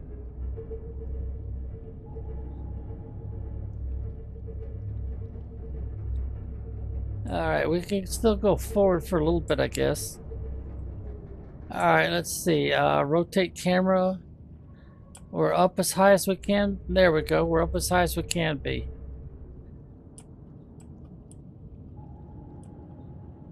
And there's the spot that they're going to show up in. All right, let's change cameras again. Yeah, we're pretty close to the shoreline.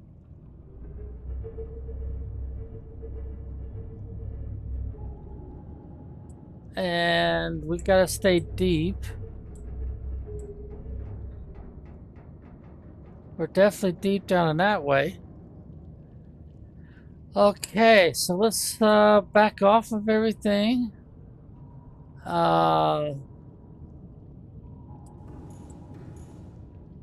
We should not be moving.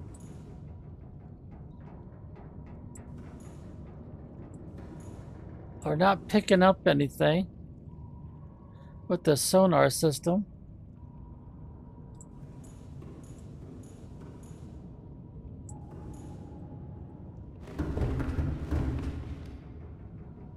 Alright, I've got the Sea Glide with me, so...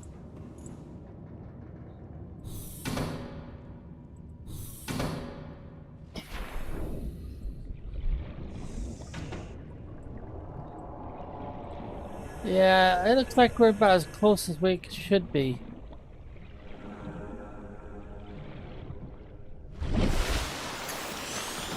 Alright, I don't need the flashlight, so let's change and let's put this in that spot. And let's arm ourselves. So if anything tries to mess with us, we can give it the old heave to.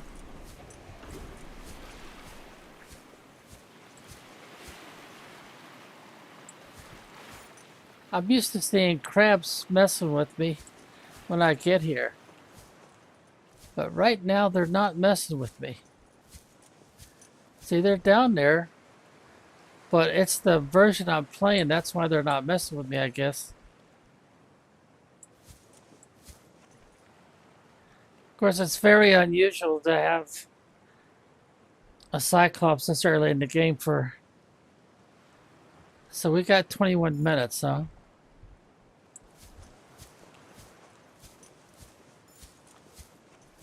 Oh, a bulbul tree. Alright, have I got space? Oh, yeah, I got space. And I got a knife. Right click. Boom. There we go. We got our first piece. That's our food tree.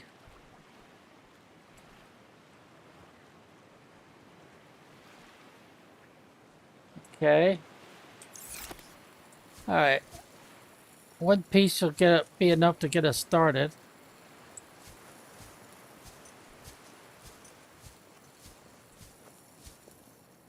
We got plenty of food later right here with these bubble trees. See, oh, it doesn't tell you what the water, which is higher than the food value. Very nice thing to have.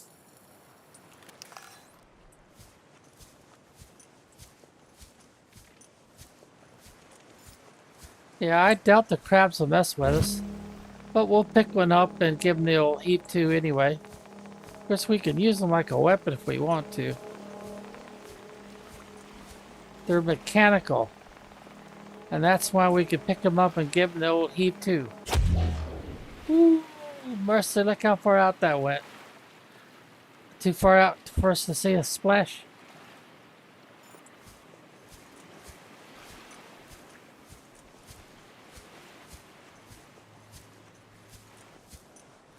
Can I pick up a rock and throw it? Oh yeah, I can. Ooh, that one's kind of heavy, huh? Yeah, I can't throw it very far.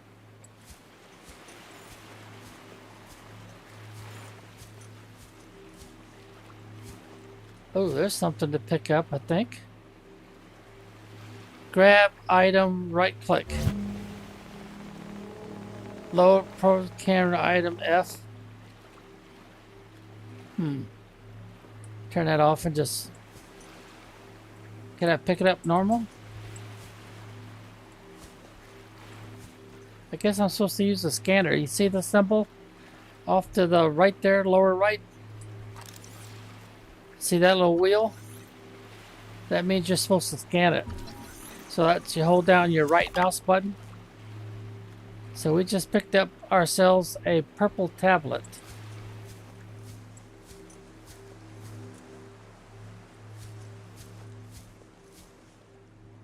It's usually a pretty good idea to follow the trail up here. Cannot scan that for some reason. Oh, the bubble tree, yeah.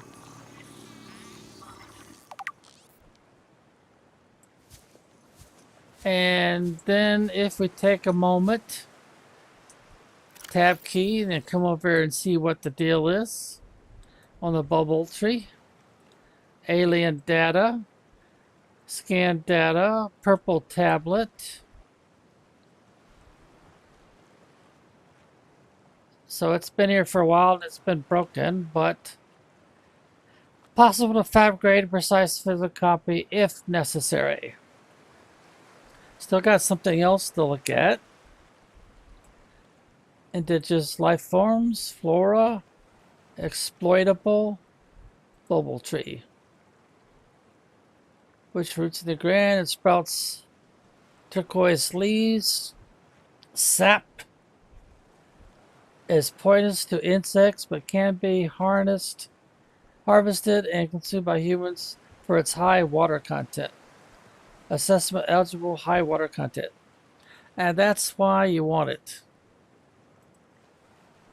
And we got, see that symbol right there? That means it's a seed. We want to plant it in a pot.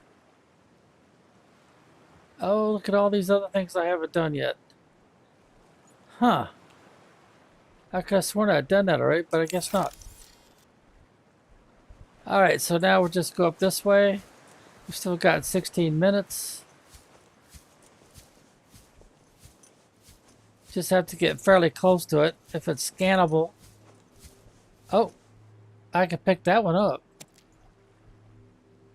Okay, now what am I going to do with it? Put it in my inventory, I guess, yeah.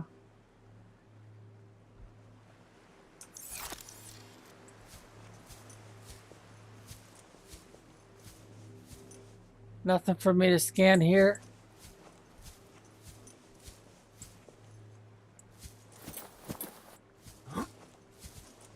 Did we by chance pass up a cave? Nope, not yet.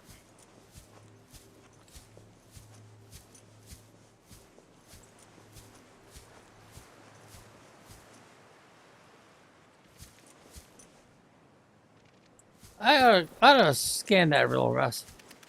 Come here. Come here. I'll get you. If I have to chase you all over the place, I'll get you. Gotcha. Cave crawler. Well, you can't hurt me like you normally would do if I was playing a standard game. Oh, I'm getting away from the sunbeam landing site, though.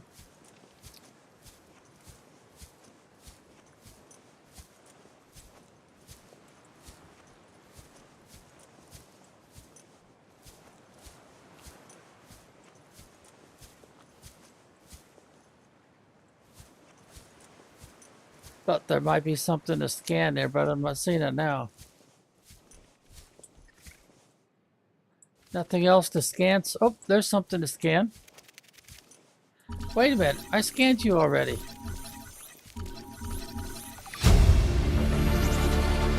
Specimen symptoms of infection. Yeah, you got those little green spots. You've been infected.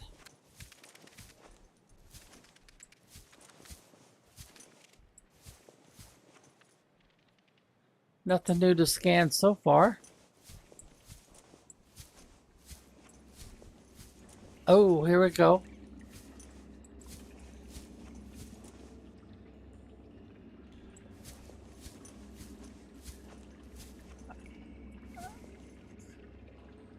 Nothing to scan so far.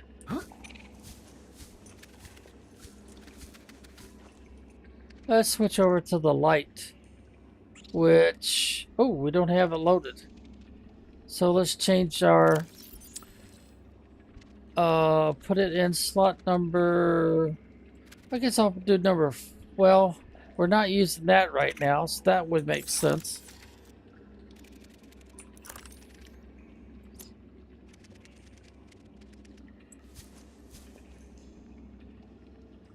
Looks like this cave goes in more than one direction.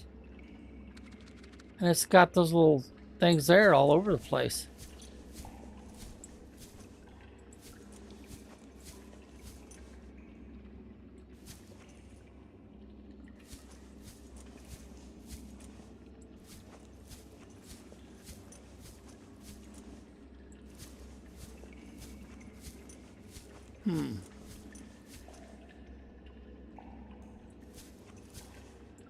Ooh.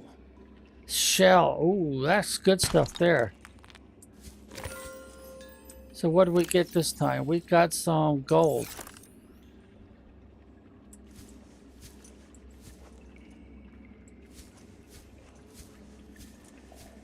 And we're right back out again. Looks like we're quite a ways from where we started, didn't it? Got 12 minutes left.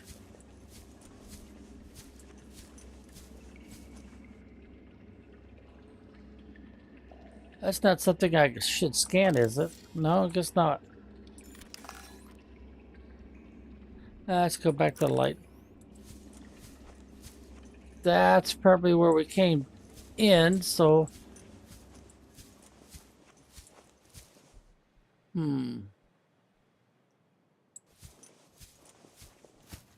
Oh! Boy, that caught me off by surprise. That would have been enough to really do some serious damage, maybe even kill me.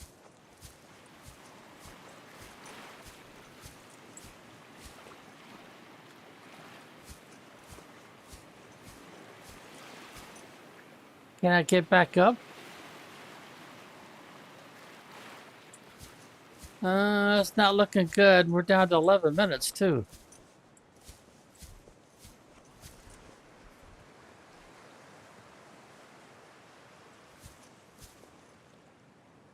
Looks like we might have to swim out.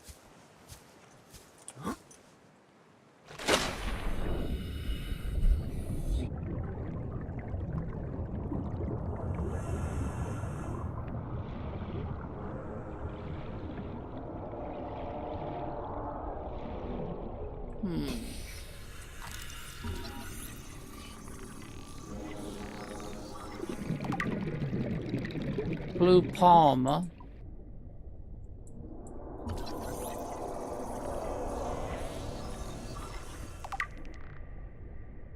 Cave bush.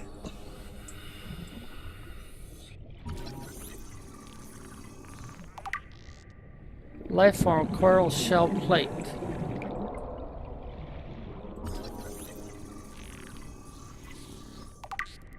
Indigenous life form tree leech.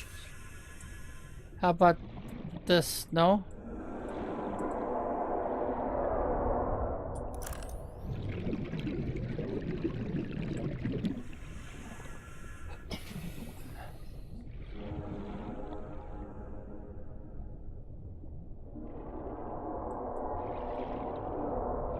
Oh, I'm gonna miss my rescue if I don't get out of here.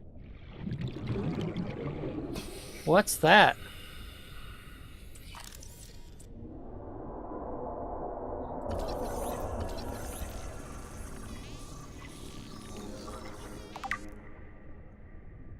Oh, that's the sky ray.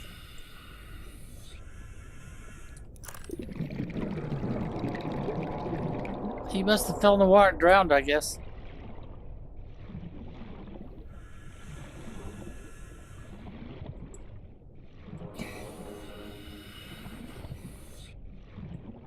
See, I already scanned you, haven't I?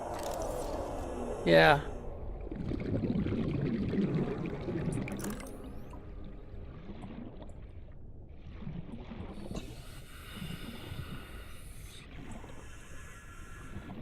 I think I'm going the wrong direction is what I think. Yeah, I think I'm going the wrong direction. Let's head towards our 2 symbols.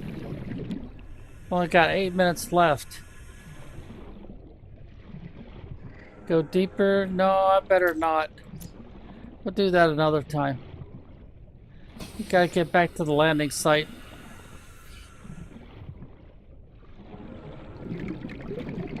Let's oh, I don't have it loaded. Let's put you in slot number 1. Alright, you're in slot number 1.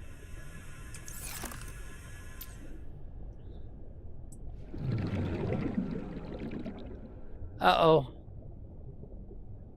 I don't see a way to get out.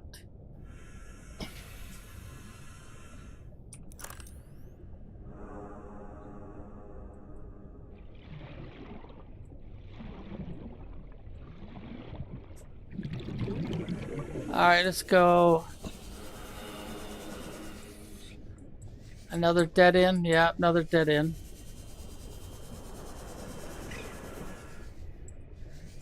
We're going faster, but that's all I could say.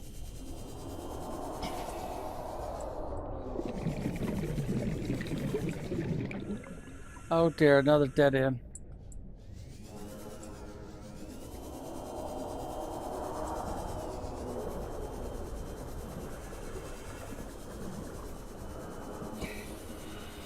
Well, we'll just keep going left whenever we can and hope that going left all the time will get us out of here. Passing 100 meters. Oxygen efficiency decreased. More dead ends.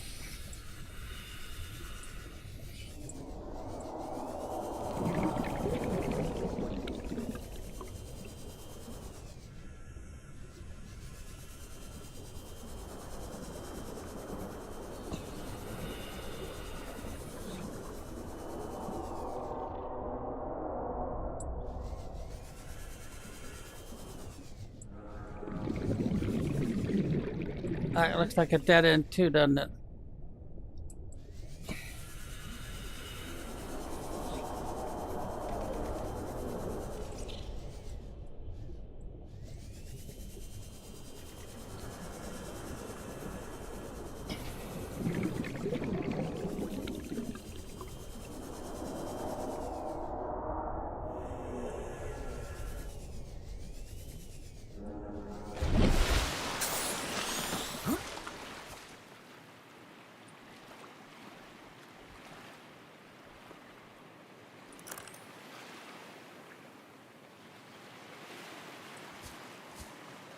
That looks like where we fell in.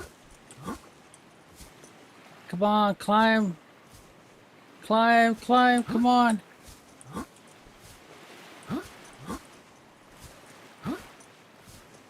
I'm not making any progress.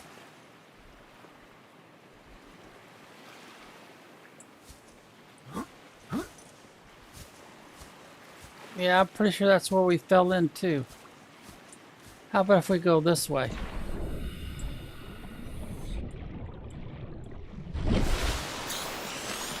Oh, I think we found a way to get back upstairs.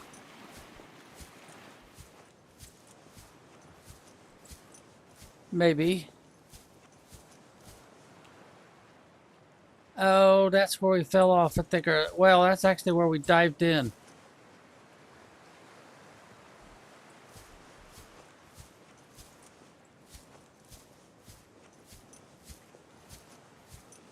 Uh-oh, I think they got me trapped.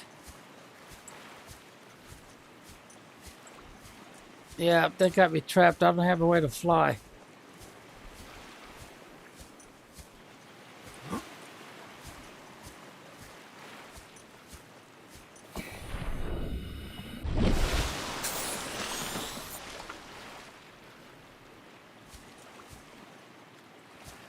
Nope, dead end.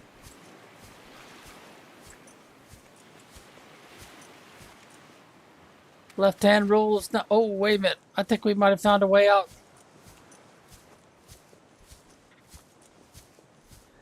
Okay, we don't need that anymore.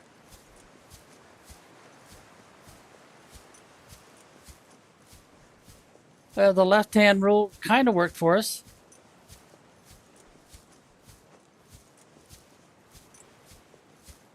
I think the why the left-hand rule works is because a lot of people do right-hand instead.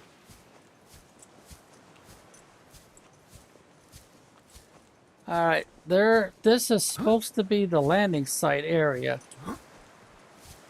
Huh, I always jump backwards instead of forward. All right, that worked, going back and forth like that. Okay, we've got a little less than 3 minutes.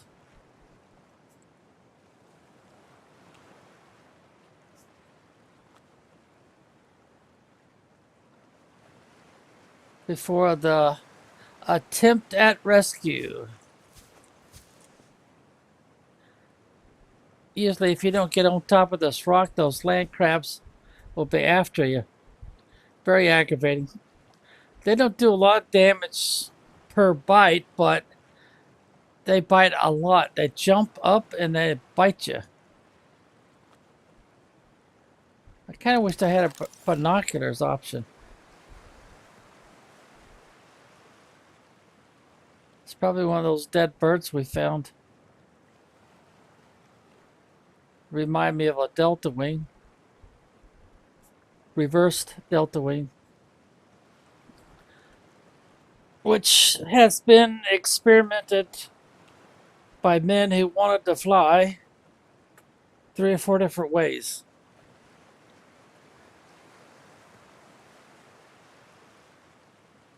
And we've been doing this for 4 hours plus already. Wow. And we don't even have to hunt for blueprint parts or resources. Oh, there goes one right there. Oh, the one right over my head. They kind of look a little bit like a batwing. There was a famous airplane that was made back in the 30s that had that basic shape to it. What was the name of that? ARPY? I think that's right.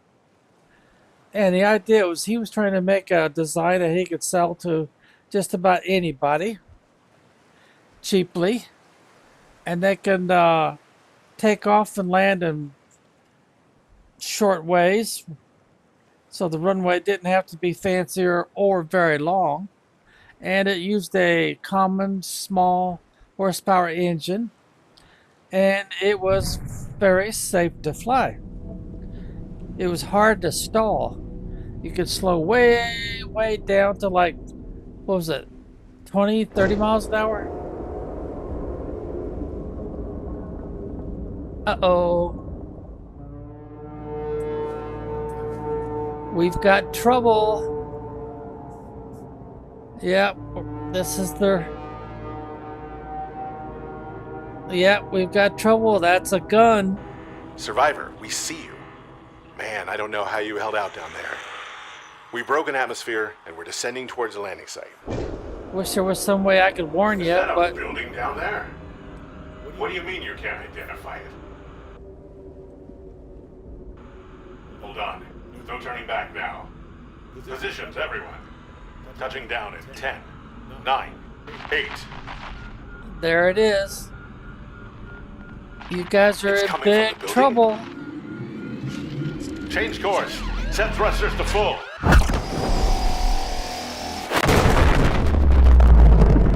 Yeah, hate to say this, guys, but nice try.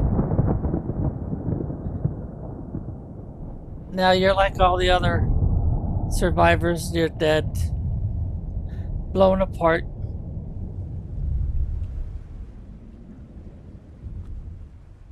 Oh well.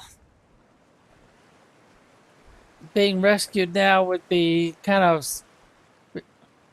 shorting the game too much. Alright, are they satisfied there's no other rescue parties coming?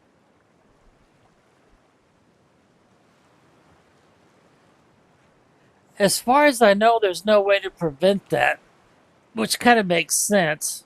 But what can I say? Yeah, they're satisfied. There's nobody else coming.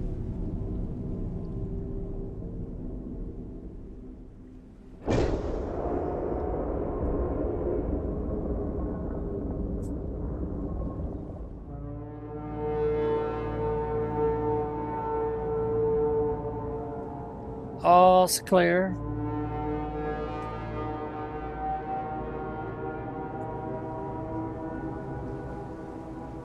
Oh well. But of course, it's kind of predictable, isn't it?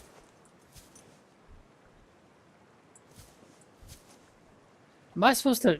I scanned one of your dead bodies already.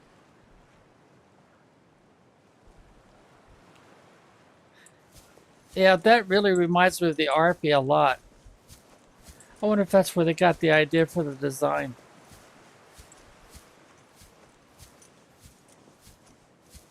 I'm trying to remember, was that guy's last name? The one who was building those and trying to sell them as a super safe personal transportation aircraft. Get to and from work for people that need to commute a long distance.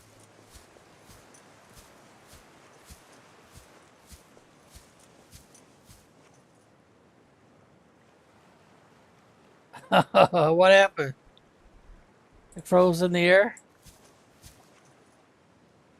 Yeah, you froze right in the air like that. Okay, well anyway. I want to get back into these caves and stay out of the water this time, since I wasn't finding anything. And see if I could find something.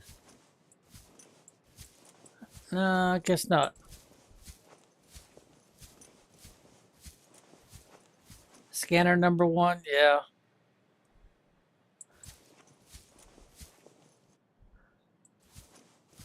Alright, there isn't anything else for me to find? No. I'll have to go and search. Of course, they've got these all over the place, so you won't have to go without food and water for very long.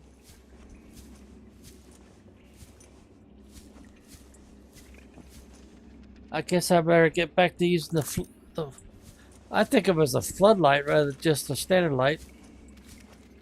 Can't scan those. I don't suppose I can scan that either, can I? No, guess not.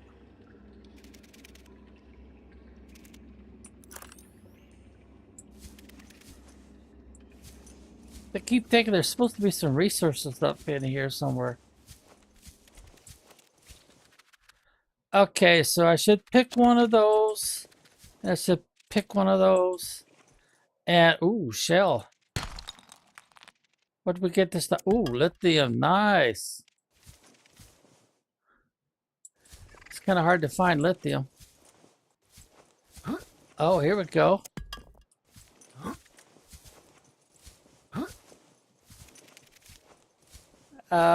Is this the way I came the last time? I don't suppose I could scan anything else here. No, it don't look like it.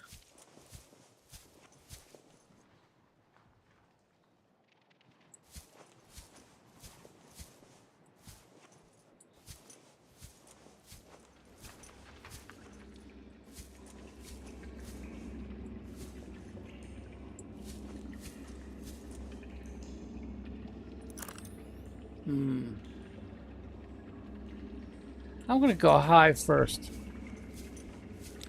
I'm kind of following the left-hand rule again. Always go left when you can. Turn out the light for a moment. Is that a dead end? I don't suppose I could scan that ivy, can I? No. Alright, I can't go left anymore, so...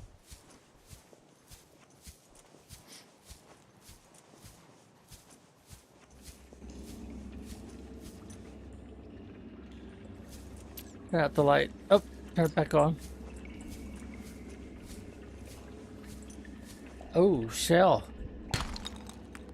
What did we get this time? Gold. Nice. But anyway, notice the color of the rocks that we're breaking open here. That looks like, yep, lithium.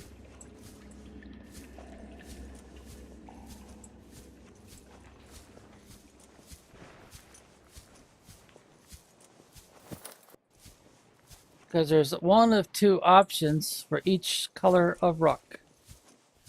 And then you got these lithiums all over the place down here. Another shell. And we were getting what from the shell rock? We were getting gold. And I guess it was lithium. Well, crack up with another one. Oh, Remember, diamond. the materials you gather are the property of the All Terra Corporation. You will be liable to reimburse the full market price. Your current bill stands at 3 million credits. So they're claiming rights to everything I find. Oh, another diamond. All right, how much have I got of everything here? All right, so let's, these are pretty common, so we'll drop them. Drop one of those, and one of those. Otherwise, I'm going to run out of storage space. And I want to take this one back with me. I don't want to lose that or any of these, so. Some more lithium, yep.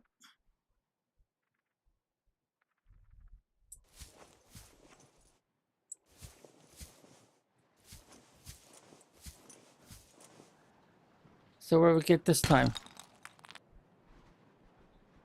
Yeah, more lithium.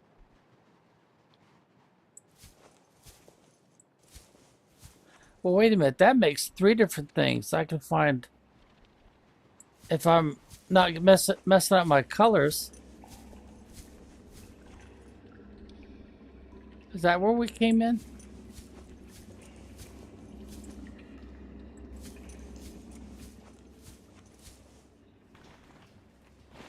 I'm not so sure about that. Yeah, this doesn't... No, we didn't come in this way, that's for sure.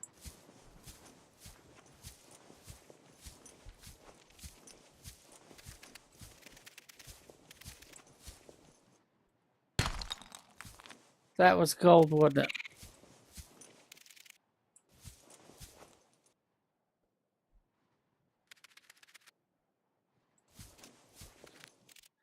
Well, anyway, stick with the left-hand rule. Doesn't seem to be... Double check. No, I can't scan it, so...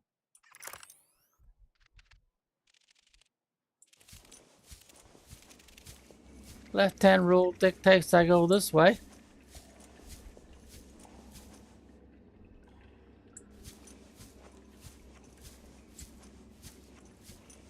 Ooh. That would probably do some damage. So we'll stay on the high side for now.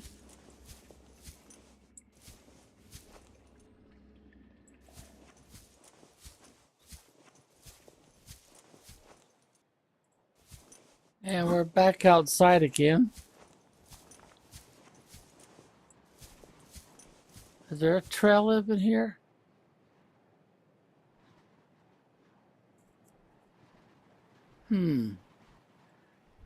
Big Bob and all that are down there. Oh, I'm gonna fall off this ledge if I'm not careful.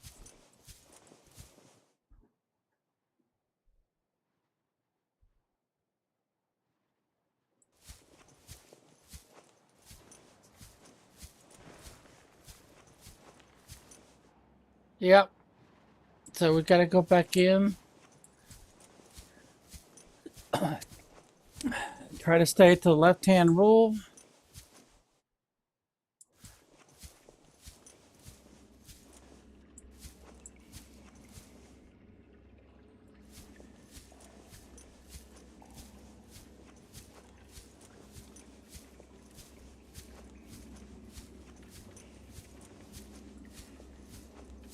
There's that gold we left behind.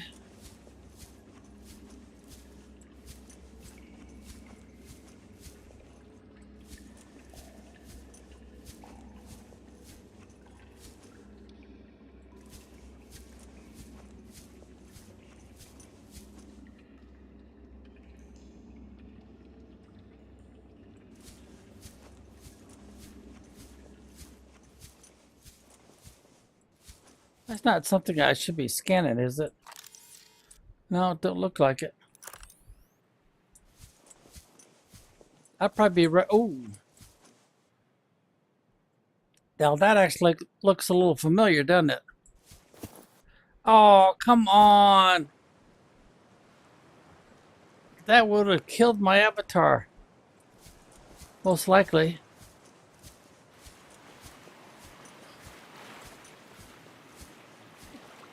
That was a trap. Just be aware that they're going to try to kill off your avatar if you come to that spot. Yeah, that looks very familiar.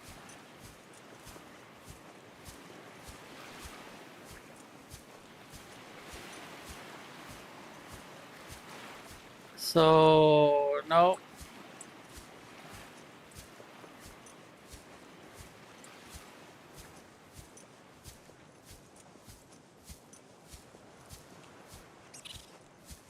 Gonna be doing a lot of backtracking. And what do we get this time? Diamond. Ooh, nice. Something that's not that easy to come by. In early gameplay, diamonds and lithium are a big deal. Very important to progress. Is that one of those birds?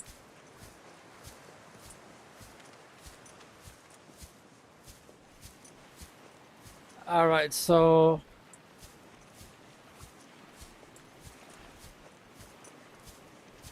Alright, we're back out the beach. Oh, we've gone quite a distance, haven't we?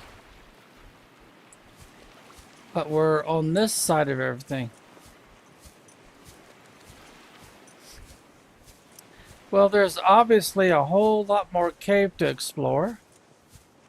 But by now you've probably got a full inventory. Turn that up. Sun's up. And you would pretty well have to quit anyway.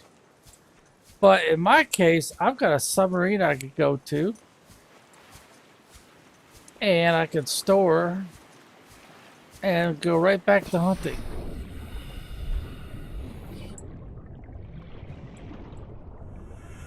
Yep, it's sandstone. And lead. Ooh. I can use some lead. Well, normally I could use lead. But in the game mode I'm playing, it doesn't matter. But if you're playing a normal game, that'll give you an idea why you would want to try to get rescued. Captain, all systems online. Okay, so we need to open, climb, and we're still in stealth mode. Silent running. And since it really doesn't matter what I do, I'm going to just put that stuff in here.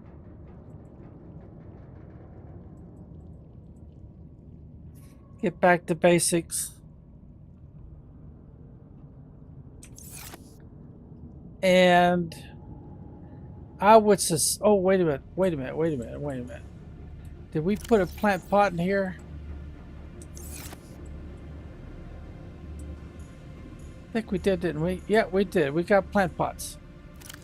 So we plant our boba tree. Now when that grows up, we would take all the cuttings we can from it, replant it, and also go to our different structures we've got and plant some more of them. That's a primary food source. Alright, so the only thing left for us to do now is, well, either we go back or we explore. I want to go deeper. I've got the, oh no, that's right, we're running silent.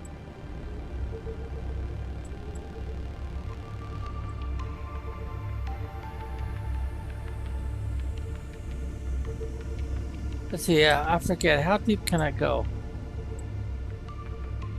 I go 170 meters? Wow.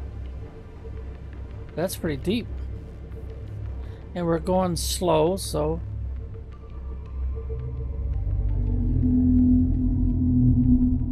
Oh, that's one of the Leviathans. We're down to 90 meters so far.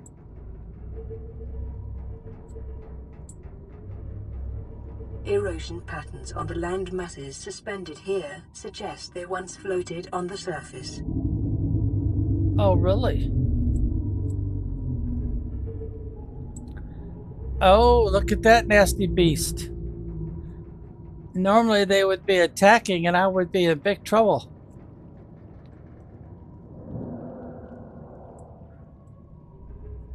Oh no, don't tell me there's another one. Yep, there sure is. They look armored too. So if I was properly prepared to be attacked, I would be having some of those torpedoes that'll hopefully distract. Looks like I need to go back towards the surface a bit.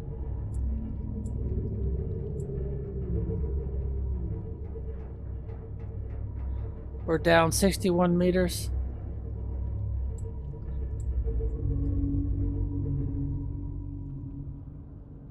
Slow down every once in a while, so... Sound like I hit something. Maybe a fish.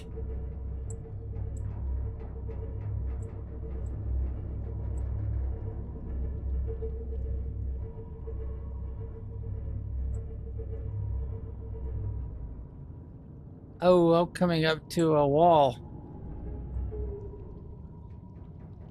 What's that purple stuff down there?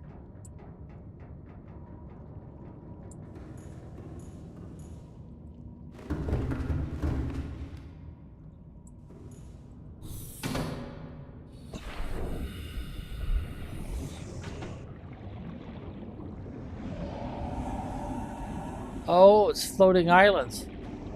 And I'm not supposed to go any deeper than... Passing 100 meters. Oxygen efficiency decreased. Yeah. Let's see. Didn't I make... Well, it doesn't matter, but I thought I did the better so I could go deeper. So those guys would normally be a serious problem. Yep, they would normally be a very serious problem. And the land mass is being consumed by these critters here.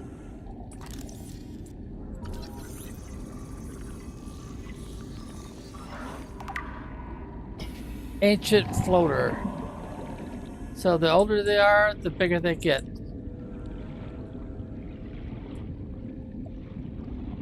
Oh, that one down there is infected.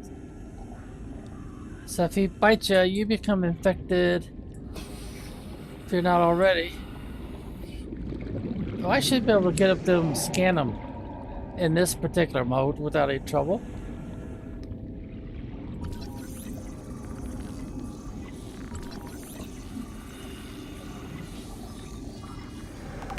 Gotcha. Bone shark. Well, they got quite a few in this area.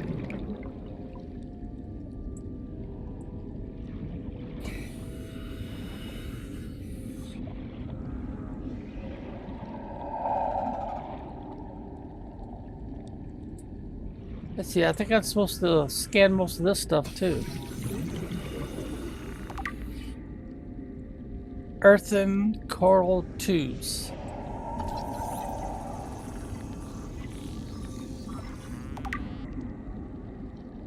red wart.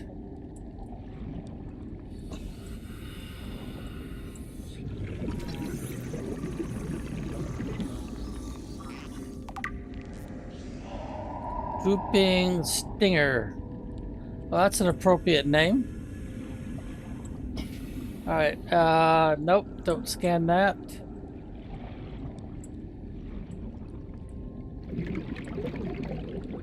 What we got here? 100 meters. Pick Oxygen up creature efficiency egg. decreased.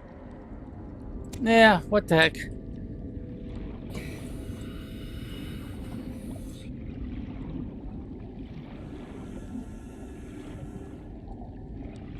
Oh, what we got here? Limestone. Copper.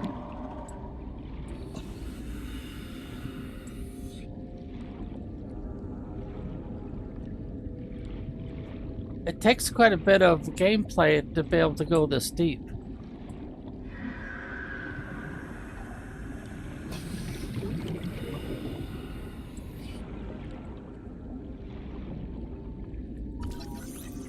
Hold down the right mouse key.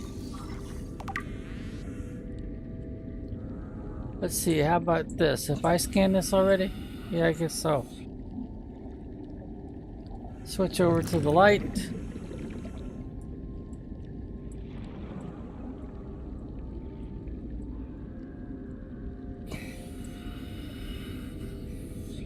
I think I just picked up one of those, didn't I? Yeah, looks like the same one. Well, we could drop it next to it and compare it, I guess.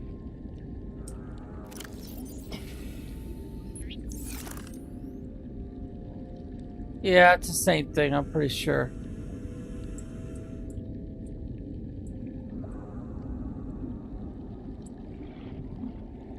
Yeah, it looks like the same thing. Oh, what we get this time? More diamond, huh?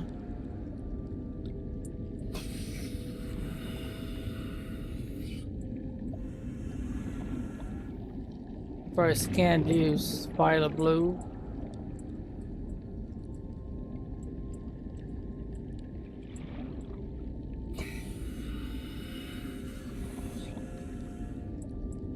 Well, technically, I think I might actually be wasting time, because you guys won't be getting this deep in this game for a really, really long time. And you won't be able to scan those guys until you've disabled them. They'll have to be basically dead. Otherwise, they'll be biting you up and you'll be dead. And you'll never get the scan done. Bone shark. And as you can see, there's a lot of them in this area. So what we got this time? We got the sandstone. And it's gonna give us some gold. Looks like we're getting gold from 3 different things, aren't we?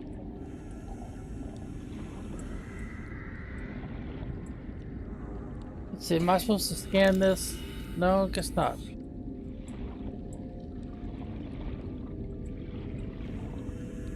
Oh, shale. Alright, let's see. Let's go ahead and break it. And lithium again.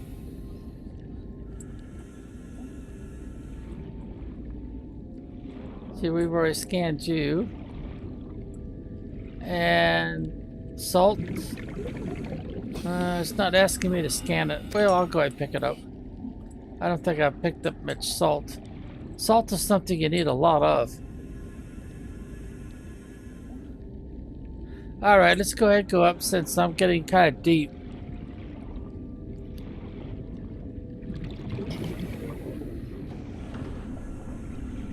Put away our scanner.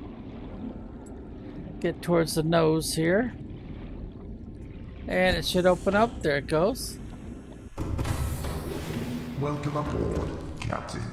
All systems online. Alright, let's get back to it. And we're going to have to hit the old space bar, go back up some more. so we can get past all these obstacles. There we go.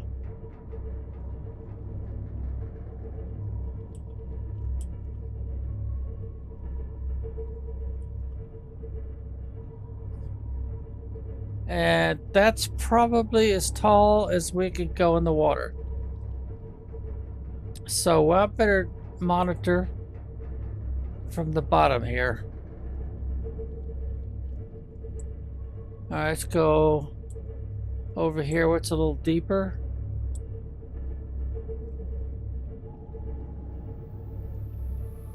Well, we're holding down the W key, use a little delta. D like in delta. Now we'll start using a little alpha. A is an alpha to kind of work our way around here.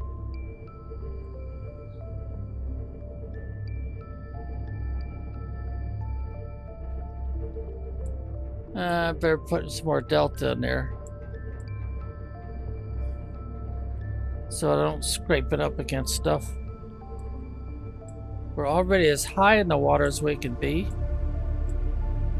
We're using the keel camera.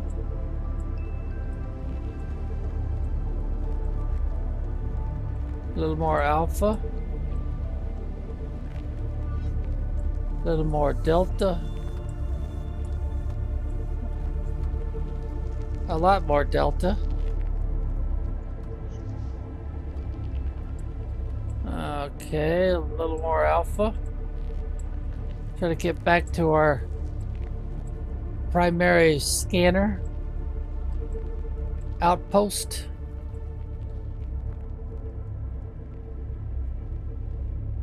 And since we're going on to 5 hours here, I think we might want to give this a rest and later do a part 2.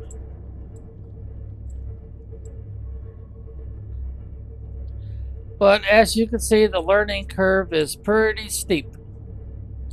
Or should I say pretty sharp. It's a lot to learn. A lot to experience. A lot to collect. It's a really serious scavenger hunt. Ooh, I better do some more delta. Alright, now let's try some more alpha. Let's see if I found myself a channel.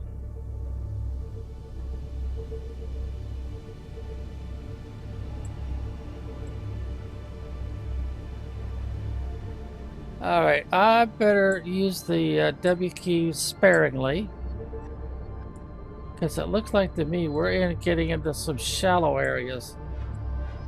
Yeah, we are. Kind of pump the W key up and down.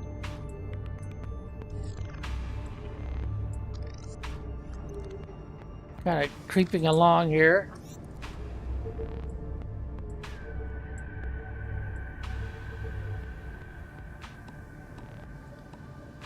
If I'm not careful, I get myself in there and get trapped.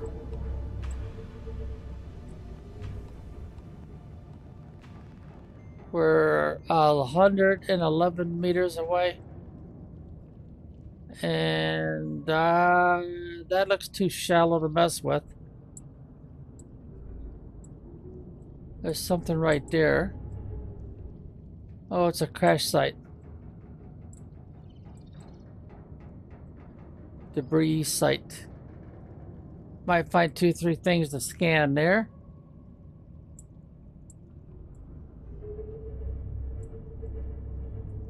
There's something to scan right there for sure. Looks like a... no, maybe not. Thought for a minute there might be like a part for the Colossus.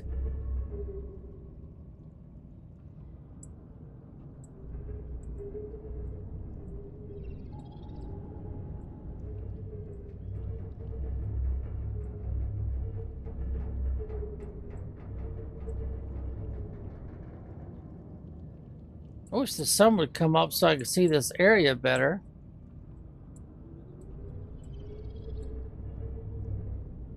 Not getting any closer. Yeah, 89. I guess we're getting a little bit closer. Looks like it's plenty deep off in that direction.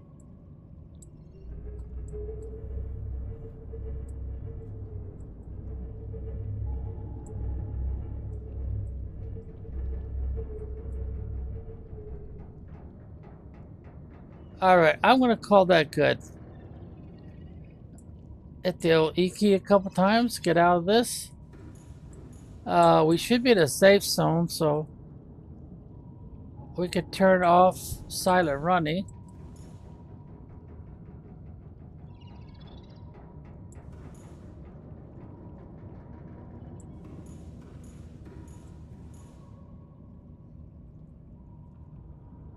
How do I turn that off? I might have to be at the console. Yeah, I gotta click here, rig for silent running. Alright, so we're back to normal.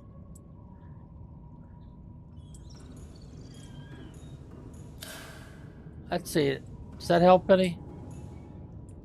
No, not really.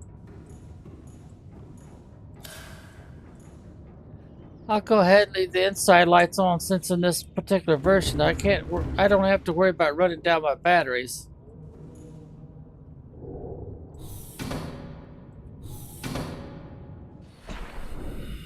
Alright, so strikers are griping. I think I saw one swim right by me.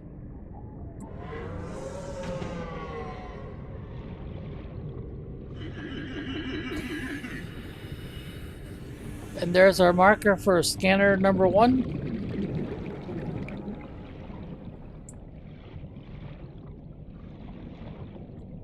Well, I'll go in this way, I guess. Welcome aboard, Captain. And, well, we're already up to 350, so... And we've been scanning for fragments, but... I'm just going to turn that off. Alright, did we pick up anything new to scan for?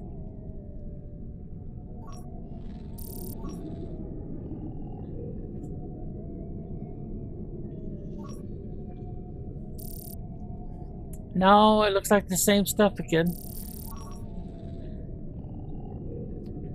Let's see, can we bring camera number, was it 2? Yeah. Bring it back and dock it. Oh, better turn the light on.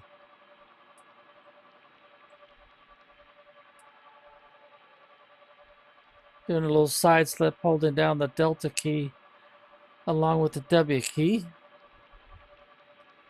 Alright, let's see if we can go ahead, or is that one taken? Nope, that's open. There we go. Press E to get out of the function. We better go check our power. Where's that ladder? There's the ladder. Alright, and see how we're doing. Oh, that's not good. It's digested all those fish already. And we're out of... Huh, it's still working. Well, that's surprising. Well, next time we play, we'll grab some more fish and stuff. But let's see, we never did put a planter up here, did we? Well, we'll get into more details next time. This is a lot already. Alright, so we'll push the old escape key, we'll save it, hit it again, and then speak game, but I'm sorry, bro, live streaming is not it. Oh, okay. You don't like live streaming, huh? Okay, so we'll say be well, and we'll go ahead and end the broadcast now.